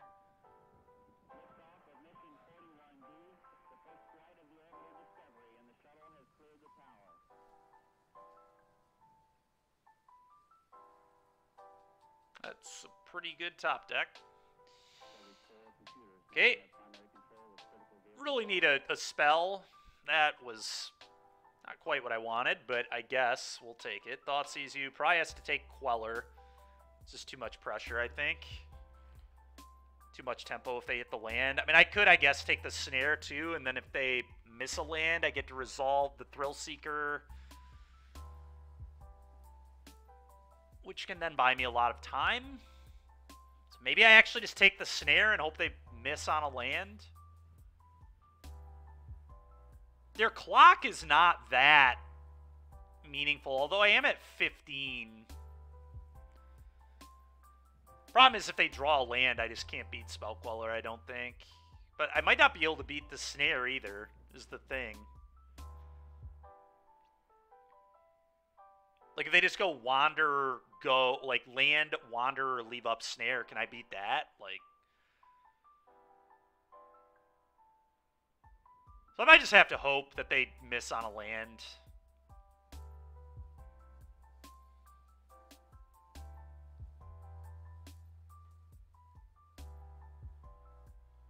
Yeah, I don't know that I can beat the Snare, so I guess I'll take that.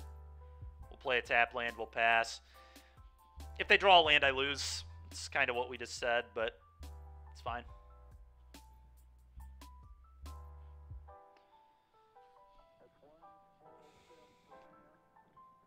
Alright, I basically lose to that too, but...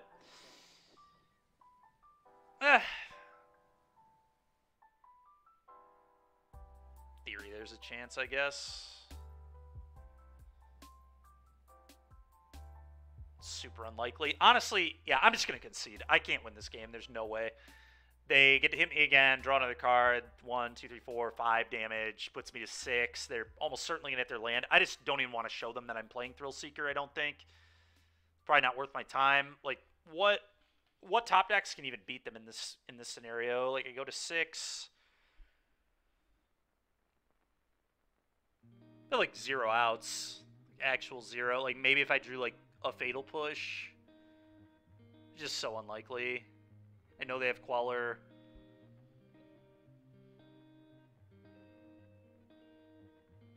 Yeah, I think I'd rather just not give them info. Let's just go to the next game. Alright. Volley. Edict.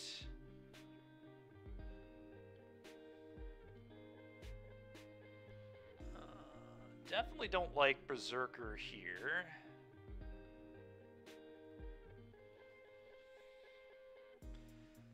Maybe I don't even like Edict, honestly. What if we just do this? Typically, I like Duress against Spirits, but on the play, I kind of just want to kill them with this build. On the draw, we'll probably change pretty significantly what we're trying to do, but I think we just kind of want to run our opponent over in Game 2, and then in Game 3, we probably cut a fair amount of Thrill Seekers and build it more control-y.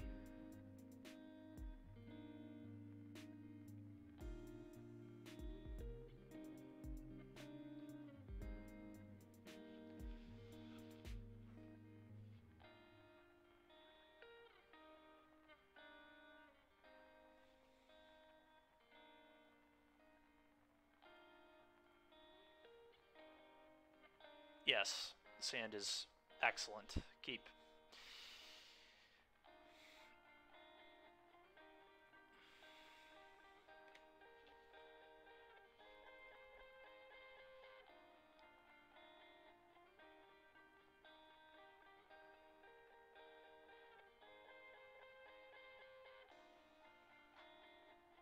Okay, just gonna fatal push this. And then we're going to Butcher. Hopefully they struggle with Butcher. Spirit's not typically a deck that wants to see Dreadhorde Butcher on turn 2 on the draw. So I'm hoping that this one can get the job done. I'm actually going to go red mana with this hand. Attack for 1. Go. They may have brought in like Portable Hole and stuff, but I think it's very possible they didn't do that. Just going to have 6. God damn it. The question is, do I just jam a 4-3? I just want to jam a 4-3.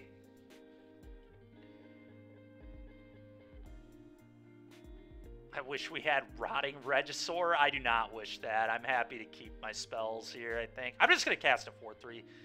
I think they, in theory, should struggle to beat this, so... let's just put them under pressure.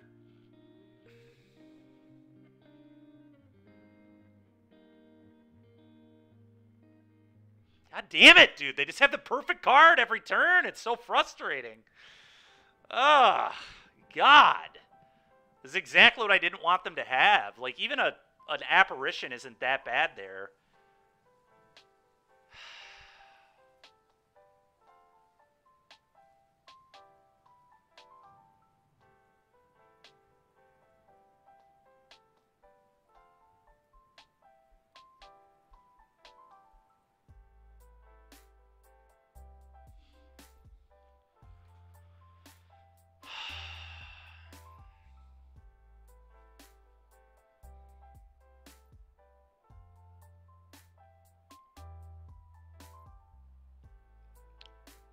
Yeah, I mean,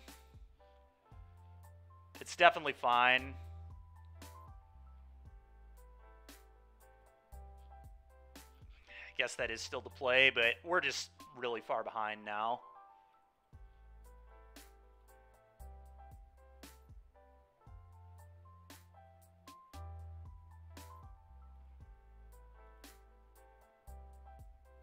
I don't know, maybe we're not. If their hand is like a bunch of reactive, like counterspell type stuff, but they may have cut counterspells for this sideboard plan, so. I think it is unlikely they will follow up with a bunch of counters, and much more likely they're just gonna, yep, Jesus, dude.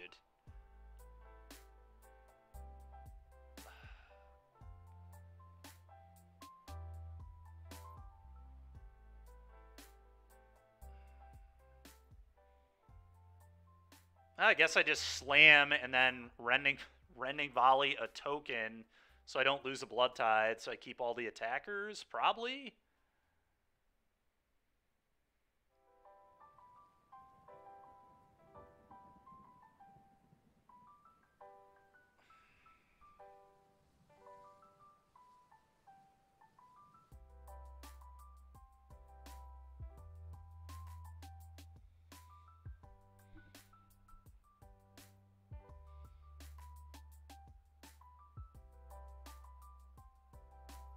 I can't even decide if that's good.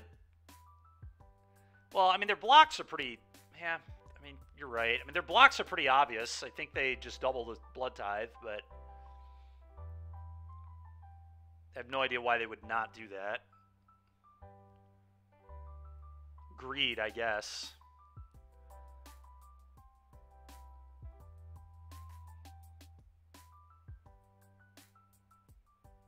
So the question is, do I spew this volley? Maybe I don't. Yeah, I think I am too. Because we have another one.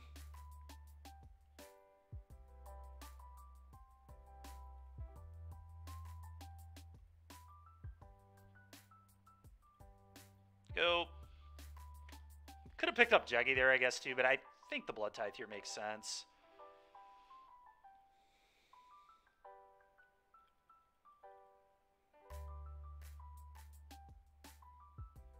Yeah, I agree.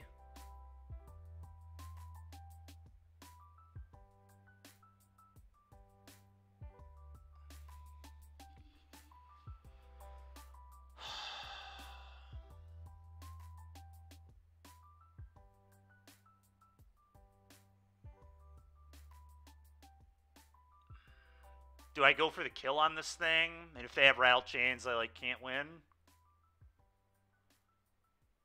Could wait to see if I can find a Thoughtseize.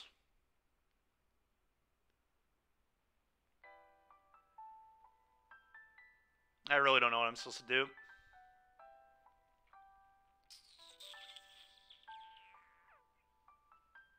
Yeah, alright.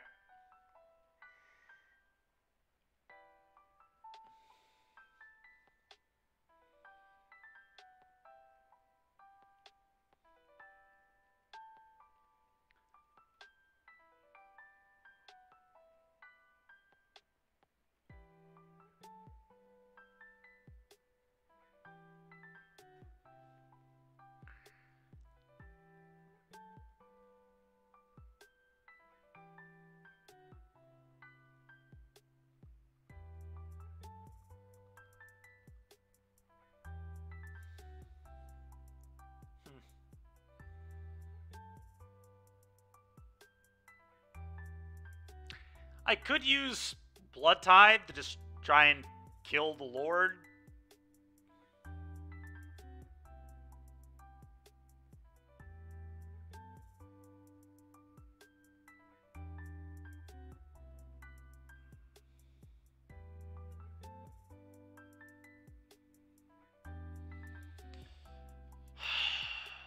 I just don't think I can beat a Chains. Like, if they just also have a Chains, I probably am going to lose no matter what I do. But the Blood Tithe isn't worth very much because they can obviously just block it. Yeah, I agree. We just have to hope they don't have it. If they have it, I die, whatever.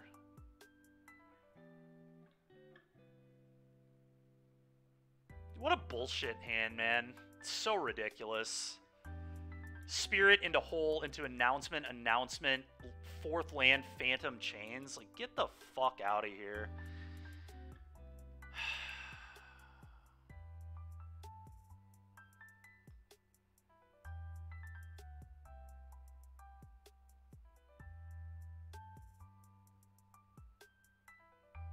It's just so annoying. Their draw was just...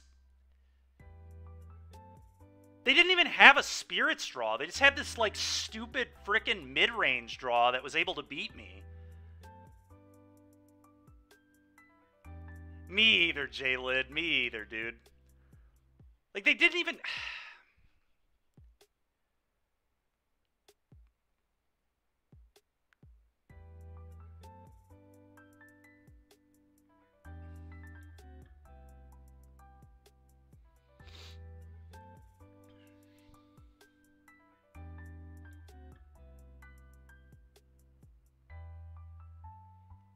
Alright, so what's, like, how do I win? Maybe, like, Thrill Seekers? Like, multiple Thrill Seekers or something are how we come back? I mean, I could, like, volley Spirit. I mean, I could still, like, volley both these Spirits and then just, like, offer trade with humans, but then they just get to, like, I just... What do I do? I mean, it's just so... This draw is just ridiculous. It's so annoying. It lined up so well into what I was doing. It's just obscenely frustrating.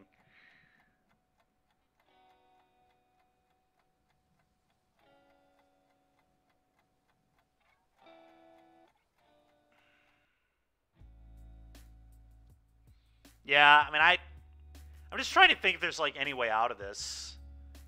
Thrill Seeker is the only thing that I can imagine can win this game. So I might actually just blood away a Rending Volley in response to this.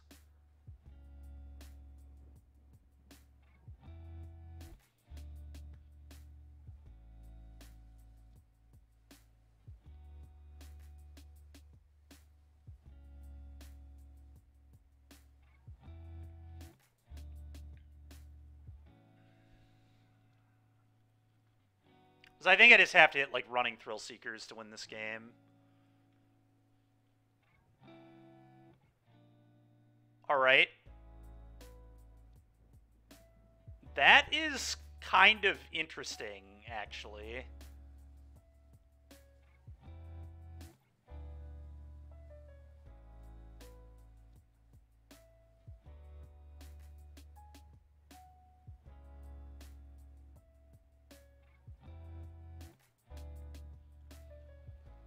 Oh, it makes Thrill Seeker a kill. So, I mean, I'm gonna...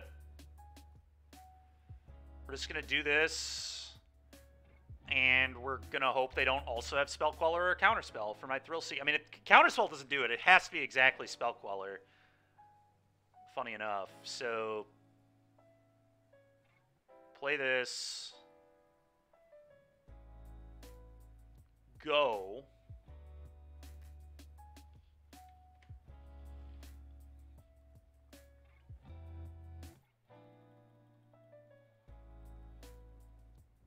Technically a portable hole for the cauldron too, I guess.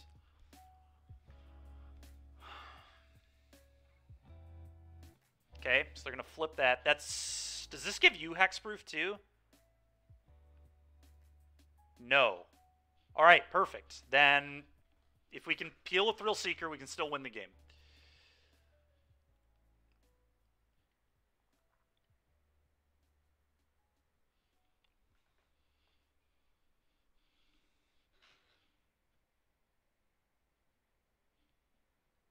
And we get a couple looks because we have a blood.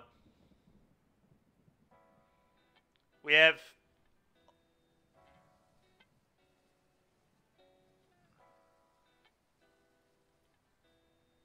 Creatures you control gain hexproof and indestructible until end of turn.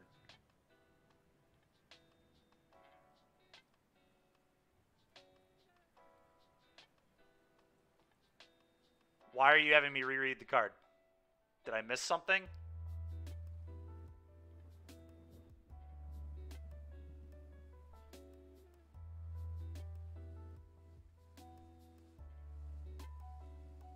No. Creatures you control gain hexproof and indestructible until end of turn. I'm trying to just kill my opponent. It does not give you hexproof.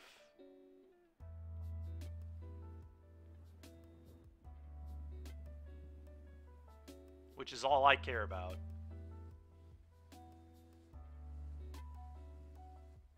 Fortunately, it is not the One Ring.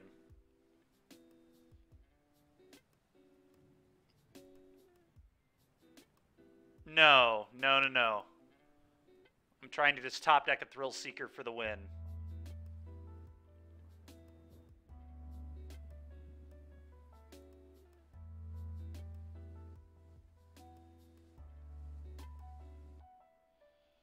I guess I'll eat their Phantom. Eating Mazwander is kind of hilarious. All my creatures just being Mazwanderers. Probably not good, but...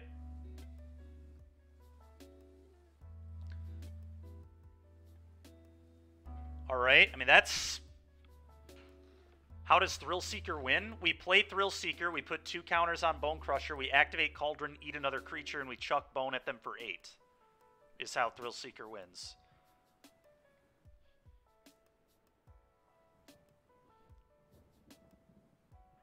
I mean, I believe I play this Fable. It's better than a blind draw, I think. Yeah, it's back up 2. Of course it's back up 2. It's not back up 1. I'll play this.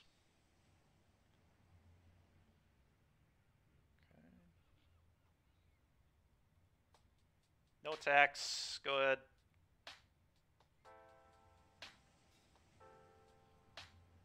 You never read the card? Fair. Fair enough. Okay.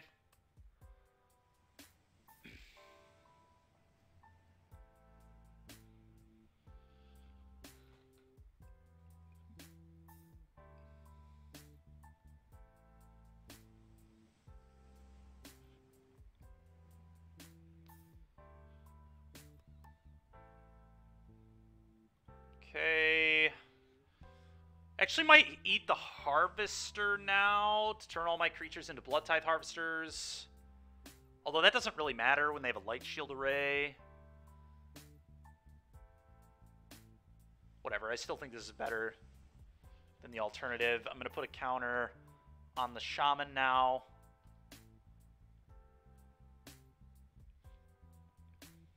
Alright, well, we get 3 looks at a Thrill Seeker. That ain't it. That ain't it.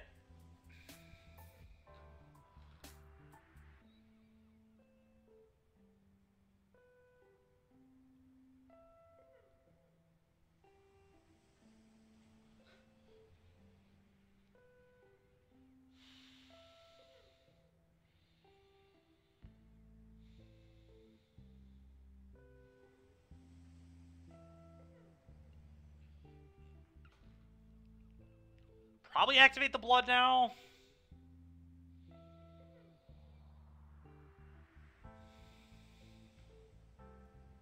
Find like another Fable, I think.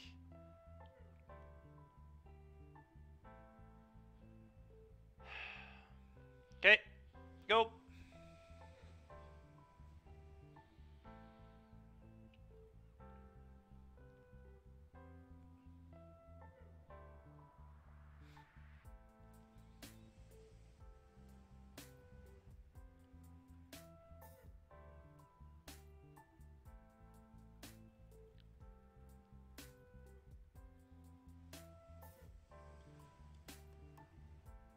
Okay.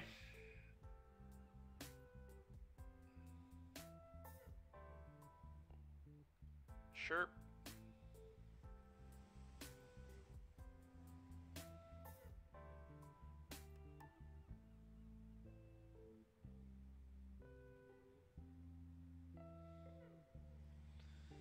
Okay, now I'm gonna eat this.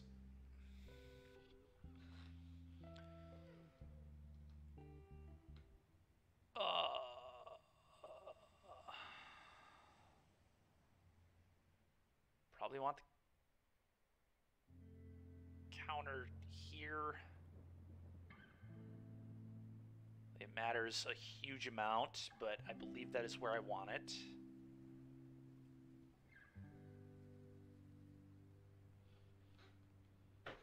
Sure. Still technically not dead. I get one more draw step.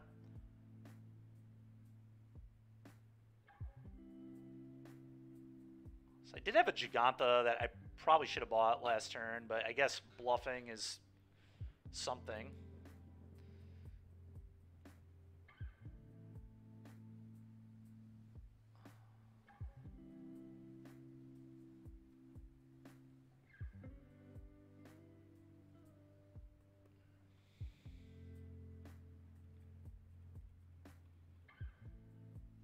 Go.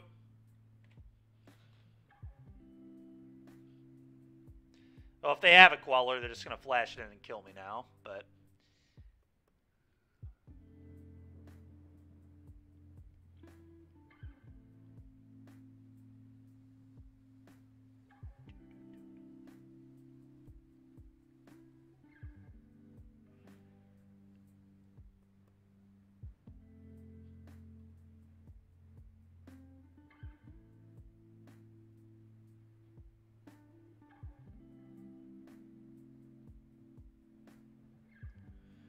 Okay, well, that would signify they do not have Queller, so if we do find it, we get one more look.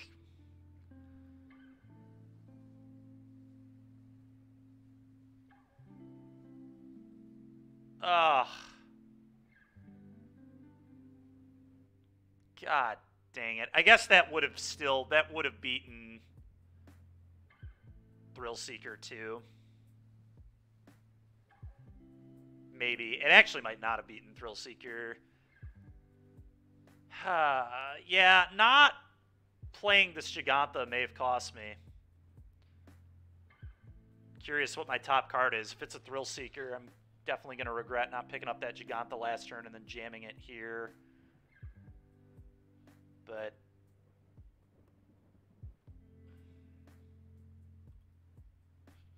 all right. I mean, we could have Takenuma though and hit it. Yeah, that may have very well lost me the game. It's interesting.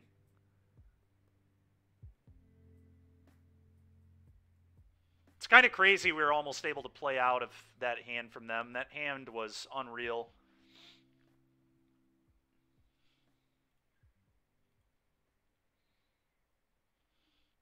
This hand's a little awkward. No plays in the first 2 turns. No real plays. We do get to play the Cauldron.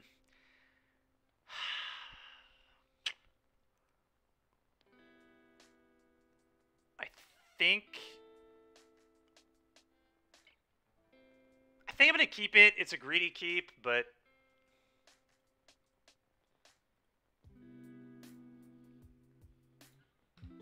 oh my god, did I just keep this hand against mono red?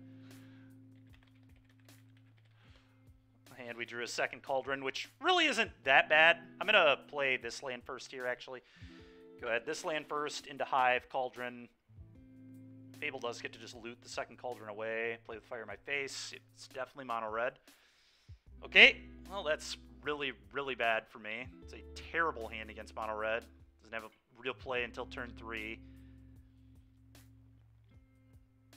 And we have, like, no life gain in our deck. So probably not a good matchup. Okay.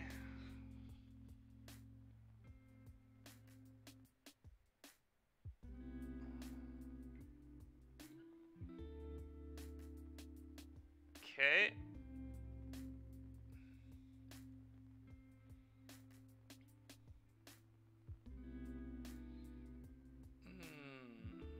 Okay.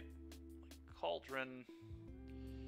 Go. What's really frustrating about this, too, is we had so many draws that were playable. Like, this is a lot better of a keep than, like, in normal Rakdos, because you have just more plays. We have Firebrand, Soulscar Mate, like, all those things would have been good enough. Just drew none of them. Just drew a second Cauldron and another land. Worst possible spell. Pretty disgusting.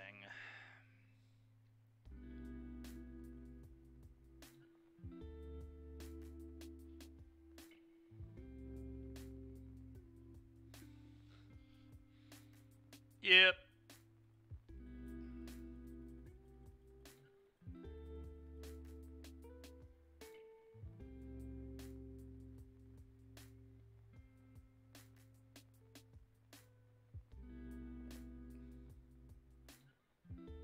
Well,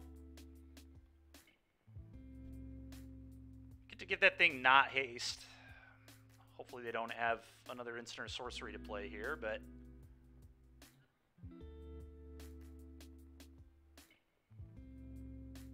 yeah, why wouldn't they have best possible? That makes sense. It's absolute best possible. It's another draw two, sure. This is so disgusting. Okay, do that. That's fine.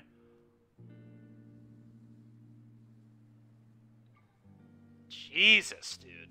Draw a spell, please, deck.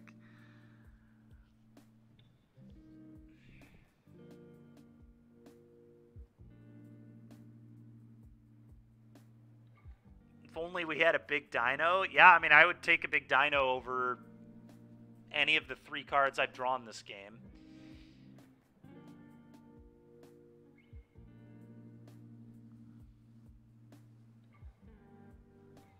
might just have to play Thrill Seeker just to get a blocker into play. Fable isn't very good. I mean, Fable, I guess, is okay. Then he just stomped the two. Yeah, it's just garbage. It's just not good. Thrill Seeker's not very good either, though, is the problem. They're going to exile it with Kumano. I'm not even going to get to put it under the frickin' cauldron.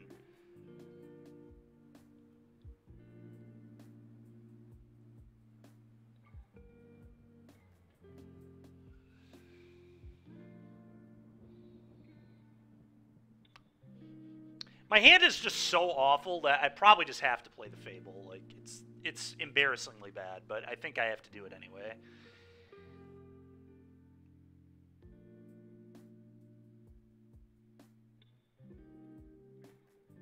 Like, I have to find something.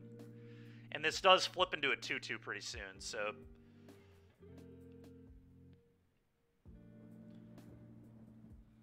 I guess that's enough of a reason to play it this way, but... this is a terrible position. Really sucks that this build doesn't have Shelly in it either. It makes sense that I start playing a build without Children and we run into mono red. It's just so stupid. Yep, it's fine.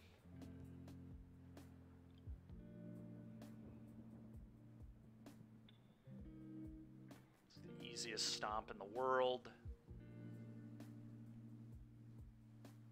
Yep.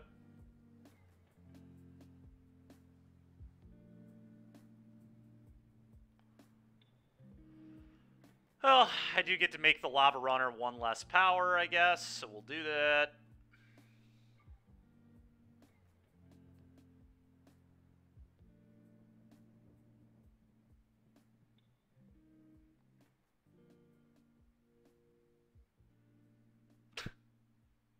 God damn you, Mario.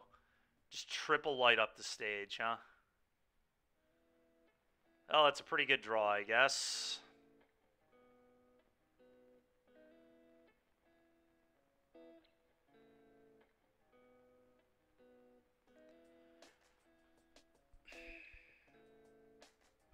I mean, I have to find Fatal Push, I think, to have any chance in this game.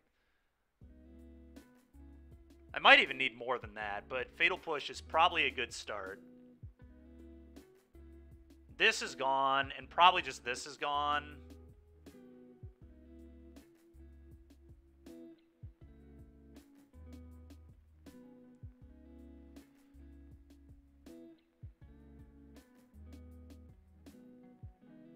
All right.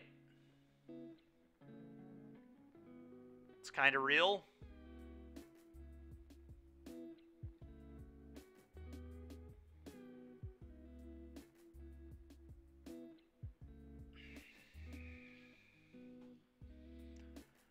So what is the play now?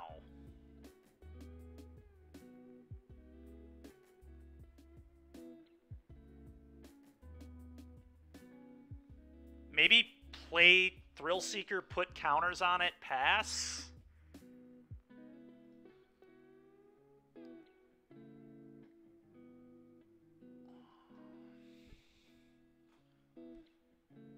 And then I can go block, sack. They may skewer this, and then I could sack in response and kill this.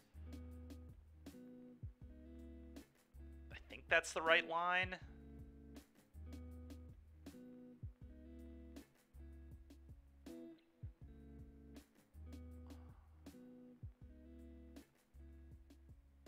This is a very tough game. I'm going to do this. Leave up Fatal Push if I want to.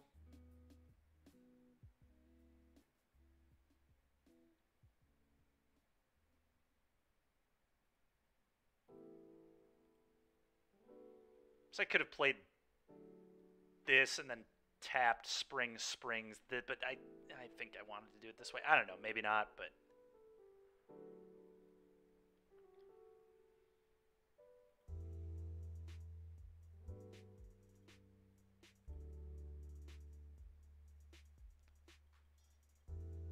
What I guess they probably do, just given the information I have, they can stomp me and then skewer the Thrill Seeker, yeah.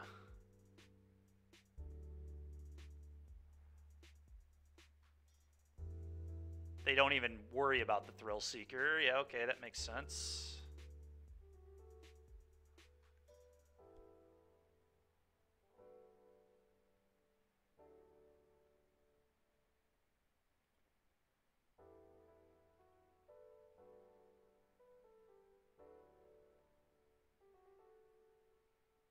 So the play here is block, push here, and then I can Soul Cauldron onto the Thrill Seeker, I suppose. I mean, I'm like certainly dead, but this is definitely the right play.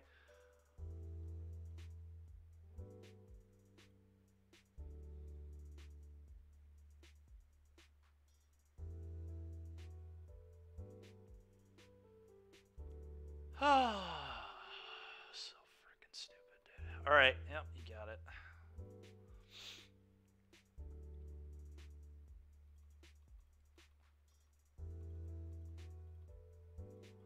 I think we want all these.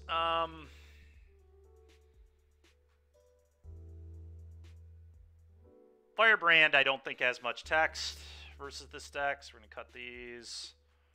Berserker's also pretty bad.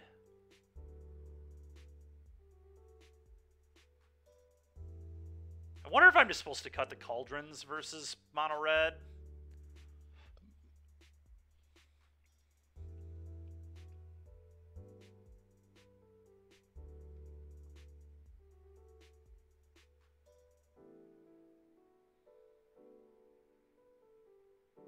Thrill Seeker is also not particularly good against Mono Red.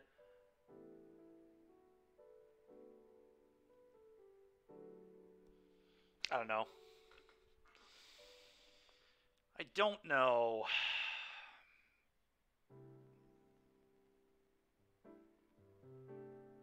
So I could just cut Thoughtseize. Thoughtseize is pretty bad against the all burn deck, pretty much.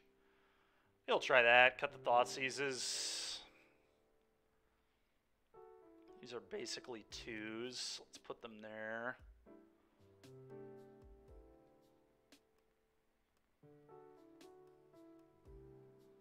Might trim a Thrill Seeker, go to 3. Something like this. Does the curve look a little nicer? What's up? How you doing? Let's do this.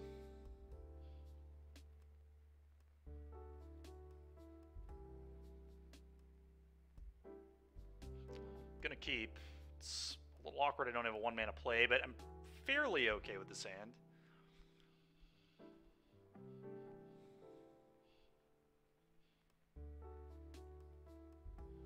Go.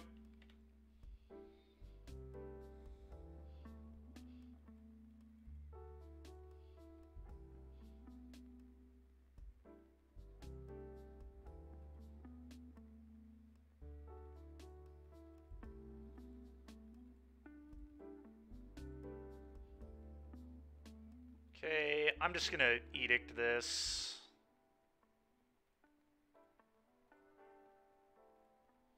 Go ahead.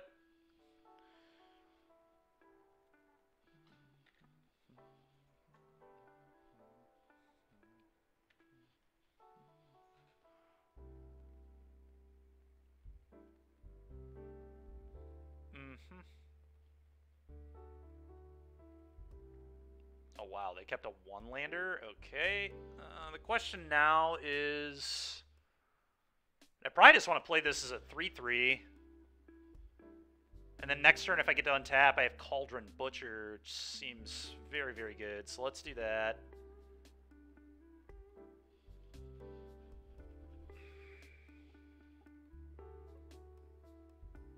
Go.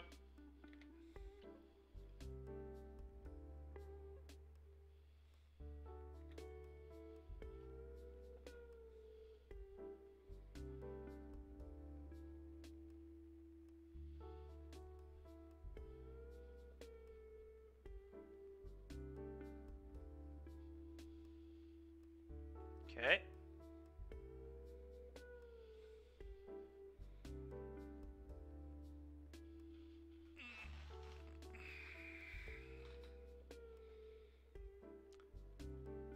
So I believe I'm just going to go cauldron attack, eat your mage here.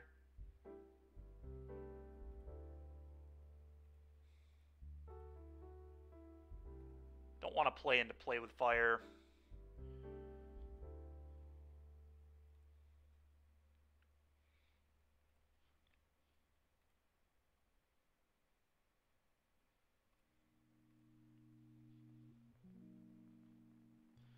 Okay, always yield to this. Okay, you take 4, go. Now I can Fatal Push the Kumano when it flips so they can't cast a light up the stage, which I assume they probably have in hand if they kept this. Play with fire in my face. Yeah, whatever, dude. You got it. It's fine. They bottomed, so it very obviously was not a land.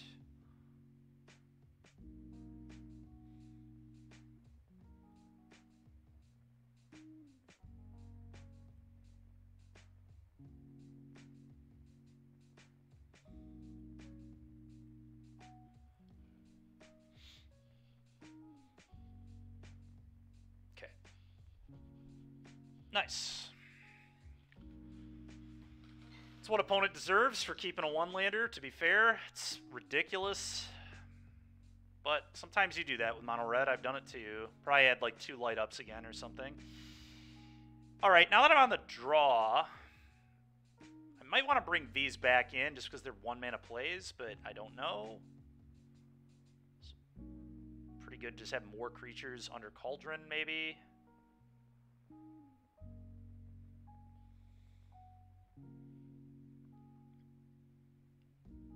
Butcher is, like, pretty heinous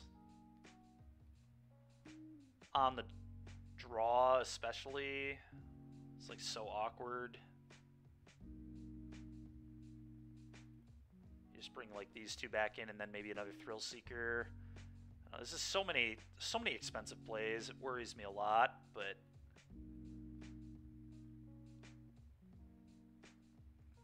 maybe Thoughtseize is just supposed to stay in there. The problem is, like, if I had Shieldred, I could keep Thoughtseize, but because I don't have Shieldred, like, my life total is just such a resource here. Like, Shieldred decks can pretty reasonably keep in Thoughtseize in this kind of matchup, because you're just going to gain it back. You just need your curve to go 1, 2, 3, 4, typically, or, like, 1, 2, 1. 1, 2, 1, 2, 4, but...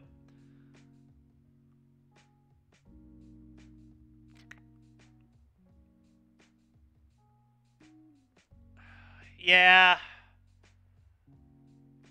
Could be.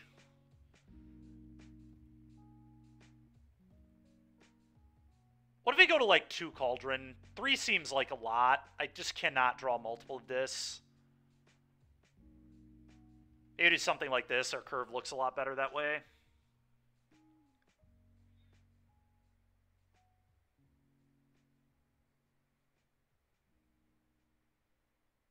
Scornblade Berserker is kind of whatever, too, but it's just a thing I can play on turn 1 if I don't have one of these other things.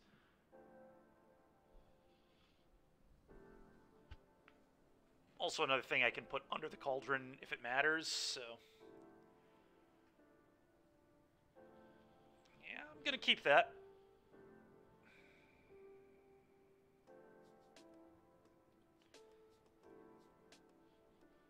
Not the best hand ever, but I don't want him gonna mulligan either.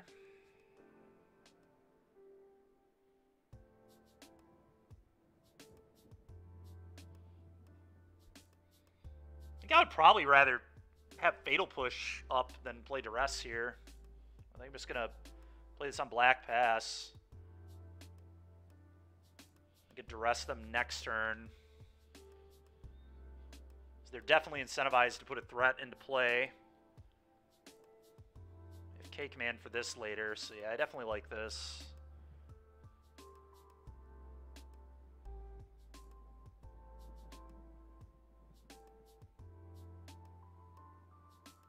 Yeah.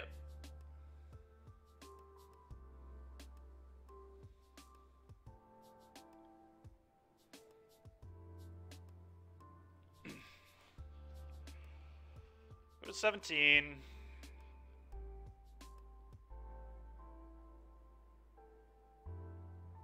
terrible draw at all. Duress you.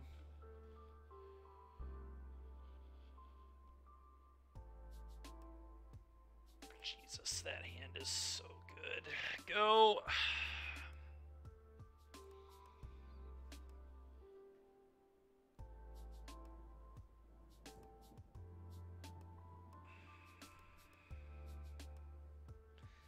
So if my opponent's good, they're just going to jam a 4-3. If they suck, they won't, but it's a pretty easy play.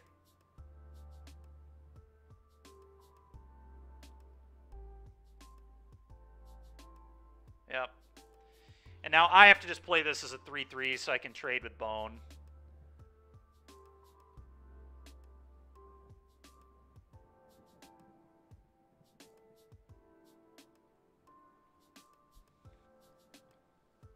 I think that's pretty non-negotiable. Yeah.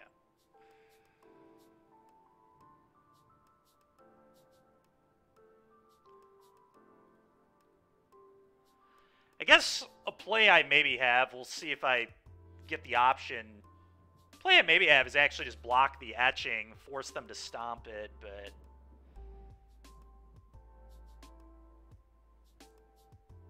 Okay, well now they're kind of incentivized to stomp anyway.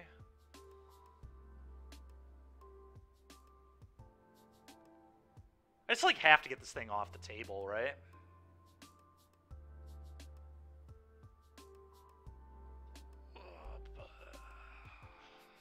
I think.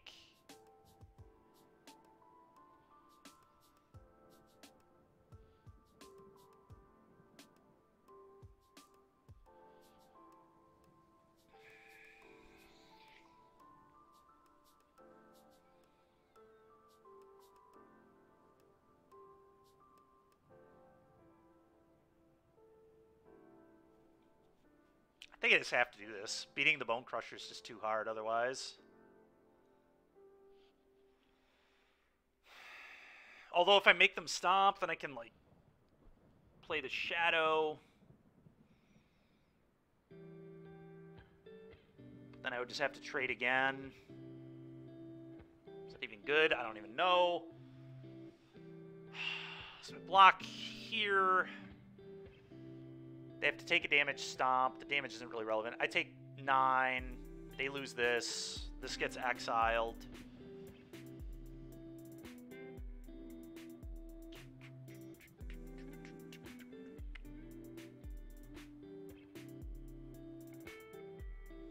Yeah, I know they might.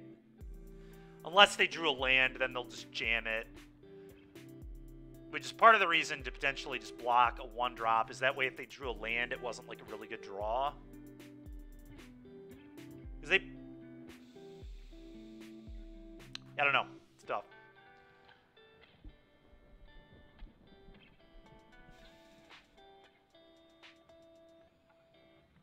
The question is it right to just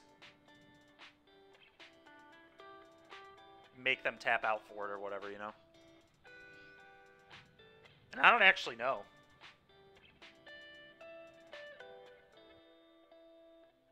This is what sets me up better to win in the long game.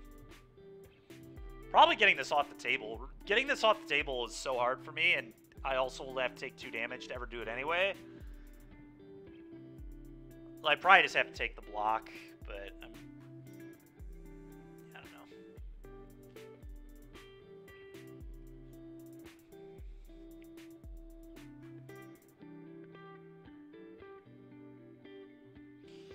If they do stomp me, that's kind of good for me, because that means I can Fable somewhat freely here. Yeah. Like, now I think I just play a Fable.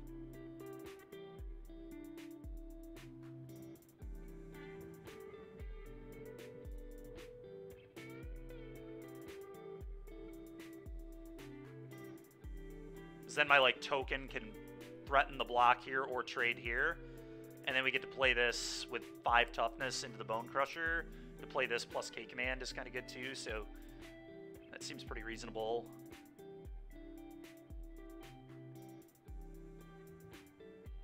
It's interesting, we also know their last card's a spell, so we could just go like K Command, kill your etching, you discard. and hellbend them.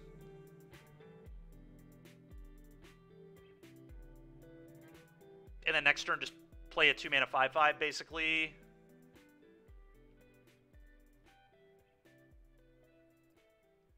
That might be better. I mean, I know their last card's a spell, so we know it's not a great one, because if it were a good spell, they would have killed the 3/3 and just gotten in with everything. So we know their last card is not particularly impressive.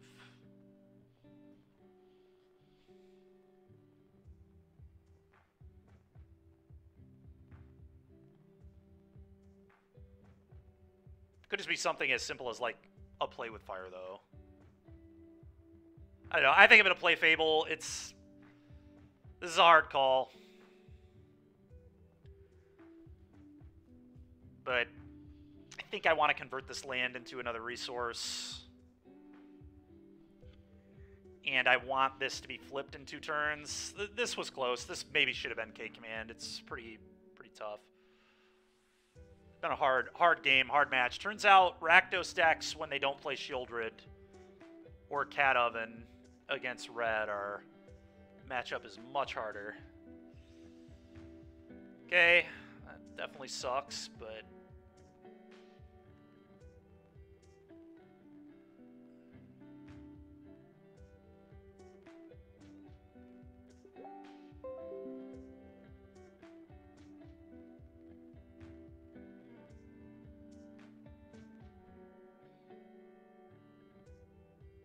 yeah, I agree. Okay, well.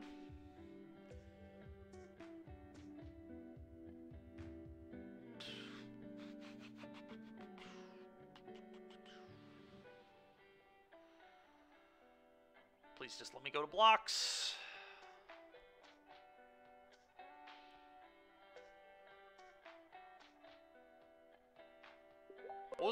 What's probably like best possible for me in their hand? Den of the Bugbear? I think Den of the Bugbear is probably best possible for me. It's a land that doesn't cast this.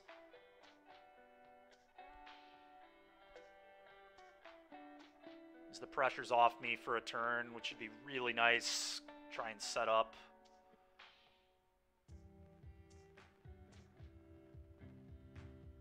Wizard's Lightning.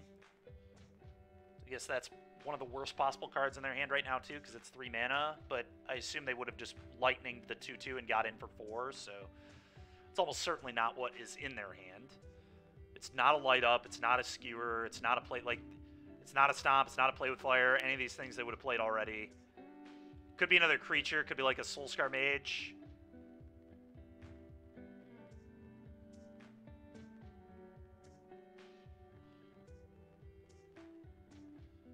I will snap the block. Please let me block. God!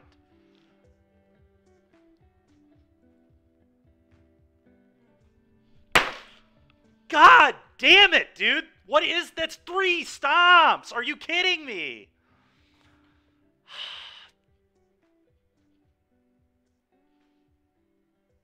Fuck. Like, we can still win, but come on, man. That's just, like, such a hard punish for playing Fable. It could not have been fucking worse.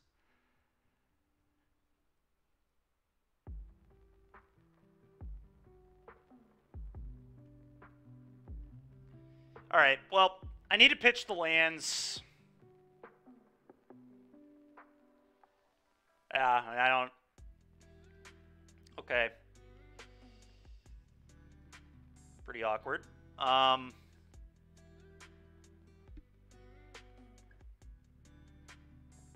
just have to play Thrill Seeker as a 3/3 and pass.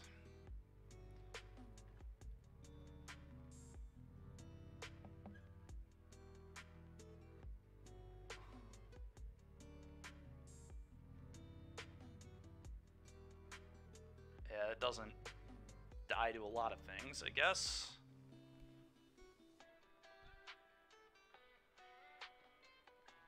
Honestly insane how punished we got for playing that Fable. It's almost worst possible. I'm trying to think of how that possibly could have gone any worse, and it's very hard to conjure up a combination of things that would have been worse for me. Oh yeah, just another perfect top deck. Why not? It's lethal? Oh, okay. Hardcast Bone Crusher? Sure. Whatever. That one is maybe beatable, I guess. There's the den.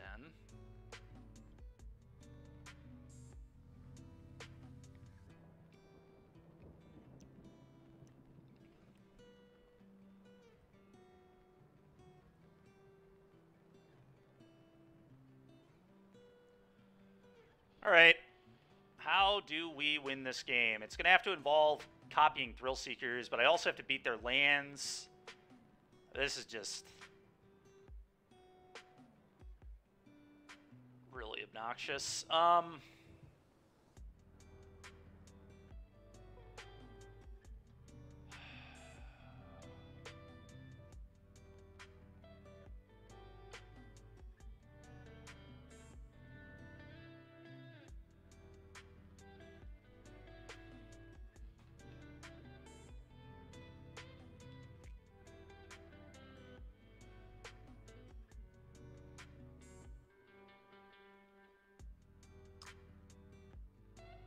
What up, Will?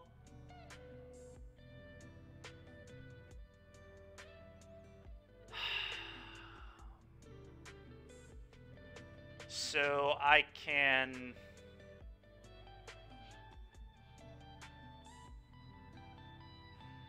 In K-Command draw step them.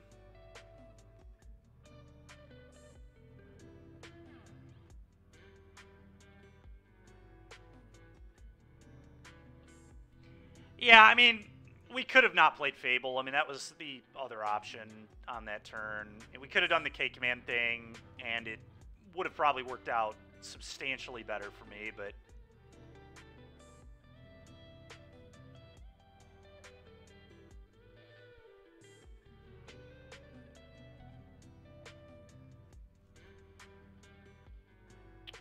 Alright, I think the out here is just like pass, draw step, K-Command them.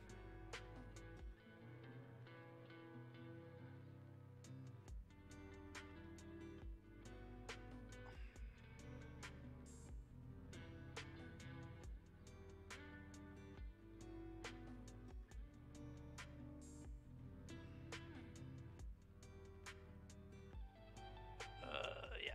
Alright. You... and probably kill an etching. Yeah, I mean, I agree. Or a land. Like, this would be a good time for them to draw a land when I can get it out of their hand, but... Okay. Was a lava coil. Okay.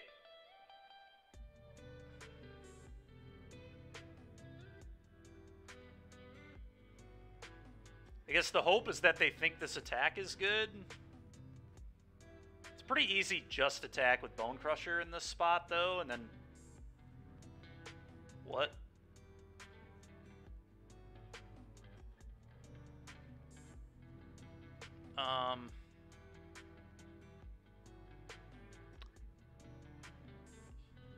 Alright, so...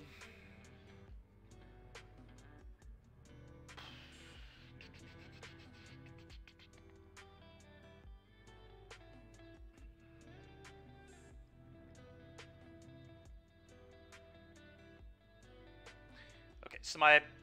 Man, the awkward thing is I kind of have to take a point. I guess I can just edict them, that I don't have to take a point.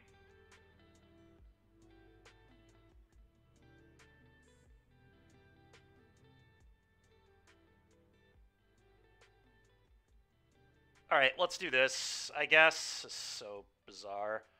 Sacrifice a non-token creature.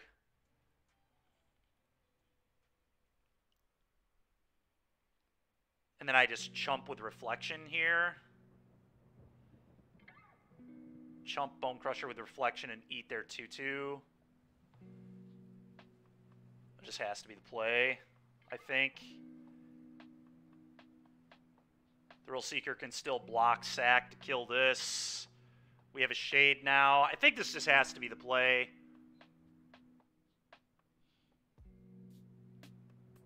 Yeah, I'm just going to do this. This just makes sense to me. Okay.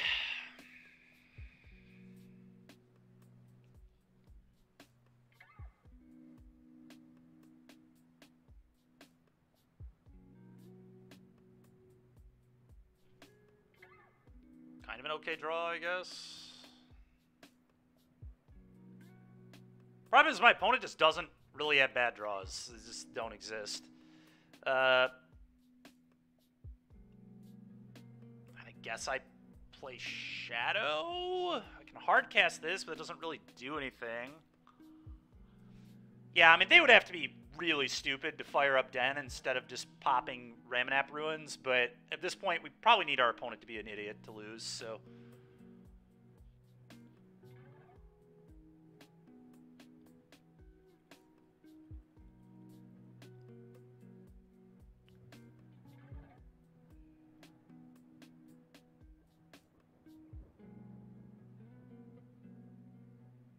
Guess I always have Buy Gigantha as a thing we can do too.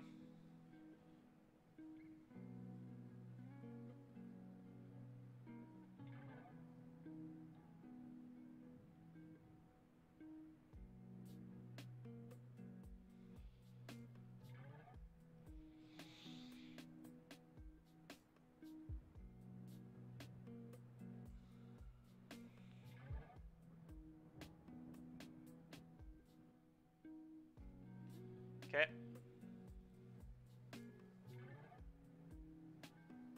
I think I just have to trade the table here.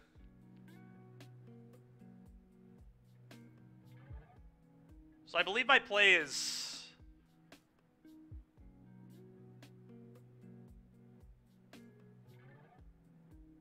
just like...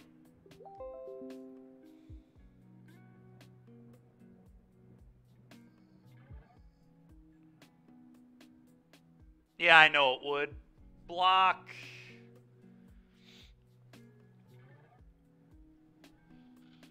Unless we think, I mean, we could, I guess, try to keep the Shadow, but I think I just want to trade the board. I don't know, especially with the Bone Crusher in my hand.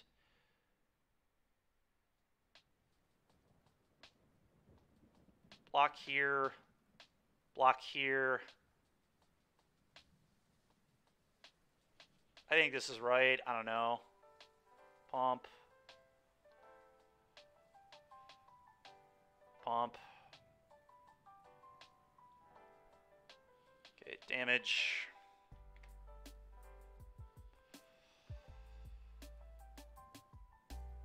Okay. Stomp it.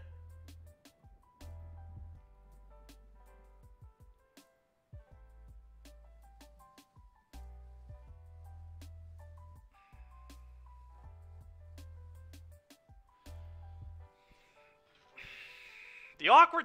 yeah, god dang it, man. This is super awkward. Oh, do I just hope they draw another creature? I mean, I have to pressure them, but the problem is if they draw a land to fire up the Den, it's like super bad, and just have to trade off of the Den and then I'm dead to these. But I don't think I can just sit here. They play a bunch of burn spells, so no, my opponents never draw lands when it's bad for them, dude. Only like this turn. Now that it's really good, they'll peel it. Oh, I lied. Okay, that was a very bad draw for them.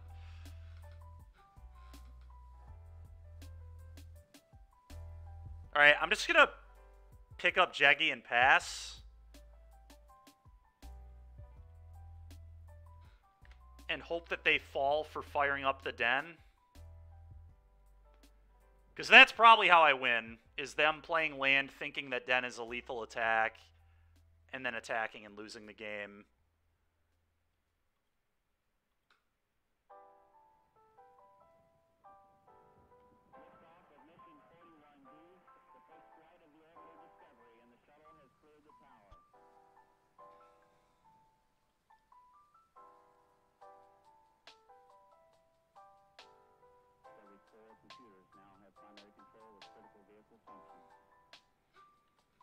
I'm going to attack.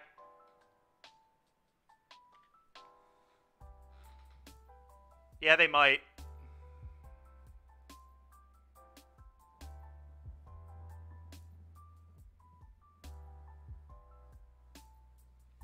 It's a good call. That is a good call.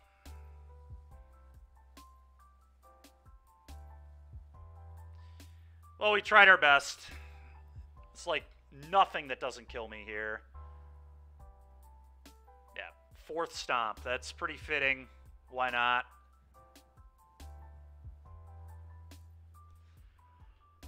Bro, what a just... I mean, I was dead to anything, so I shouldn't be that annoyed, but give me a break. 4 Bone Crusher Giants in the top 17 cards of the deck? What is that shit, dude? It's just unreal. The 3rd one was the real tilt, but, I mean, it's just... What is the probability of that? It's so absurdly low to just have 4 copies of a card in the top 17. Like, it's like the best card almost. Ugh. My God. All right, well, not gonna lie, I thought that deck would do better than that. That's kind of a... And we did start 2-0 too. Really fell apart at the end. I don't know. Just stop being bad, yeah. It is so crazy, dude. Hopefully I'm getting it all out of the way now so it doesn't happen in NRG. It's just... The way I run sometimes is just so... It's so comical. It's just... It's predictable, too, is the stupidest thing. The game where I got Thoughtseized and never drew a spell. Like, the amount of times that... Like, that should happen, like... once every 50 games I play. Like, I should play 50 games, and in, like, one of them, I don't draw a spell for 7 turns after getting Hand Hate spelled. But it seems to happen so often. That's like the 5th time this week it's happened. It happened to me in paper against DBZ in chat here. We, like, play a game, I keep a land-heavy hand, he Thoughtseizes me, I draw 4 lands in a row. It's like... I don't know, man. Thank you for that, Nick Sporn. Appreciate the actual math on that. I'm just, yeah, I mean, I'm annoyed. It's just annoying. It just happens so often to me. Like, I feel like I'm very high percentage to win more games than I do, and I just, yeah, I don't know. I don't think they're bad keeps. Maybe the deck's just not good. I don't know. Yeah, Mac. I'm ready. Show it off. All right. Speaking of drafts, we might actually do a little bit of limited right now. I don't want to rent any more cards. I don't want to hop in another league. We only have like an hour left of the stream. What?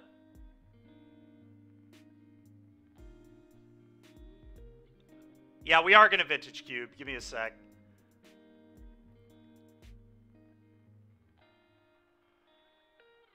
All right, let's look at this thing.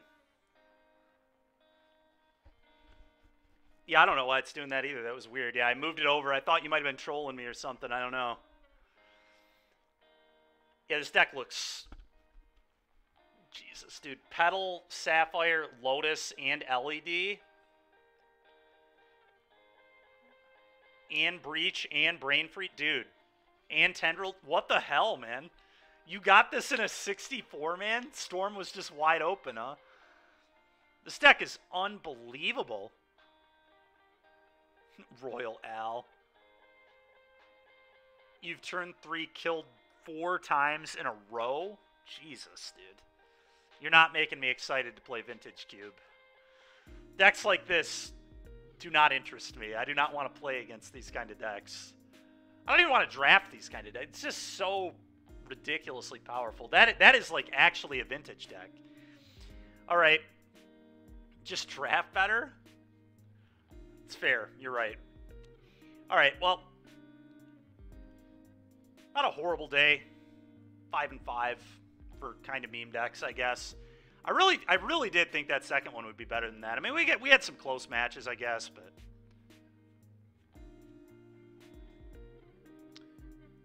Alright, time to play some limited. Close out the day here.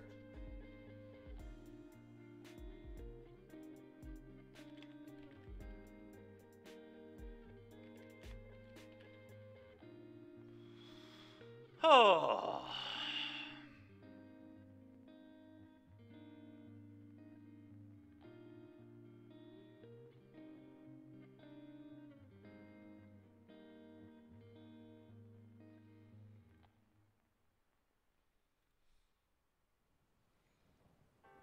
Real quick, let me edit the stream info here. All right. Hopefully we can just draft another cauldron deck. That was a lot of fun yesterday.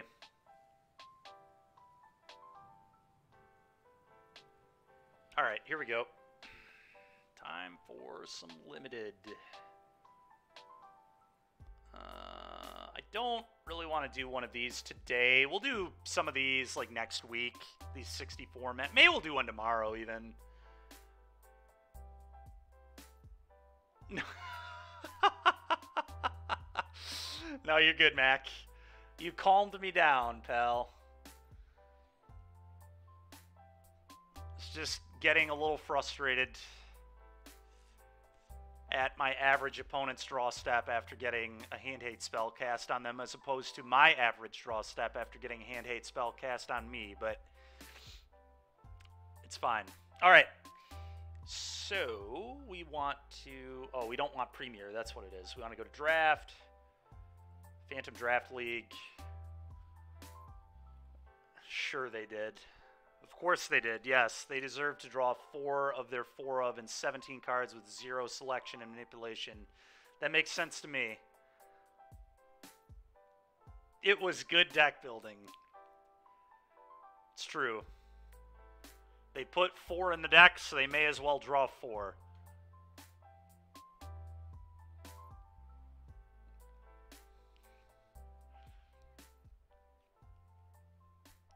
You're going to join the same queue, Chris? That would be pretty funny. I cannot wait for Chris to just train wreck my draft. Every time I try to move into something, he's just going to move into it too. Yeah, that'd be so funny, honestly. Hard to even be that mad. Well, we've got Pack 1, Pick 1, Soul Cauldron again. Do we just do it again? I kind of want to. I'm not going to lie. This card is fun. The best card is almost certainly like Wheel of Fortune or Talisman or something. Yeah, I don't even have to pass a time walk this time. That is true. Is this the new Tolarian Academy? Well, it's going to go in a lot of Tolarian Academy decks. I'll tell you that much. I'm going to take Cauldron. It's too fun. All right. No activated. Well, actually, Vampire Hexmage. Turning all of my creatures into Vampire Hexmages is kind of funny.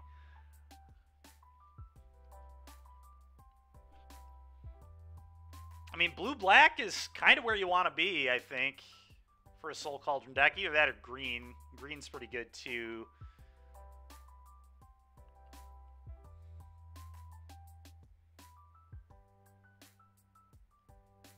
We also have a High Tide. I think I might just take the Hexmage. We could also take the Colossus, I guess. We want to, like, tinker.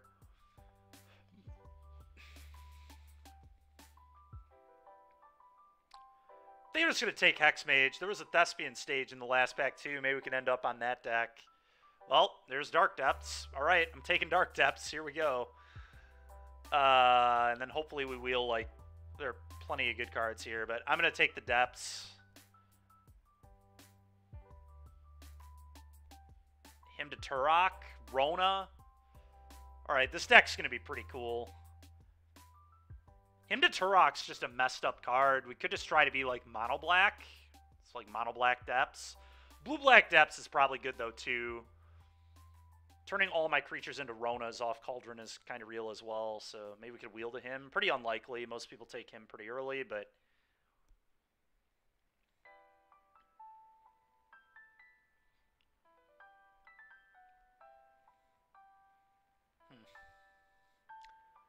I think I'm going to take the Rona.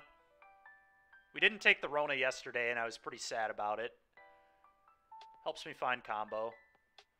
Hangerback Walker. Duress. I'm probably going to take Duress. We can probably wield a Hangerback Walker. Duress, like, we're going to be black, obviously, so let's take Duress. We could get another good card on the wheel here for sure, too. Evolved Sleeper was kind of a fun one with Cauldron. I don't know if the card's actually very good. We also might be able to pick that up on the wheel. Ledger Shredder is interesting if we get a lot of cheap cards.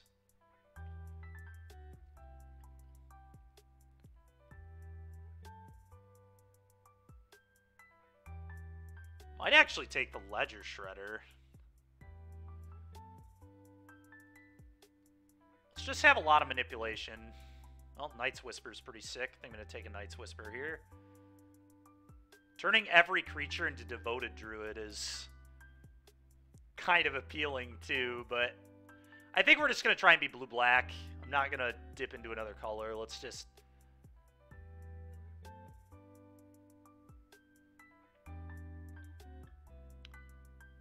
Imperial Seal's kind of cool if we're comboing.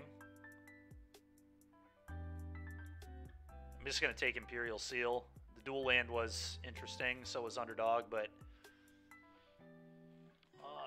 Thirst for Discovery or Consider. Thirst is really slow. I may actually take Consider, especially considering we have Shredder. We're a combo deck, so we kind of just want the quickness of it, and it's good with Ledger Shredder is another sell. I'm going to take Consider.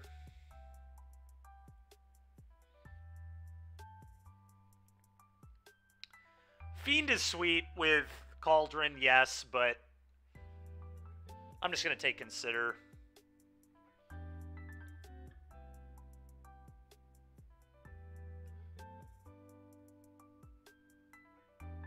So far, this deck is quite cool. It's a very cool start. I think this is looking better than yesterday's deck.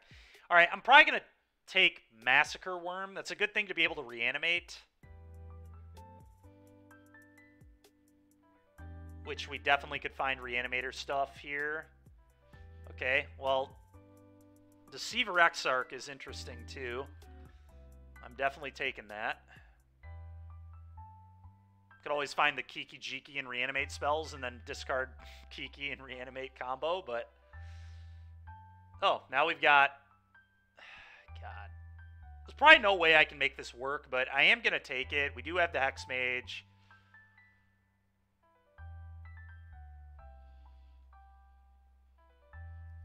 Not Talisman of Fourth Earlingus. No, we're not taking Talisman of Fourth. The fourth Talisman, if you will.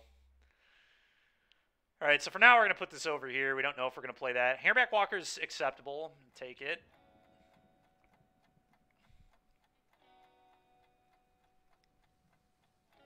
Airtie would be a really nice wheel for us, yeah. I'd be very happy with that. I don't know if we wheeled it. Feels like we didn't. Yep, we did not wheel it. Unlucky. Whatever. Our deck still looks quite solid so far. I'm pretty happy with this start. We didn't get Thespian Stage back. That's kind of bogus, but whatever.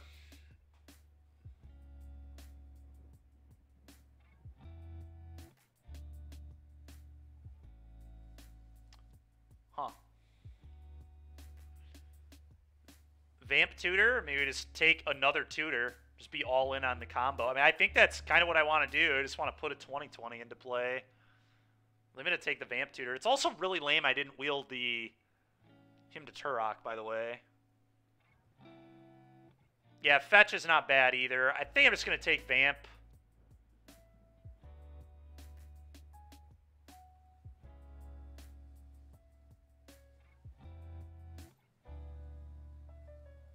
All right. What do we want to do here?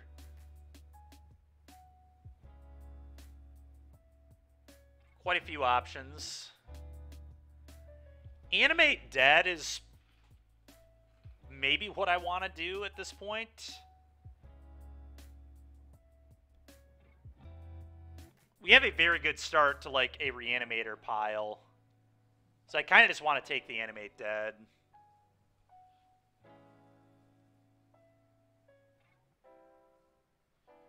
I'm going to take the animate dead. I think it's probably the most broken thing we can do here. Copter would be like, okay, Lorien Revealed's okay, but we've already got Masker Worm, Grizzlebrand to be nuts in this deck. Alright, we have another way to reanimate things. We have a Lesh Norn, but that probably comes back. It's also not even one I really want to main deck, especially if we already have Masker Worm. Could take Dig Through Time. We're probably a pretty okay dig deck, honestly.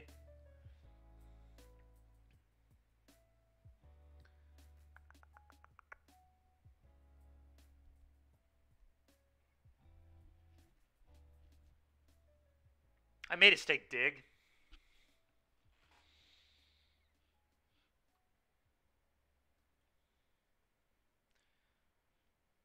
Brainstorm versus Karn Scion here, I think. Probably just Brainstorm. We don't have any fetches yet, but I kind of just want cheap spells anyway. And we can hopefully find a fetch. But I'm just going to keep taking cheap, good blue-black cards, and we'll let everything else kind of figure itself out. Well, we have Splinter Twin. I don't think I can make that work with my mana, though. It's super unlikely. A Woodfall Primus. We could also just take Shark Typhoon, but we could take Primus to be better with the Reanimator part of my deck. I think I'm going to take Primus.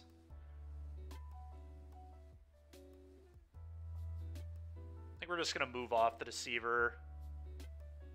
Very likely I'm not doing that. Very good if we find Flash, that is true.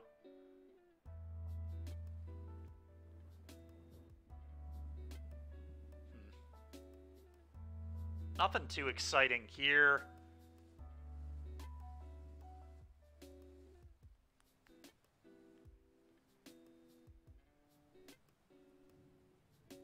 Yeah, the land might be the most useful thing. Crucible of Worlds is kind of interesting too. We'll take the land, I guess.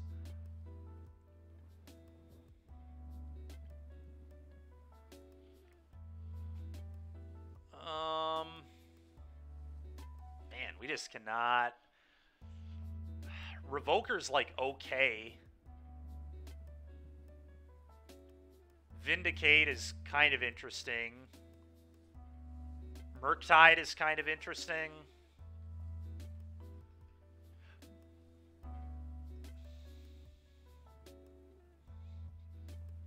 I guess, honestly, Murktide is not that bad.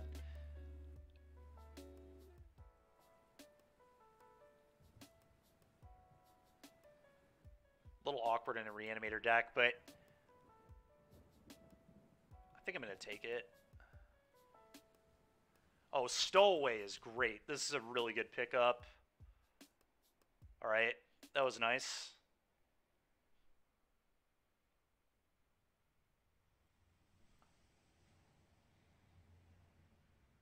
Oh, Battle Ball. That's a good one to reanimate into play. All right, let's take that one. Smuggler's Copter is pretty nice here, too. We're going to probably take that over Cryptic. Yeah. All right, we'll take this for the sideboard. I think Masker Worm is probably better than that. I don't know. It's a good question. I guess I take the Embereth Shield Breaker. Kamano's really good too. It doesn't really matter what we take, honestly. We can take this. Almost certainly not playing it, but... yeah, we wouldn't want my opponent to get a Shatter. That would be too unfortunate. I guess we'll give the mono red player a Hellrider, maybe.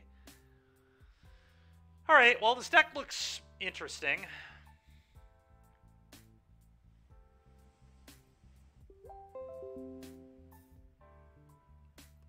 Misery Shadow is, like, fine. Mono red was insanely open, yeah.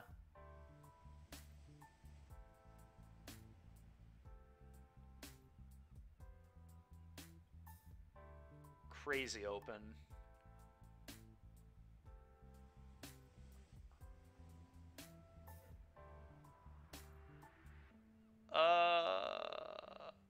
Bone Shards is actually kind of interesting. I might actually just take Bone Shards, try to wield a Shadow. Although the same guy that took Evolved Sleeper is probably going to take this Shadow. It's kind of insane we didn't get Sleeper, him, like any of those cards. None of that stuff came back in Pack 1. It's pretty frustrating. Those are not very sought-after cards, and they would have been very good in this deck. But whatever. I'm going to take the Bone Shards. It's a way to pitch. It's another cheap spell with Ledger Shredder.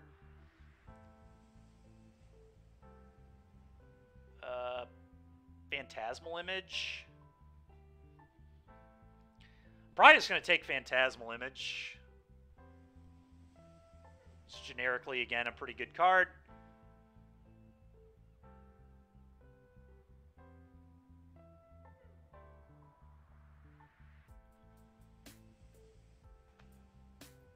Oh my goodness. Alright, well...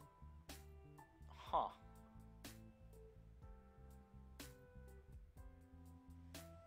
Either Jace or Force of Negation.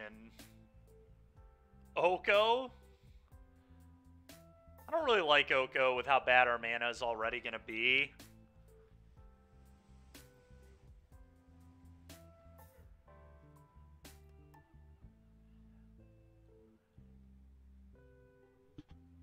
It's so Broco. I mean, yeah, it's Broco, but we could also just, like,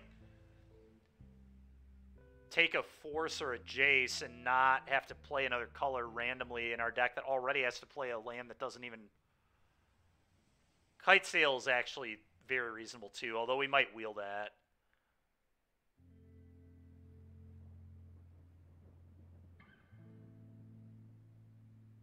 I'm going to take Force. I don't know.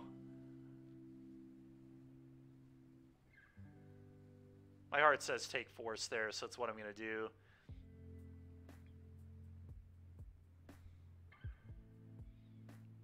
Ophioman? Yeah, Ophioman is probably pretty good. We're not a good Emery deck, right? We're a pretty terrible Emery deck. Yeah, we're a pretty bad Emery deck. Sure, I'll take the Ophio.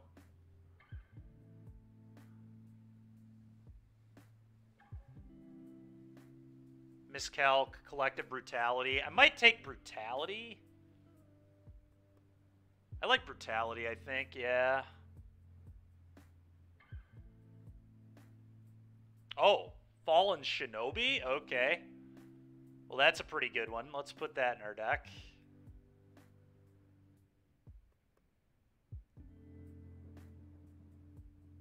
Let's put that in the 4-drop slot, I guess.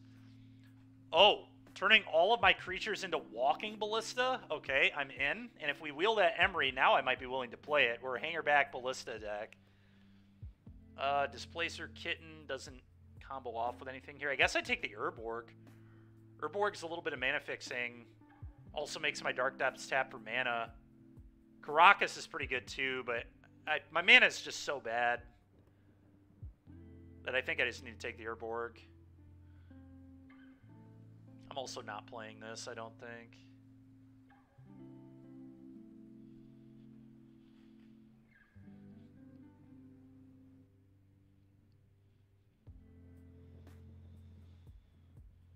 Pestermite. We could have probably had a pretty interesting twin deck, too. We would have had Deceiver, Pestermite, and Splinter Twin.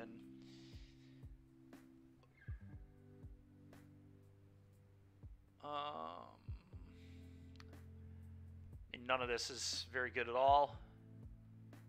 I guess I'll take this.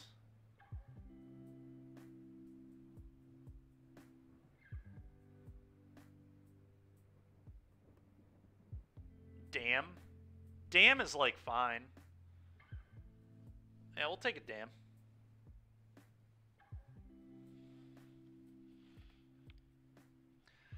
Kind of just like this weird, fair-ish blue-black deck that just randomly will put bombs into play sometimes and win that way. I mean, seems fine. It's not a great deck, but it's hyper-efficient. Its entire casting cost is almost 2 or 1.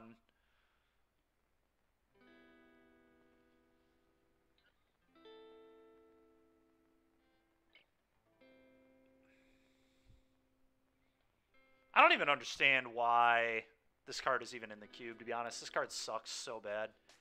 I guess I'm going to take Teferi. We do have a random white. We have 2 random white duels, actually. All right, well, we did wheel the Emery. I'm pretty into playing Emery now that I have Ballista and Hangerback Walker in my deck, and Cauldron. Sword of Temptation is a fine sideboard card. Doesn't matter, but we'll take this. The Kiki. I missed that there was even a Kiki. I didn't even see the Kiki. That's funny.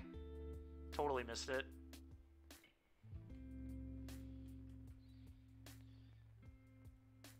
Yeah, Kiki would have been pretty good. Same pack as Emery, I see.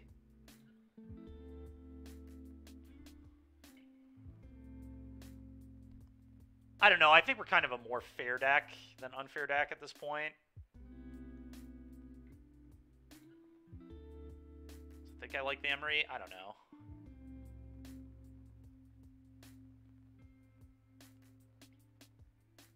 Alright, well.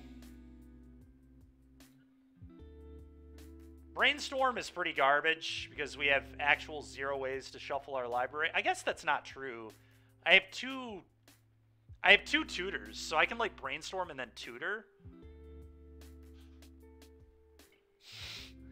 That is fair, Kyle. That is sometimes what happens. We could sideboard the Force of Negation. We maybe don't need to main deck that.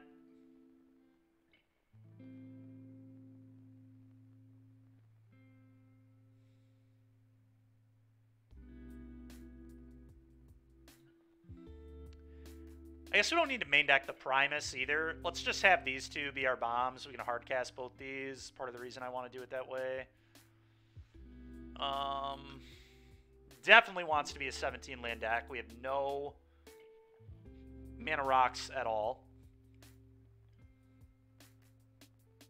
Dam is not super needed main deck. And cut that. The Brainstorm still might just be clunky. We might want to get rid of that. It's pretty bad overall. Let's cut that. Do we think Force of Negation is a main deck card? It might not be. I think I'll sideboard Force.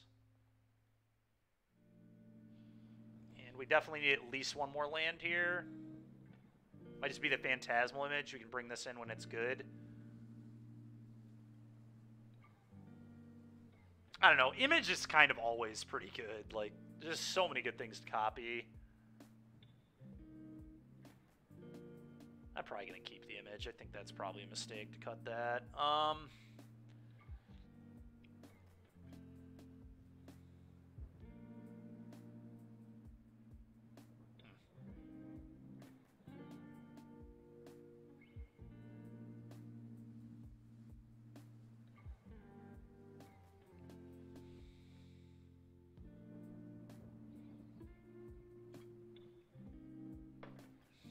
I don't know. Ophiomancer kind of feels like the worst card left to me. Another very good sideboard card, but probably not one I need. What if our deck just looks like this? 7 swamps, 8 islands, call it a day. That's kind of what I want to do.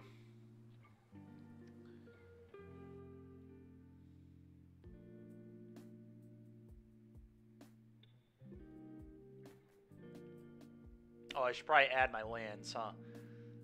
Let's do that instead.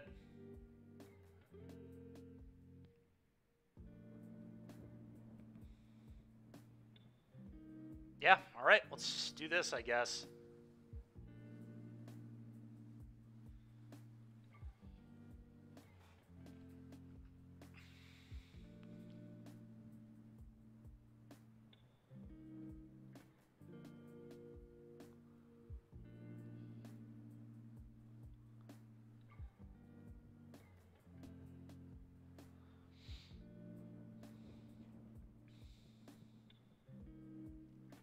All right, so we're probably going to play one match here, and then I'm going to hop off.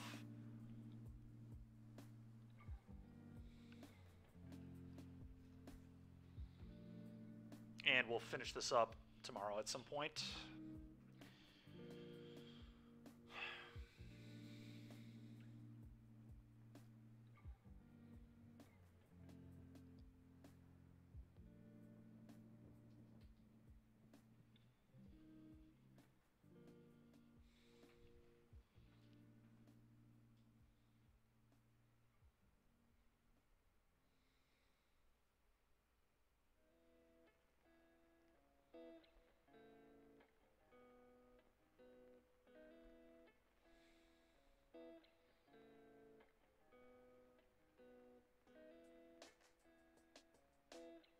Yep, pretty into this hand.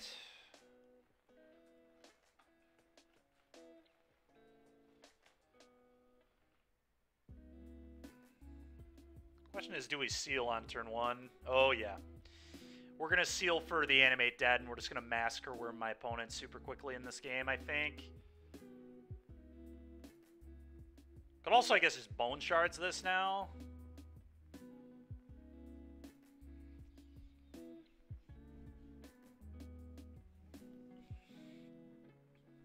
I kind of just want to wait, though.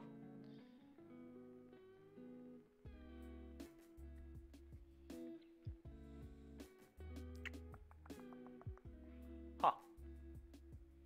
Tricky.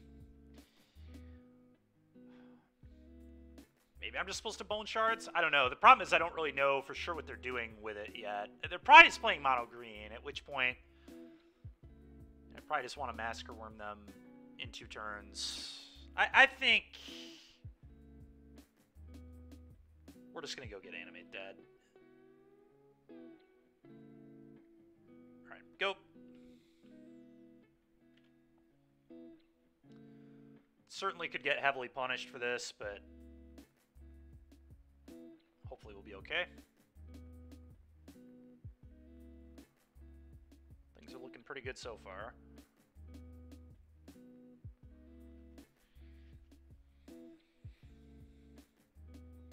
Play this go. Hopefully they can't kill it.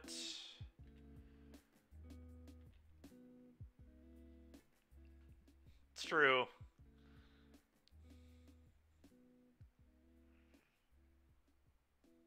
Okay.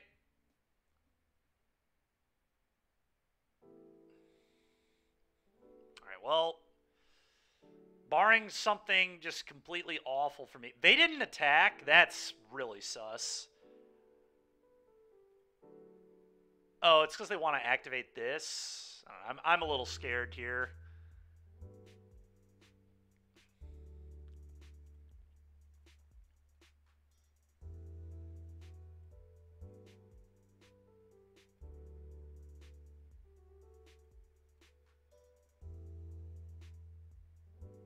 Discard the worm. Try and animate dead it.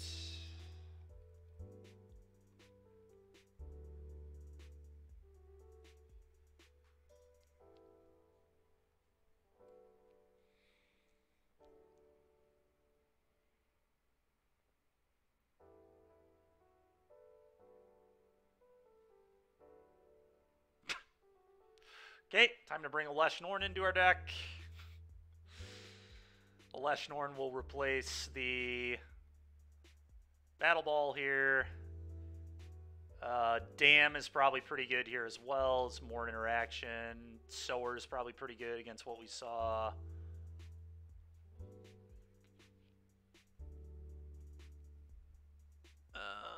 That's probably it. So let's cut. Fallen Shinobi actually seems pretty unnecessary to me here. Nice, Mac. Well done, dude. I just put a Massacre Worm into play on turn 3 and killed 3 of my opponent's mana dorks. So that's how we won game 1. I'm also doing somewhat broken stuff over here, I guess.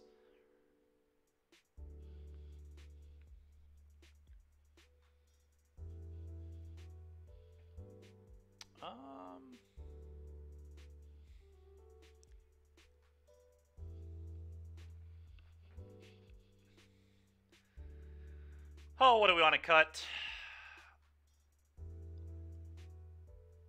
Honestly, Hangerback Walker kind of blows here. I'm just going to cut Hangerback. This card seems very good at all.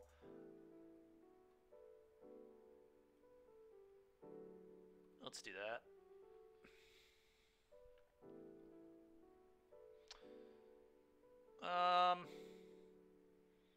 We've got a pretty quick Murktide regen. You can kill 2 dorks. I think I keep this hand. It's a turn 3 Murktide. Probably just a 4/4 flyer, but against the green ramp deck, that's probably good enough. Alright. Just in case I want to dam anytime soon, do this.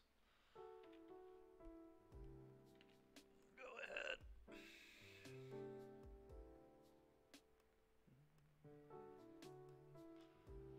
God damn.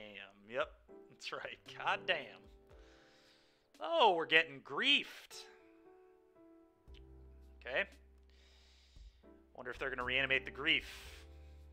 Good news is we have a lot of good cards against grief here, actually. Bro about to get scammed. Yeah, probably. Whatever, man. Okay.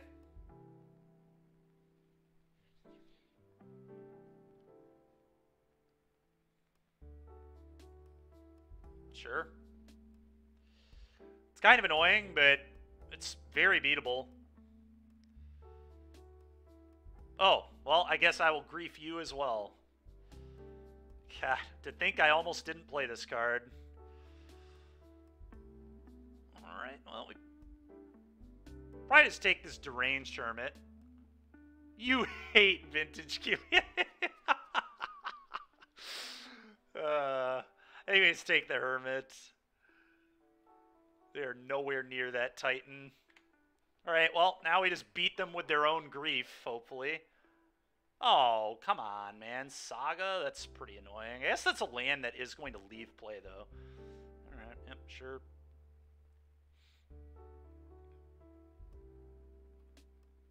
I'm going to attack, and then I'm just going to dam.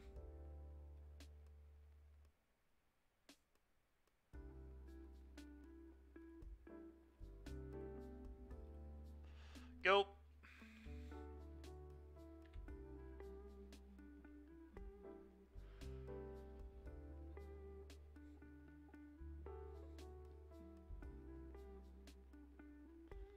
Okay. No, they have Primeval Titan, 1 unknown. Hopefully they don't have Lotus in their deck. It's like by far worst possible for me.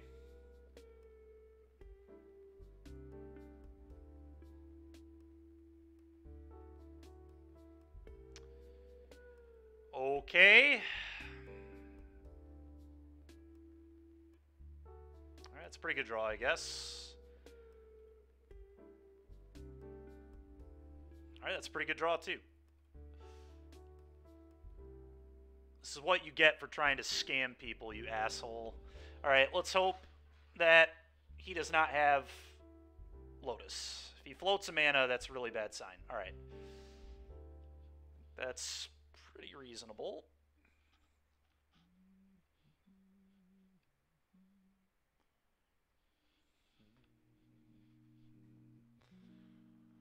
Bro is taking me on a roller coaster of emotions, yeah. Alright, I guess I'm gonna loot away.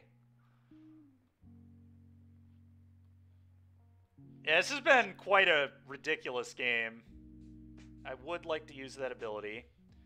I mean, I'd rather have a land than a Lesh Norn, Grand Cenobite, so... The only awkward thing is, like, they've shown that they have reanimate spells. So I wonder if I'm actually supposed to hold. Is that crazy?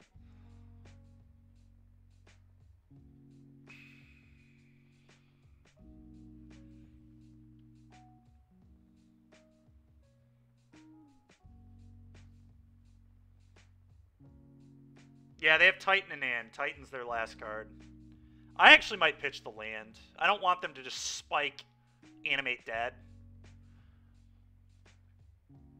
Although Animate Dead is going to be really good anyway, but giving them a Lash is... I don't know. How good is the land for me? What can I do with the land? Can I even do anything good?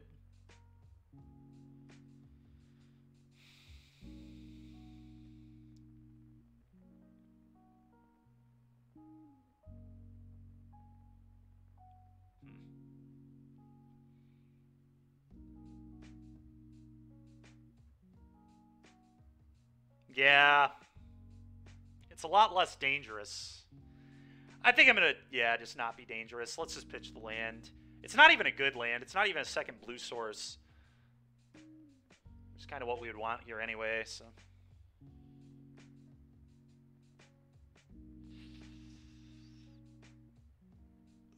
Okay. It's fine. Take 2. No way. Really. Okay.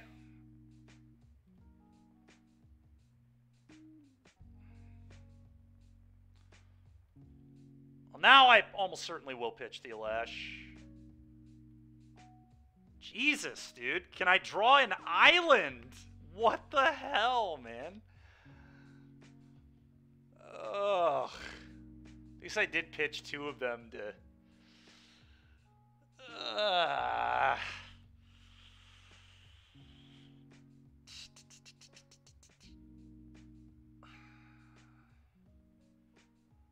I still think it might be disciplined to just pitch the swamp.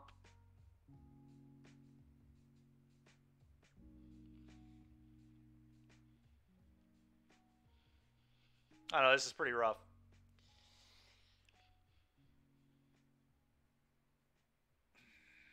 Although I know they're drawing this, so they probably can't reanimate. All right, you know what? No, I think I'd probably pitch this then.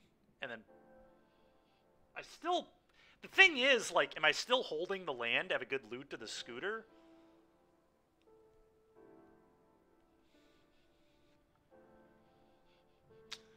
I really don't know. It's again, it's another very close call.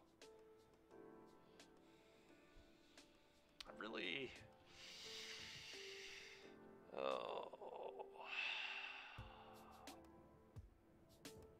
Playing it kind of makes sense. Then I have more mana for after the dig through time.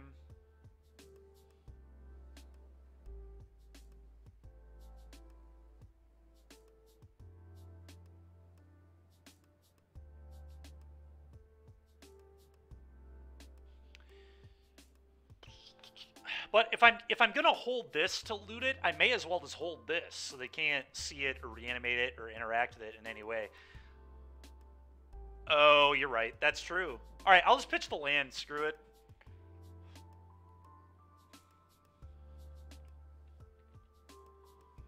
It's a good call, Kyle. They definitely might have it too. The issue is, oh, a shock land here is really awkward. If they shock, they're dead.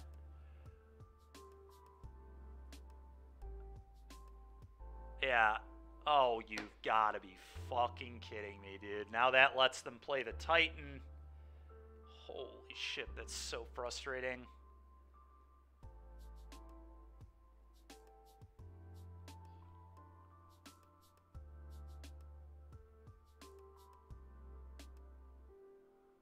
Okay, well, that was unreal how bad that was for me. As usual, just a classic situation there, although any land was good for them other than overgrown tombs. That was like... But the fact they had tomb to get my hopes up and then into another land is just...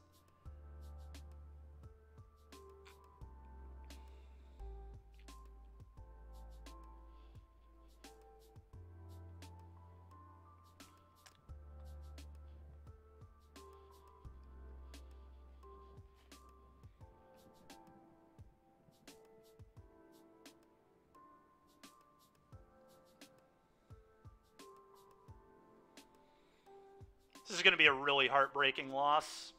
I think we're going to lose this game, but we'll see. Okay. If we find the animate dead, we'll still probably be good. Could draw a soul cauldron would win the game too. Do a couple outs, but...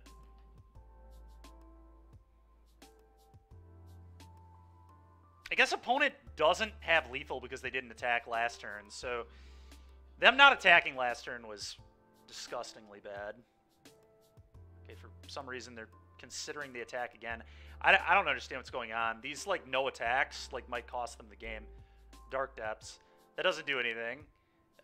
So, let's crew again. This is unbelievable, by the way. My opponent's just hellbent, basically, and is outdrawing me, drawing 2 cards a turn. It's just... So stupid.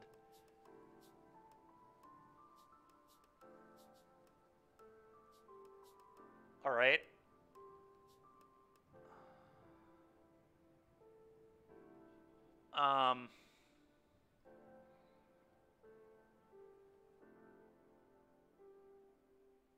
They just pitch the depths. This just does, again, just sucks. I get it, Kyle, but I'm seeing 2 a turn. They're seeing 1, and I'm still getting outdrawn by them. Filtering or no filtering, like... I'm still seeing twice as many resources a turn as my opponent is. Better RNG equals better player. Yeah, depth is the pitch. Alright, go ahead.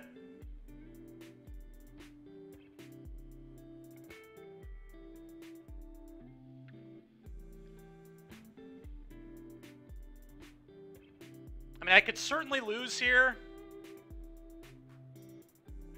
Alright. Fortunately, I don't think that does them anything on top of their deck.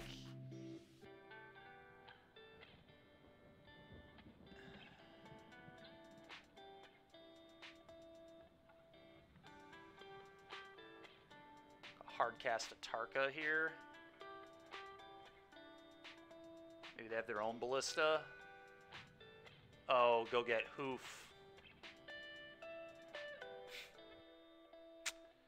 Okay, dude. Sure.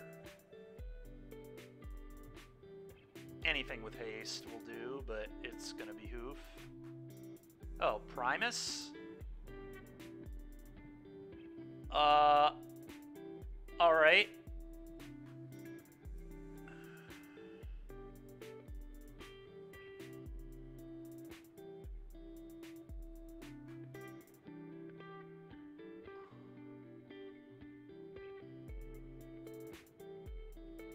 What is my out?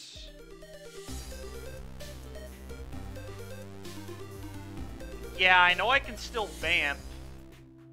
I'm trying to figure out how I can win, and they do play reanimate, so that's good to know. That's what I'm trying to figure out. We've already seen Ballista.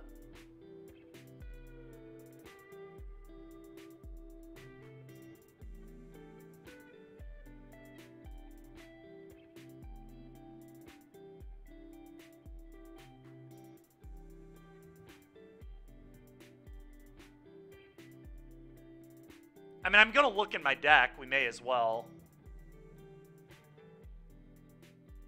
If we wouldn't have discarded all those lands, we could have actually won by tutoring Cauldron and just putting a counter on this with Walking Ballista. But I do think holding this was intelligent. We've seen they have more ways to reanimate, so they might also have Animate Dead. I mean, I'm just going to do this. There's no reason not to. Oh, Brutality. We drain with Brutality. All right, sick. We win. Let's go, dude. It is, but we have Brutality, so let's just kill him with that. Oh, that is awesome.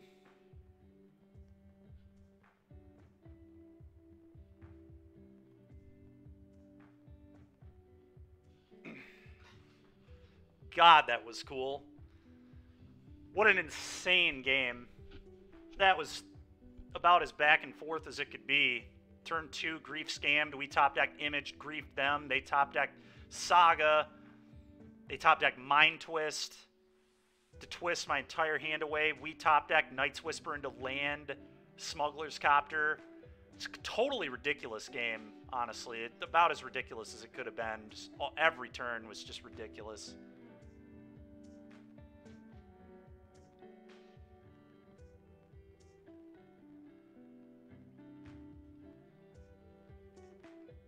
Yeah, I'm pretty sure Cauldron... actually, yeah, Cauldron might not work with Image. That's a good point. Yeah, because it does say target on the card. Cauldron does say target creature.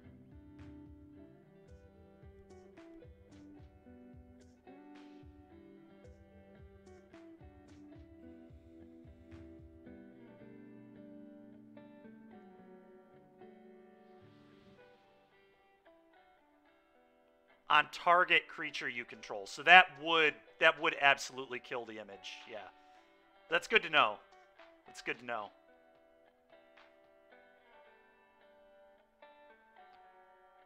All right. That's going to do it for me, chat. We'll save the rest of this for tomorrow. I've got to be somewhere at 5 with Julia, so see you, everybody. Appreciate you hanging out, and we'll catch everyone tomorrow. We may try a 64-man again tomorrow. We'll see. Yeah, that's about all I have to say about that. We might do a little more Pioneer.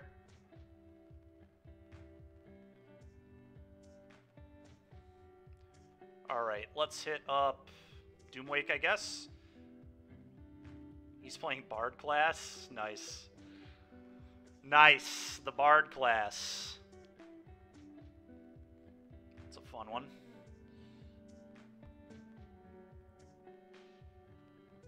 Could hit up Reed. Oh, is Reed playing right now? Reed Duke's playing? That's pretty sick. Whatever, we'll do Doomwake today, but in the future, that'd be a good one. All right, everybody. We'll catch you tomorrow. See you then.